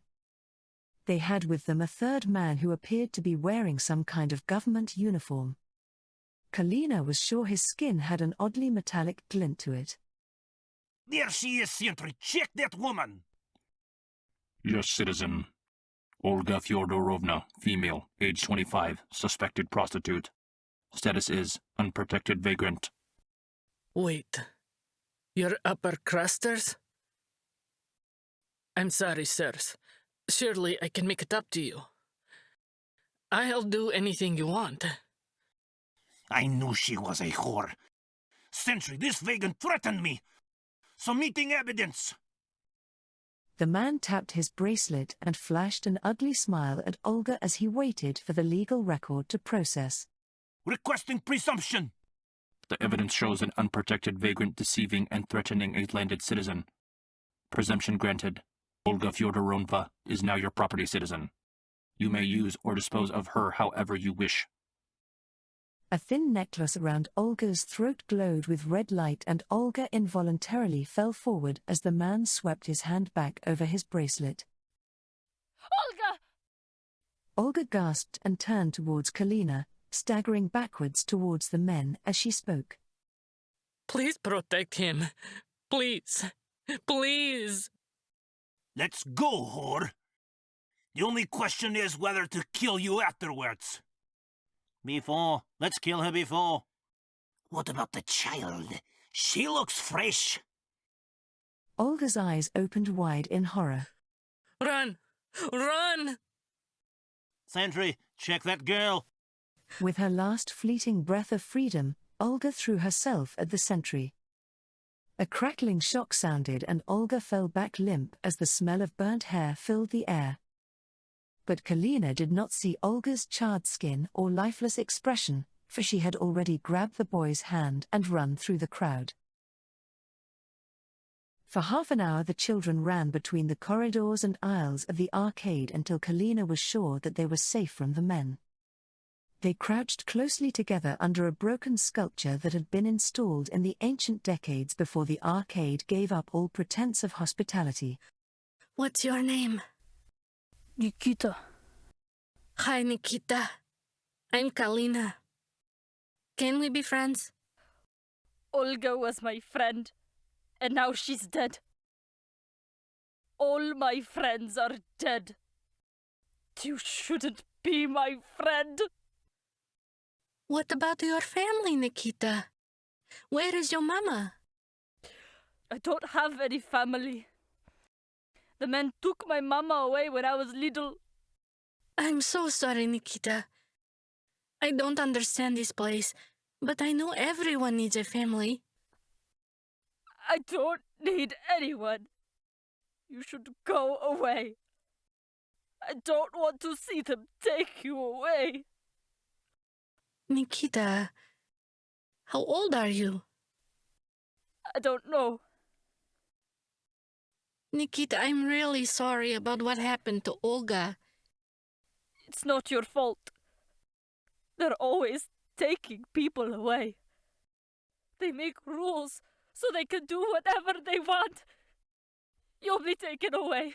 I'll be taken away. There's nothing we can do except hide and hope they don't hurt us today. What if we escaped, Nikita? What does that mean? It means we leave here and go someplace better. But there's no place anywhere that's safe for women and kids. My mama told me there is a place where everyone, from the littlest baby to the oldest woman, is always safe and secure. And it's so beautiful and different from what we're used to that it's hard to imagine. All we have to do is believe it's possible and go find it. What do you think? Should we go try? I don't know. Are you sure it's real? They were at the top of a hill where a lifetime ago grass had grown. The burnt shell of a restroom stood by them like a tiny ruined castle. Kalina's eyes traced the stumps of playground equipment down the hill. The equipment had long since been stolen or otherwise removed, but there, at the very bottom of the hill, she noticed a rusty sign that simply read, "The Dark." Yes, I believe it's real. We just have to find it. Want to? Okay. I hope it's real too. Be brave, Nikita. We'll find it.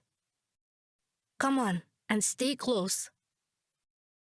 Remembering the warning she received from Olga about the dark, Kalina swept her hair up into a cap and put on her bulkiest coat.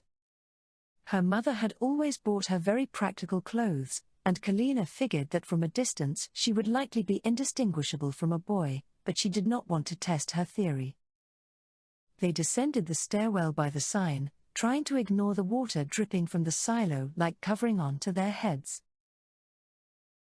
The stairs spiraled many meters down until they emerged into cavernously large underground room illuminated by irregular patches of artificial light that had filtered down from the arcade. Small hallways extended at intervals away from the huge room, and looked much like covered alleyways. Within these dark passages, the children saw strange, shifting shapes that appeared more monster than human. Koellia held Nikita's hand firmly as they stepped carefully along the margin of the huge room towards the tunnel at its narrowing end, meticulously steering past the strange men that were mulling randomly around the room. Those men were inevitably stumbling, fighting, or cursing, and often all three at once. They hurried through the tunnel to what Koellia hoped would be the sewers, instead finding that the tunnel ended in a second room even larger than the first. There, in the middle of the vast room, was a raised square platform about 40 meters across. A lamp array flooded the platform with glaring light, revealing a grizzled old man draped from head to toe in black robes. The man's hands were outstretched and his head bowed, and he stood silently in a Christ-like pose as a group of similarly adorned men crowded around him. As the children tried to cross along the side of the platform, Koellia noticed more and more men pouring out from the adjoining hallways, apparently coming to gather around the man on the platform. Waves and waves of the men came as Koellia and Nikita tried to pass, their thronging bulk slowing and obstructing the children's way. Koellia pulled Nikita closer and tried to push obliquely towards the edge of the room. But the crowd grew thicker, drawing the children back towards the platform in the middle. Koellia heard an amplified voice begin to speak and, unable to push further past the interminable wall of men, she circled and saw that the old man on the square platform was pacing its perimeter as he spoke. And it will be this way until the men do something about it. It is always men who must change things. And we must think not only for ourselves, but also for our sons and grandsons, and 100 generations down the line. It is time to end the chokehold that the stench has held over men. Men must be rid of the female parasite that has sapped and corrupted the male spirit, hating our vitality and strength. And yes, we can be free from their oppression. Yes, we can finally free men from the parasite that has plagued it for millennia. Listen good, men of ego. We are ready technologically. Artificial wombs are 1,000 times safer and 1,000,000 times better than the disgusting, selfish abomination that is a woman's womb. No, our sons will never again be imprisoned in the stinking hole of women. Nor do we need the stench for sexual reproduction. God gave us an X and a Y chromosome for a reason, men.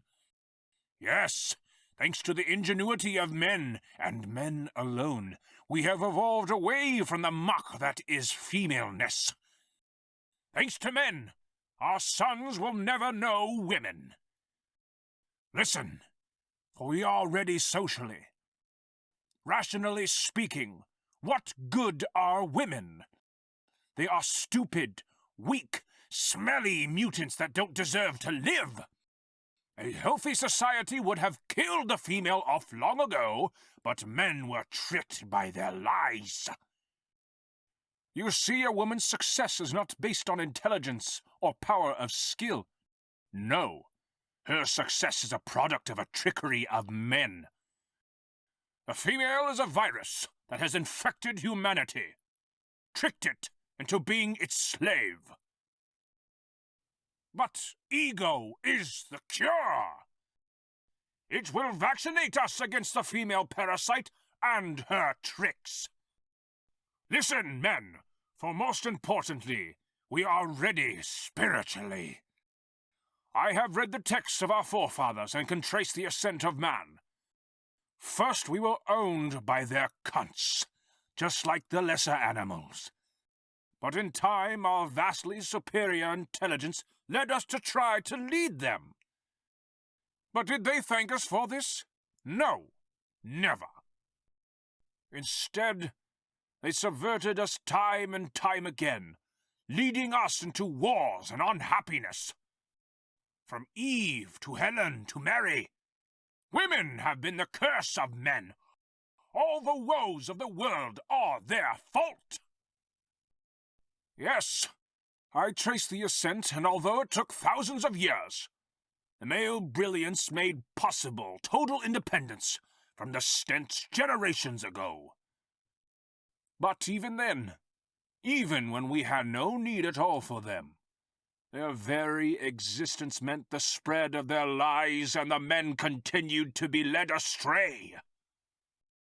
But now, at last, we, the men of ego, have become immune to women. We have found in the vows complete and total freedom. Yes, we have gone our own way, and we will never return to those putrid, bleeding cunts again. But for the sake of all men, we must now grab women by the throats and end forever their infestation of mankind. Death to all women! Death to all women! Kalina's blood froze when she heard the men's merciless chant. All she wanted to do was flee, but she knew that she could not panic. As calmly as she could, and with Nikita's hand safely in her own, she gradually pushed backwards through the crowd as they chanted. Their leader resumed his invective. We'll hear them plead for mercy. But do they not know what ego stands for? Ethical Genocide Organization. Ethical men, for it is ethical to cure society of the virus that is femaleness. It is ethical to save our male descendants from ever knowing the curse of women.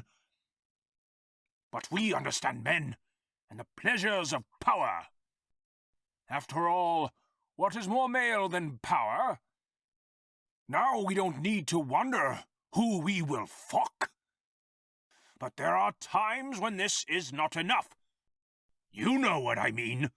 There is a natural male need to conquer, to destroy women. It is a root need, a sexual need to terminally dominate her. But if we complete that task, how will we satisfy that need? But yet again, male technology has the answer. You know it well. Ego was formed by the inventor of the retrovirus antigene. It has allowed us to almost completely replace the brain's function with full piloting control. But don't worry, men. It leaves the limbic system in place. Yes, she will feel pain and fear. She will remember you and quake with terror when she sees you. But no more trickery, no more resistance. And when you are done with her, you throw her away, like the garbage she is. This is ethical, men.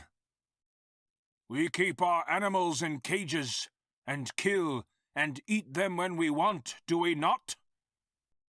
Women are the lowest nature, the animal, not the god in humanity. And like animals, they must be caged and killed and eaten too. And when ego has succeeded in its mission, men will truly become the gods they were destined to be. Hail, ego! Death to all women!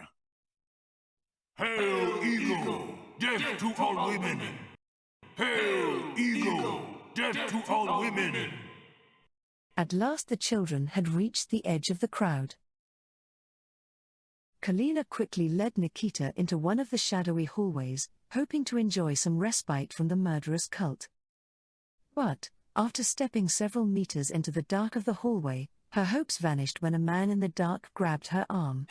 Hail, ego! Hey, boy, say it!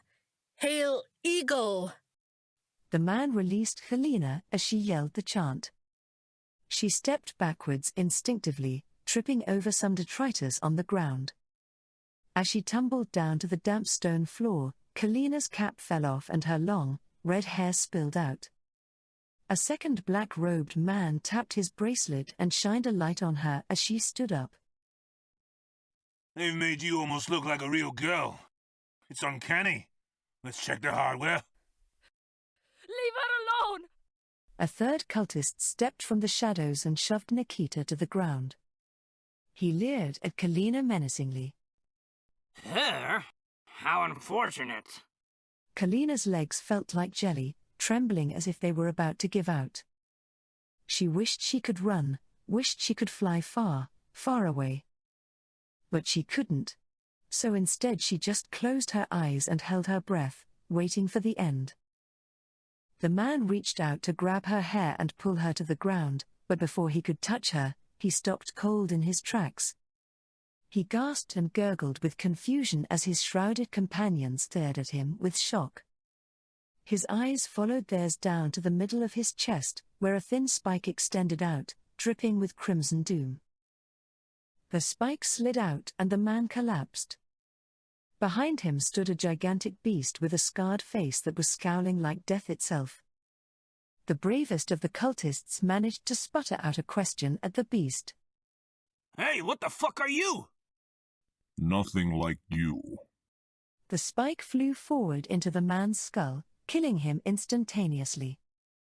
The third man turned in a panic, desperate to return to the comfortable safety of the group's vicious platitudes and boasts. But he never made it, as the beast grabbed him ferociously and heaved him backwards, smashing the side of his head into the stone floor. Straddling his prey, one of the beast's hands raised in a huge fist before crashing down with a stomach-turning crunch. A splash of thick liquid sprinkled the ground, and then everything was still. Standing again with his fist dripping, the beast took a long breath to collect himself before he spoke. Are you all right? Nikita, now back on his feet, leapt between the beast and Kalina. I won't let you hurt her! Relax, kid. I'm not going to hurt either of you. But what the hell are you doing down in the dark? We've got to get you back to the arcade. Kalina paused. Despite the almost euphoric levels of adrenaline that coursed through her veins, she could see that this was not a beast. This was a man, although there was something quite distinct about him. But was the difference good or bad, she wondered. Not the arcade, please. We need to go to the sewers. The sewers? Why? No one goes there.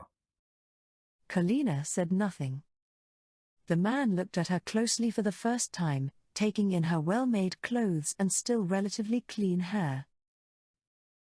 Where are you from, girl? You don't look like you grew up in the arcade.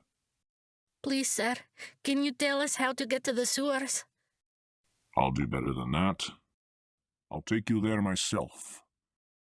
But first, tell me why you want to go there. Never mind then. We'll find it ourselves. Wait, those men will kill you if you go back there. Fine. Keep your secrets. I'll still take you there. It's this way. The man started down the hallway, but stopped when he saw the children weren't coming. Look, I'm not going to hurt you, I promise. Men don't keep their promises. Well, then you've never met a man like me, because I keep my promises. Look, I'm not going to make you come with me. But I'm heading to the sewers, and I won't hurt you. The man turned and began to walk deeper and deeper into the hallway, farther and farther away from the still mindlessly chanting crowd in the main room. Kalina watched the man disappearing into the distance for a few seconds, and then grabbed Nikita's hand and ran after him. Come on. They caught up to the man, following a few steps behind him. Kalina heard someone shifting on the ground to her right, and she hurried her pace so that they were directly aside the man. Smart choice. So are you running from something or someone? I'd rather we didn't talk, please, sir. Suit yourself. But please call me Grigori, not sir, if you don't mind. And since you asked, I came down to the dock because I was running from something. I didn't ask. What were you running from? I was running from the arcade. I'm a brawler, and my clients, let's just say that their tastes do not agree with mine. What's a brawler? I knew you weren't from the arcade. You know how you can buy piloting in the upper crust? No. What's piloting? You don't know what piloting is? I thought it's all you upper crusters like to do. Steer around the masses like dolls. Well, I'm sorry, but I've never heard of it. You're more of a mystery than I thought. You see my necklace? It allows clients to pilot me. They see through my eyes, get a simulation of what I feel, and get to control whatever I do. That sounds terrifying. Can you still control yourself when they're piloting? I can fight it for the first few seconds when they jack in, but after that, I'm just a meat puppet, experiencing and suffering whatever they do. Why don't you just take off the necklace? That's such an upper cruster thing to say. You really don't understand how things work, do you? A necklace is linked to my score.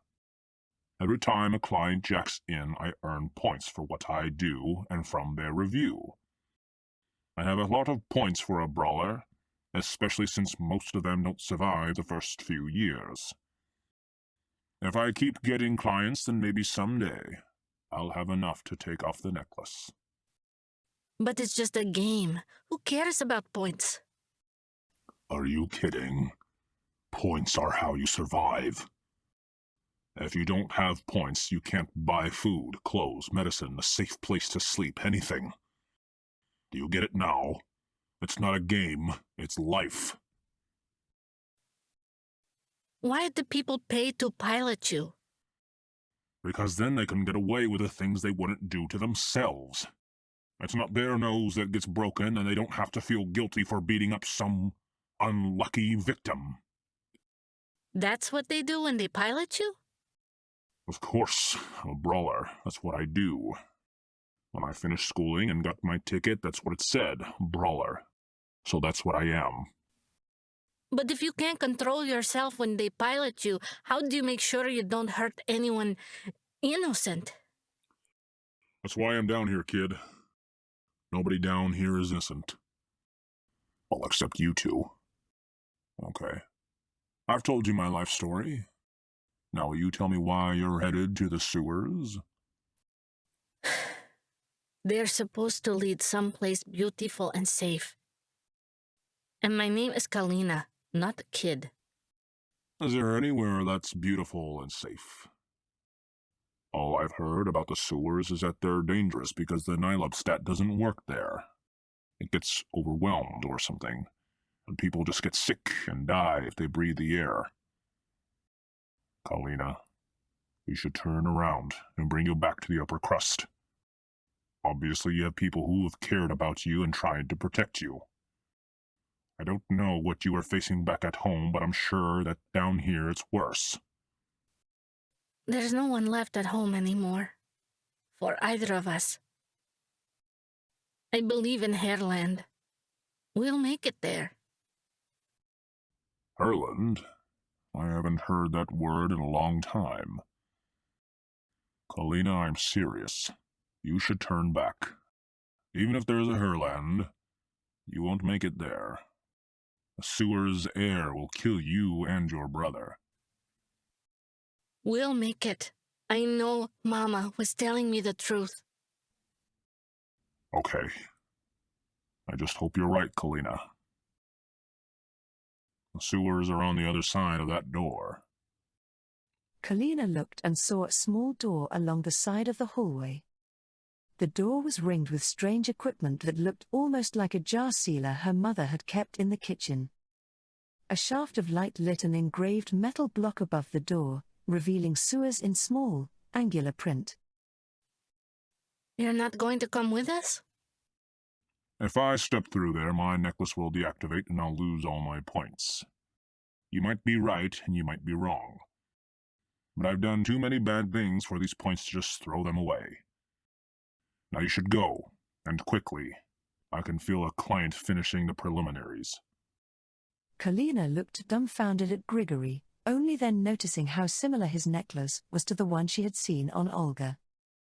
Koellia winced when she saw that the necklace was beginning to glow red. The preliminaries? Yes.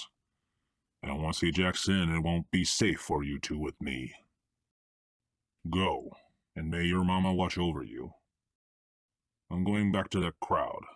They'll deserve whatever the client wants to inflict. Grigory? Yes. Thank you. Be safe, little ones. Grigory turned and ran off with surprising speed back down the hallway. Koellia knew that the critical moment had come. She turned towards Nikita and smiled at him softly. Are you ready? Nikita nodded. Koellia pressed her hand to the door release. It sighed open and tiny holes in the doorframe immediately began venting and pulling in air, creating a kind of invisible atmospheric shield. Koellia cautiously extended her hand into the blowing air. It tickled, but didn't hurt. Koellia gulped, remembered her mother, and stepped into the sewers.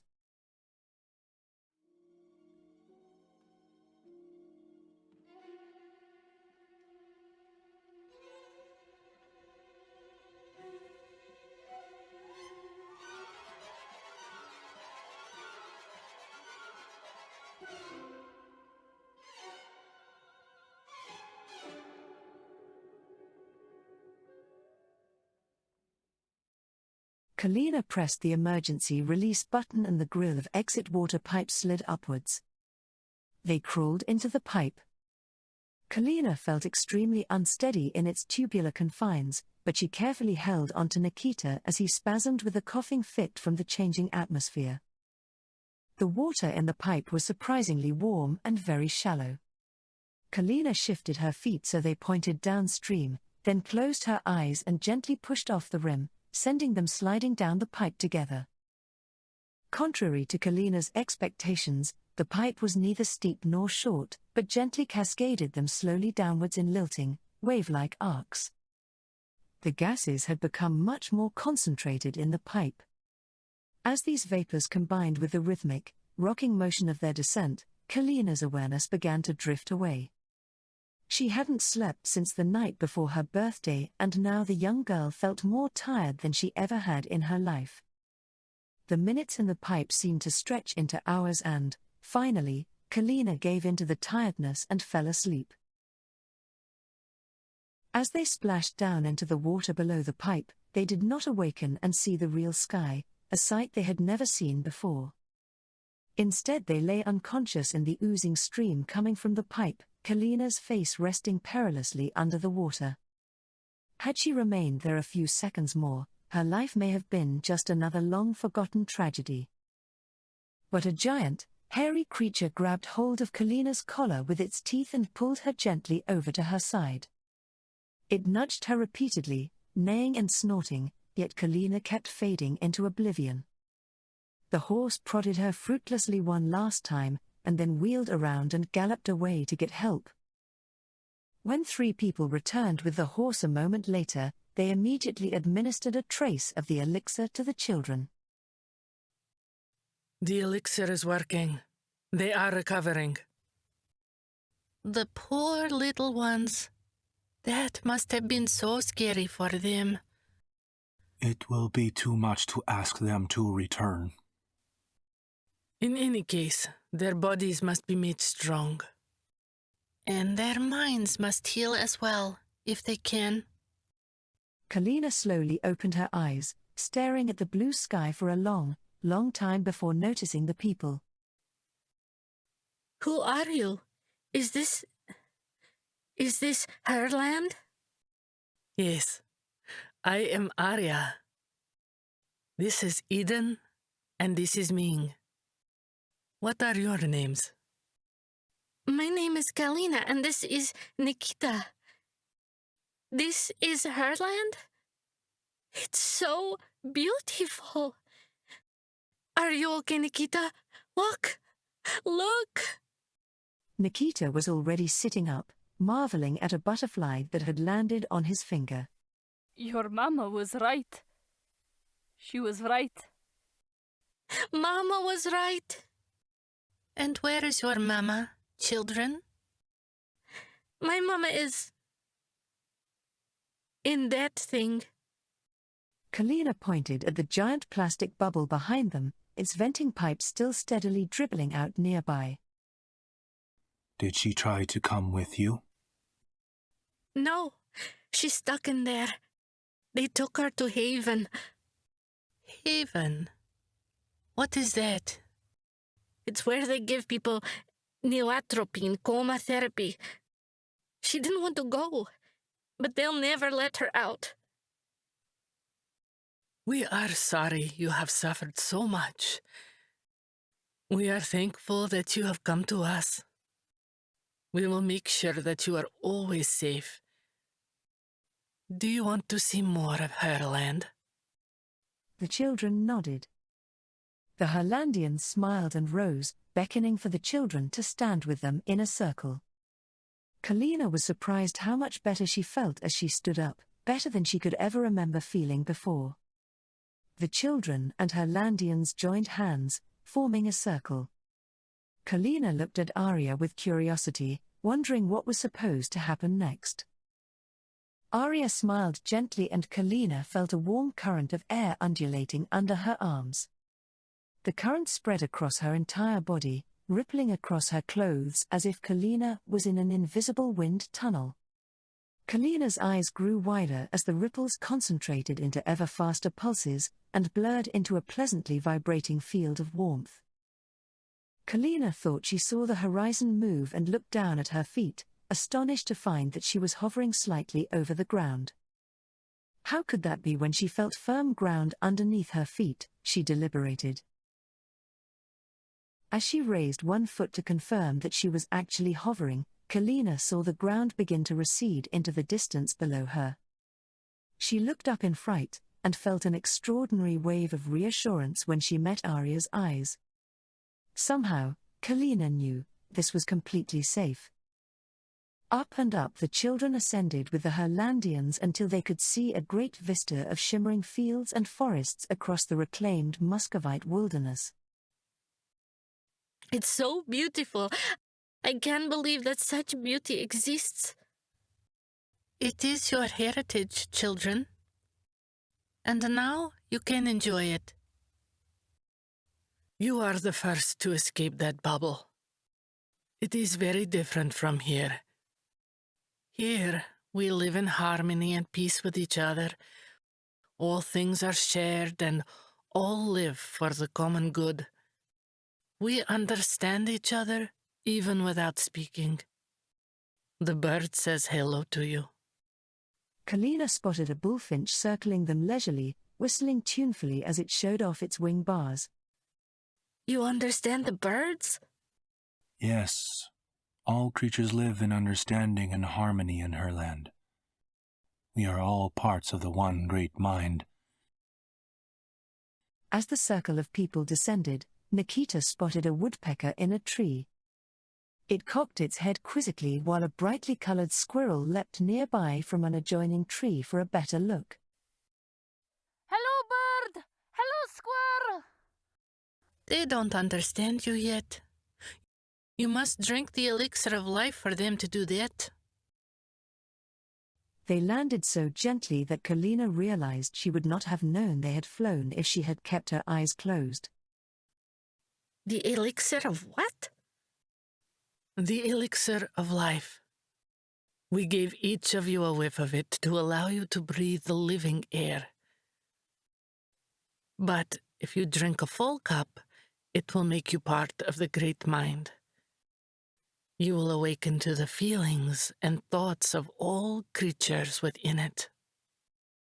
You will understand your true nature as part of the all-living, and this allows you to live forever.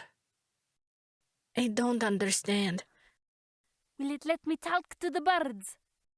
Yes, Nikita. It will bring you in harmony with all intelligent things that are connected across the planets. even across the stars.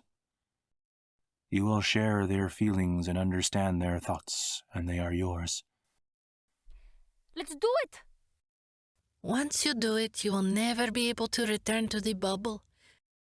The bubble makes poisons that kill life, and once you have had the elixir of life, the poisons will destroy your body if you re-enter the bubble. I thought you said it would let me live forever. Yes, because you will become the great mind. The great mind is like a giant tree of life. But our bodies are leaves on that tree. They will fade and die, but the tree will live on. But if we just die like we always did, then how is that living forever? When you drink the elixir of life, you become in harmony with the great mind.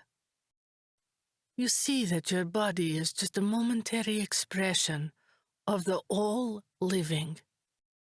The all-living lives on forever, long after the body is gone. So it's useless. I am my body. It's the only life I have. The belief that your body is separate from all living is an illusion, and the elixir of life removes that illusion. If you drink it, you will become part of the great mind. You will live forever, with your body now in harmony with the all-living.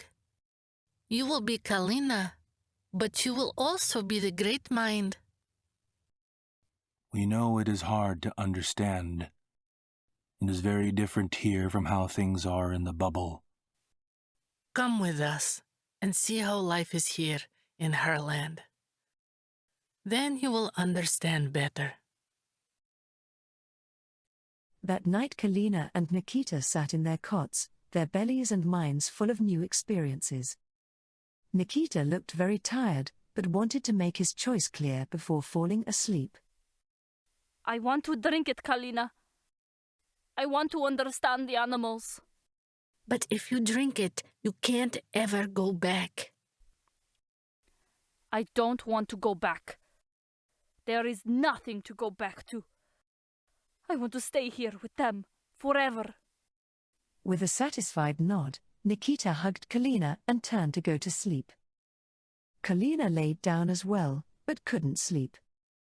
She kept thinking of the way her mother had looked at her with such sorrow and longing when she left. Kalina could not ignore the terrible fear that that would be the last time they would ever see each other. The tears began to flow and Kalina knew they would never stop if her mother was gone forever. Arya walked over and sat softly on Kalina's cot, taking the girl's hand in her own. What saddens you, Kalina?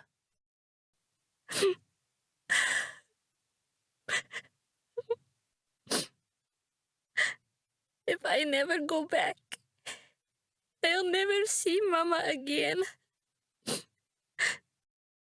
I want to bring her here. Are you sure that she is still alive? Yes.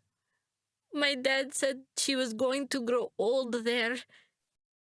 Your father is still alive too. He's a bad man. I hate him. But I love my mama. I can't just leave her there alone. She might end up like Olga. Who is Olga? Olga was Nikita's friend. She died because of me.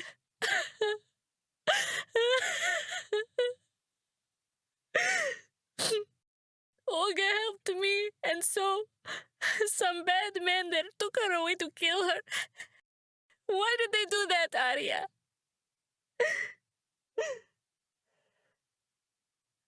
Why were they so awful? Come here, child. In the bubble, many die because they are good people living among very evil people. That is the fault of those who are evil, not those who are good, like you. Goodness comes from life, from the motherly energy that joins us together. But the bubble is poisonous against life. and the goodness that comes from it. The bubbles are very evil. But why is there evil? The evil came from a serious error in some people's minds. The mind is very magical because it creates how we see the world. But some people use this power to pretend they were not connected to their mothers, to each other, and to all life. By fooling themselves in this way, they could pretend that they were the only life that mattered. This was a very harmful delusion because it led these evil ones to mistreat and exploit others. Sadly, the more kind and loving people were, the more they were vulnerable to the evil one's abuse. In order to ensure they were not victims of evil, people were taught to be less kind and trusting towards each other. This distrust and division spread the error that people were not connected, and evil became more and more common. Over thousands of years, it became so common that many people assumed it was just the way things had been. But all through those dark days, the mothers kept right on loving their little babies, nursing them, teaching them to talk, touching and kissing them. They knew that if the evil were to destroy us, then that would have been the end of life. Yes, those little acts of motherly energy kept the goodness alive, and that goodness began to heal the damage that had been done. Evil was destroying itself, just as it always does, and more people began to wonder if they could use their minds in a better way. Imagine, Kalina, love is a gift that has been given from generation to generation since the Great Mother first loved life into being. And one day, enough people were connected by that love that they all worked together and formed her land. And that's when evil retreated from the world into the bubbles. Can we get rid of the evil in the bubbles? I wish everywhere was like her land. Kalina, once there were many bubbles like the one you were in. When her land started, the spread of the great mind grew and grew. The old men couldn't stop it, even pumping out their poison into the atmosphere. So instead they made bubbles where they could ensure it was too poisonous for the great mind to enter. In the bubbles, they treated the environment like a factory. They tried to control everything, all of life's processes. For decades it was a disaster, and most of the bubbles collapsed on their own. But some survived once they figured out ways to pull all the waste and pollution from their factories out of the bubbles. But they were running out of resources in the bubbles, so they went on missions to capture resources from her land. For a while we tolerated this, hoping they would still exhaust themselves, and some indeed did. But some became entrenched and turned more and more aggressive with each mission, causing much damage to the earth. So, her land put boundaries around the remaining bubbles to stop their capture of resources. We hoped that would make them see reason and finally bring down their walls. But some bubbles kept right on grinding away with the limited resources they had. The less efficient ones have already collapsed, but some are estimated to have enough resources to last for centuries. Every now and then there are a few defectors that escape the bubble. When that has happened, we give them the elixir. If people are in good heart, the elixir allows them to join the great mind. But if they are evil, disharmony within them quickly increases and destroys them. And yet, sometimes, the good in heart have chosen not to drink it. Instead, they have gone back to the bubble. Why? Why do they return? Those who have escaped do not want to return. But a few have done so because they want to rescue those they love that are still in the bubble. But it's extremely dangerous to do that. Most who try have failed. But the ones who have succeeded have done so by breaking the bubble. Breaking the bubble? That can happen? Long ago it was nearly impossible. But when the old men acquired total power in their bubble, they started to devolve. They felt so sure that no one could ever challenge their power that, after a few generations, they became very foolish and careless. So now the bubbles are extremely vulnerable to collapse from the inside. Is it really so easy? Yes. If a person can get inside and reach the circulation core, all that is needed is to pour in a single vial of the elixir. This will vaporize the elixir and cause its effects to spread throughout the population. But that's not all. The central machinery of the bubble depends on a perfectly sterile system. Once the elixir is circulated, it will reach the hull machinery. When that happens, the bubble will pop like a balloon. Those who have survived the vaporized elixir will be able to breathe the living air, and we can invite them to be part of the great mind. So why don't you go and do that? It's horrible in there, Arya. There are so many bad men there, and they hurt so many innocent people. My mama is trapped in a bubble. Someone needs to save her. I cannot. No one who has drunk the elixir can enter their poisonous air even for a moment. The environments are incompatible. There it is sterile and poisonous. Ours is full of life. Kalina, the whiff of the elixir you have had will soon wear off. You'll have to drink a cup or return to the bubble. I'm sorry, but you must choose. I'll go back. Kalina, there is terrible suffering in the bubble. But if you stay in her land, you are assuredly safe forever. I must go and save her. I will break the bubble for her sake and all those who are good.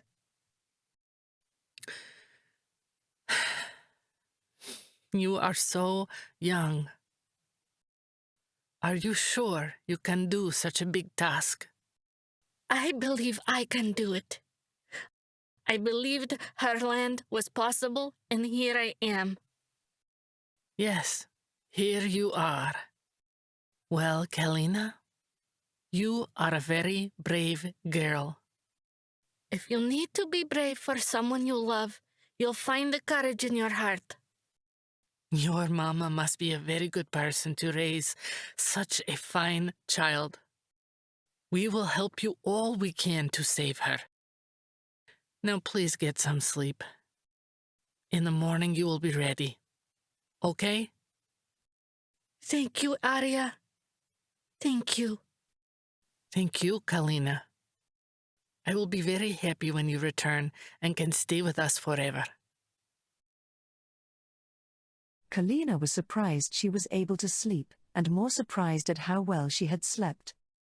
Was this what real sleep was like? Kalina wondered, as she rose and stretched. The morning was spent preparing for Kalina's mission, as there was little time left before she had to return. By afternoon, Kalina felt ready. Dressed in a beautifully woven red cloak, she stood by an air intake on the bubble. The Herlandians had already explained 4 times how to safely find her way to the core from the ventilation system. Kalina was sure she had memorized their instructions and had to strain to hide her impatience with their concern. But, knowing the dire risks Kalina faced, the Herlandians stepped through the plan one more time. So, do you understand now how to use the amulet? Yes. It only works against bad people. Bad people and androids. It amplifies their disharmony, But good people are safe. It won't hurt them. And you remember what to do after you pour in the vial. I get Mama and return out the sewers before the elixir reaches the air system. You will only have about an hour. If you cannot reach your mother in time, you should hurry back through the sewers. There'll be time. Haven is close to the core. I just wish I could pick her up first. You could try, but she will feel very sleepy from the neoatropine. It would probably be more dangerous for both of you if she went with you to the core. I'll get her after I go to the core. You said there will be fewer guards then. The bubble systems will start to go into alert almost immediately after you release the vial, but it will take an hour for the vapors to reach the people. A few hours after that, the hull will malfunction and the bubble will break. Those hours in between are very dangerous. There will be a lot of chaos until the bubble breaks and we can help the people within. That's why you need to make sure to escape within an hour. Are you sure you understand? Yes. Mama always said I was a good student. She's counting on me and I won't let her down. Kalina, please, come back safely. I want you to be here too. Don't worry, Nikita. I will. Are you going to drink the elixir this morning? Yes, I can't wait to talk to the aliens. When I get back, I'll drink it too. And then we'll always be together. Okay? Thank you. Please, be careful. Good luck, Kalina. We will be here waiting for you when you return.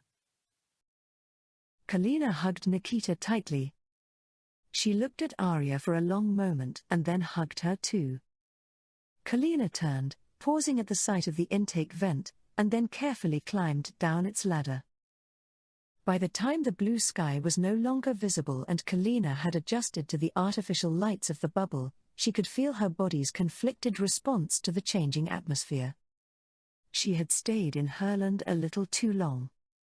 It had become increasingly hard to breathe there, and the familiar, acerbic air of the bubble was invigorating. However, Kalina also found that the cloying, chemical odor in the bubble's air burned the inside of her nose and made her skin itch, and even seemed to vex her mind. The ventilation system was laid out exactly as the Herlandians taught her, despite their worries that the schematics might be different. Their maps had come from a different bubble, but the elites in the bubbles had become little interested in innovation beyond bread and circuses. As instructed, Kalina turned right a second time and reached the entry panel as expected. She pried open the latch and quietly set the grill along on the shaft's wall. Carefully looking out the hole on the ceiling, she made sure no guards were around and then dropped several meters to the floor of the circulation building. Rising slowly as she looked at the complex labyrinth of hallways leading off in all directions, Kalina wondered which path would take her to the core.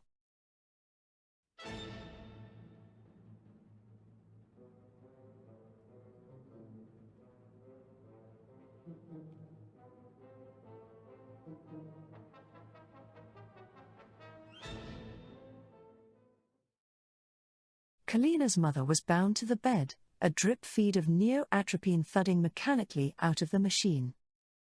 Kalina quickly stopped the drug flow and untied Selina's binds. Kalina looked expectantly at her mother, but Selina continued to lie perfectly motionless on the bed. Sitting beside her, Kalina gently took her mother's hand and drew it up to her face, holding it close to her as she began to cry. The first tears were so small and rare they were almost invisible, but soon tears fell like raindrops from Kalina's eyes, dripping silently onto her mother's lifeless hand. Kalina wished that everything had been different. She wished that she had been brave enough to stand up to her father. She wished that she had never let her mother be taken to Haven, that instead somehow her mother had awakened in Herland with her and Nikita. More than anything else, she wished that she had her mother back.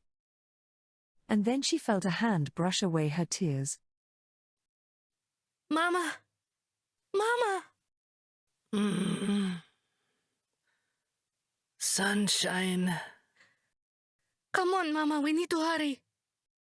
Selena held her daughter as long as she could, only half understanding Kalina's protests about the vanishing amount of time they had left. Finally, Kalina pulled her out of the room, leading her carefully past the remaining guards and out to the loop. The vile spectacles of the arcade reminded Kalina that they were still far from safety. She drew her mother, who was still swaying and staggering from the toxins, urgently forward as they headed to the park's stairwell. There was no time to disguise themselves before they entered the dark, but Kalina had learned from the Hollandians of a shortcut that would lead them almost directly to the sewers. They simply had to pass to it unseen, which, by some good fortune, they soon did. Kalina saw the familiar door to the sewers, its metal sign still illuminated by light from above. She spun smiling towards her mother, startling at her mother's pained expression. Kalina followed Selena's eyes, turning to see that a small crowd had emerged from a hallway behind her. The men had spotted them. Hey, is that a woman? It is, grab them! Kalina knew what she must do. She raised the amulet and a blast flew out and struck one of the cultists. As he melted into crackling nothingness, the other men shuddered backwards, unsure of their next move. One started to charge wildly towards the women and Kalina let out another blast, incinerating him and prompting the remaining men to flee. Suddenly a hand reached out from behind her, grabbing and twisting her arm violently. She shrieked with pain and dropped the amulet, recoiling as it shattered in a fountain of sparks on the ground.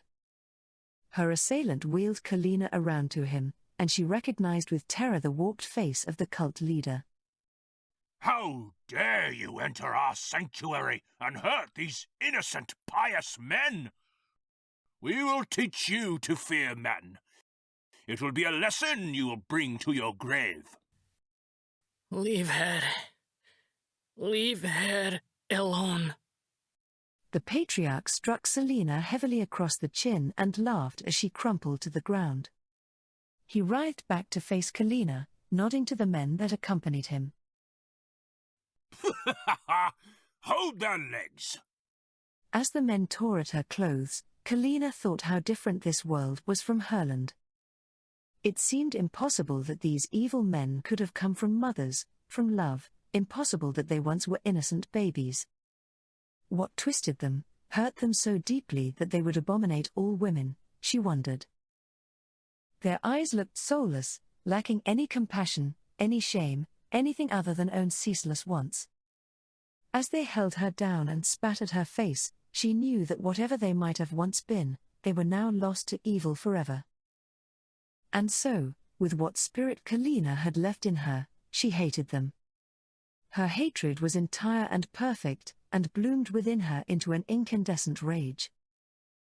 The cult leader cloddishly fell on top of her, staring through her as she strained against the men pinning her down. He pouted his lips grotesquely, then grabbed her hair and tried to force her to kiss him. The rage in Kalina erupted like a volcano. Her mouth snarled open and she bit into the man's mouth as hard as she could, her teeth ripping the flesh from his lips with a sharp twist. The cult leader straightened onto his knees and let out a terrifying howl from the gory, ruptured remains of his mouth. As his blood sprayed everywhere, Kalina wished the most dire curse she could imagine on the men, then closed her eyes and waited for death. One of the men who was pinning Kalina down suddenly released his grip. A moment later her other arm was free, then her legs. She barely opened her eyes, terrified at what awaited her. But, there, to her surprise, she saw Grigory as he grabbed hold of the cult leader and savagely smote the life from him. Throwing the dead man unceremoniously to the ground, Grigory looked at Kalina, discreetly estimating how much trauma she had suffered. Kalina stared back up at him, then swiftly stood and pulled him close to her. He froze, uncertain at first, then closed his arms around the girl and tenderly comforted her as she cried. Grigory helped Koellia get her mother back on her feet before looking up to see a frenzied mob of cultists running towards them, summoned by the stragglers that had fled earlier. The cultists formed a semicircle around them, and began to close like a vice. Over his shoulder, he looked one last time at the girl who, in a different life, could have been his daughter. Run, Koellia, run! Koellia pressed the door release and she and her mother stepped through the atmospheric shield into the sewers. Grigory turned and faced the crowd, feeling a familiar twinge as his necklace alerted him to a new client finishing preliminaries. Oh, fuck off! He tore the necklace off and crushed it beneath his boot. Gnashing his teeth like a tiger, he glared angrily at the cultists, shaking with furious adrenaline. His hands balled into massive fists as he strode fearlessly towards the mob. They reared back, frightened as much by his audacity as his imposing frame. Well, come on, snowflakes. Where are your fucking balls now? Koellia heard the door shut behind her as she urgently pushed on, trying to remember the way to the exit water pipe while her mother staggered along next to her. As they plodded forward, Koellia's mind began to cloud and wander, and she realized that the circulation system was quickly failing. At last they came to the pipe and Koellia anxiously pressed the emergency release button. This time, however, the grill remained in place, blocking their path into the pipe. Koellia pressed the button again and again, then tried forcing the grill upwards and bending it, but all to no avail. The girl realized they would need to find a different path out of the bubble. They started down the tunnel, but her mother lost her footing and fell to the floor. Koellia helped Selena onto a small platform and brushed the dirt from her knees. Her mother leaned over towards Koellia, resting her head on her daughter's shoulder. Koellia sat there, propping her mother up as she watched water drip slowly from the ceiling. It feels so good to rest, surely we can rest for a few minutes, thought Koellia. But, as she started to close her eyes, her mother began coughing violently. Koellia gritted her teeth and lifted her mother upward to stand. Mama, we have to hurry. We're almost out of time. Selena looked longingly at Koellia, softly brushing her daughter's cheek before sitting down again on the platform.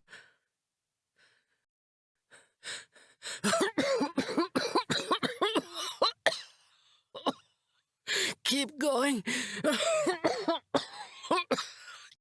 Keep going, sunshine. No, Mama, not without you. Selena kissed Koellia's hand and smiled up at her. Koellia, no matter where you are, I am with you. I'm right there in your heart. Now go, please. Koellia hesitated, refusing to let go of her mother's hand. Go, my sunshine, go! Another coughing fit interrupted Selena, and she doubled over in pain. Koellia again lifted her mother up from the platform, putting Selena's arm over her shoulder for support. Koellia only got a few steps before she tripped and they both fell to the ground. Koellia stood back up, wincing as she put weight on her ankle, and helped her mother up over her shoulder once more. Selena murmured something and closed her eyes. Koellia held her closely, and again started through the tunnel, this time more slowly. Sweat soon dripped from Koellia's brow as she plowed slowly forward, half supporting, half dragging her mother alongside of her. Every step she took, her body wanted to give up, to fall to the ground and rest, to die. But Koellia knew that she was more than just her own life, and so she willed herself forward. I believe. I believe.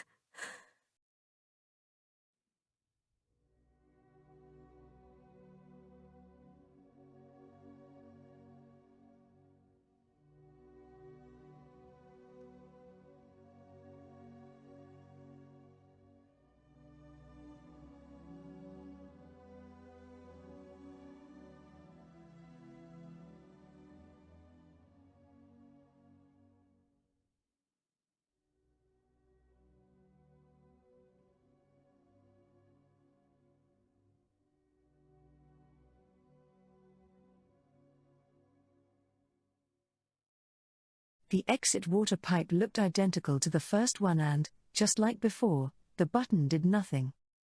But this time, Koellia was able to manually slide the grill upwards. She carefully lifted her mother into the pipe, climbed in with her, and almost immediately fell asleep as she pushed off the rim. There they are! Quick, let's give them a whiff. It's not working. It's not enough. Koellia, open your mouth. Drink this. Koellia woke in the most beautiful garden, looking up at a magnificent tree. Succulent fruit dangled from the tree, hanging down so close she could smell their rich, heavenly redolence. Koellia swayed in the breeze and smiled at a radiant woman who looked like she was clothed in starlight. Welcome home, my child. The fruit is very good. Come, have a taste. It is wonderful, great mother. It is the sweetest thing I've ever had. What is it called? It is harmony, my child. When you eat it, you will become all living. Do you remember now? Yes, great mother. I remember all of us. Koellia took a deep breath and smelled happiness. She opened her eyes and saw, through the auburn hair of her mother, a picturesque grove of trees. And then she hugged and hugged as her mother held her tightly. My little sunshine. Mama, I love you so much. And I love you. Can you feel it? I feel it. I can feel your love. I can feel all love all around me. Through the whole world. Even beyond. I can feel it, Mama. I can feel it. Koellia saw Arya smiling at her. The Herlandian priestess was standing with Nikita and the other Herlandians, all gazing sweetly towards Koellia. Koellia and Arya looked gently at each other for a long time. And then Koellia knew Arya's thoughts. You have awakened the great mind. Welcome home, my child.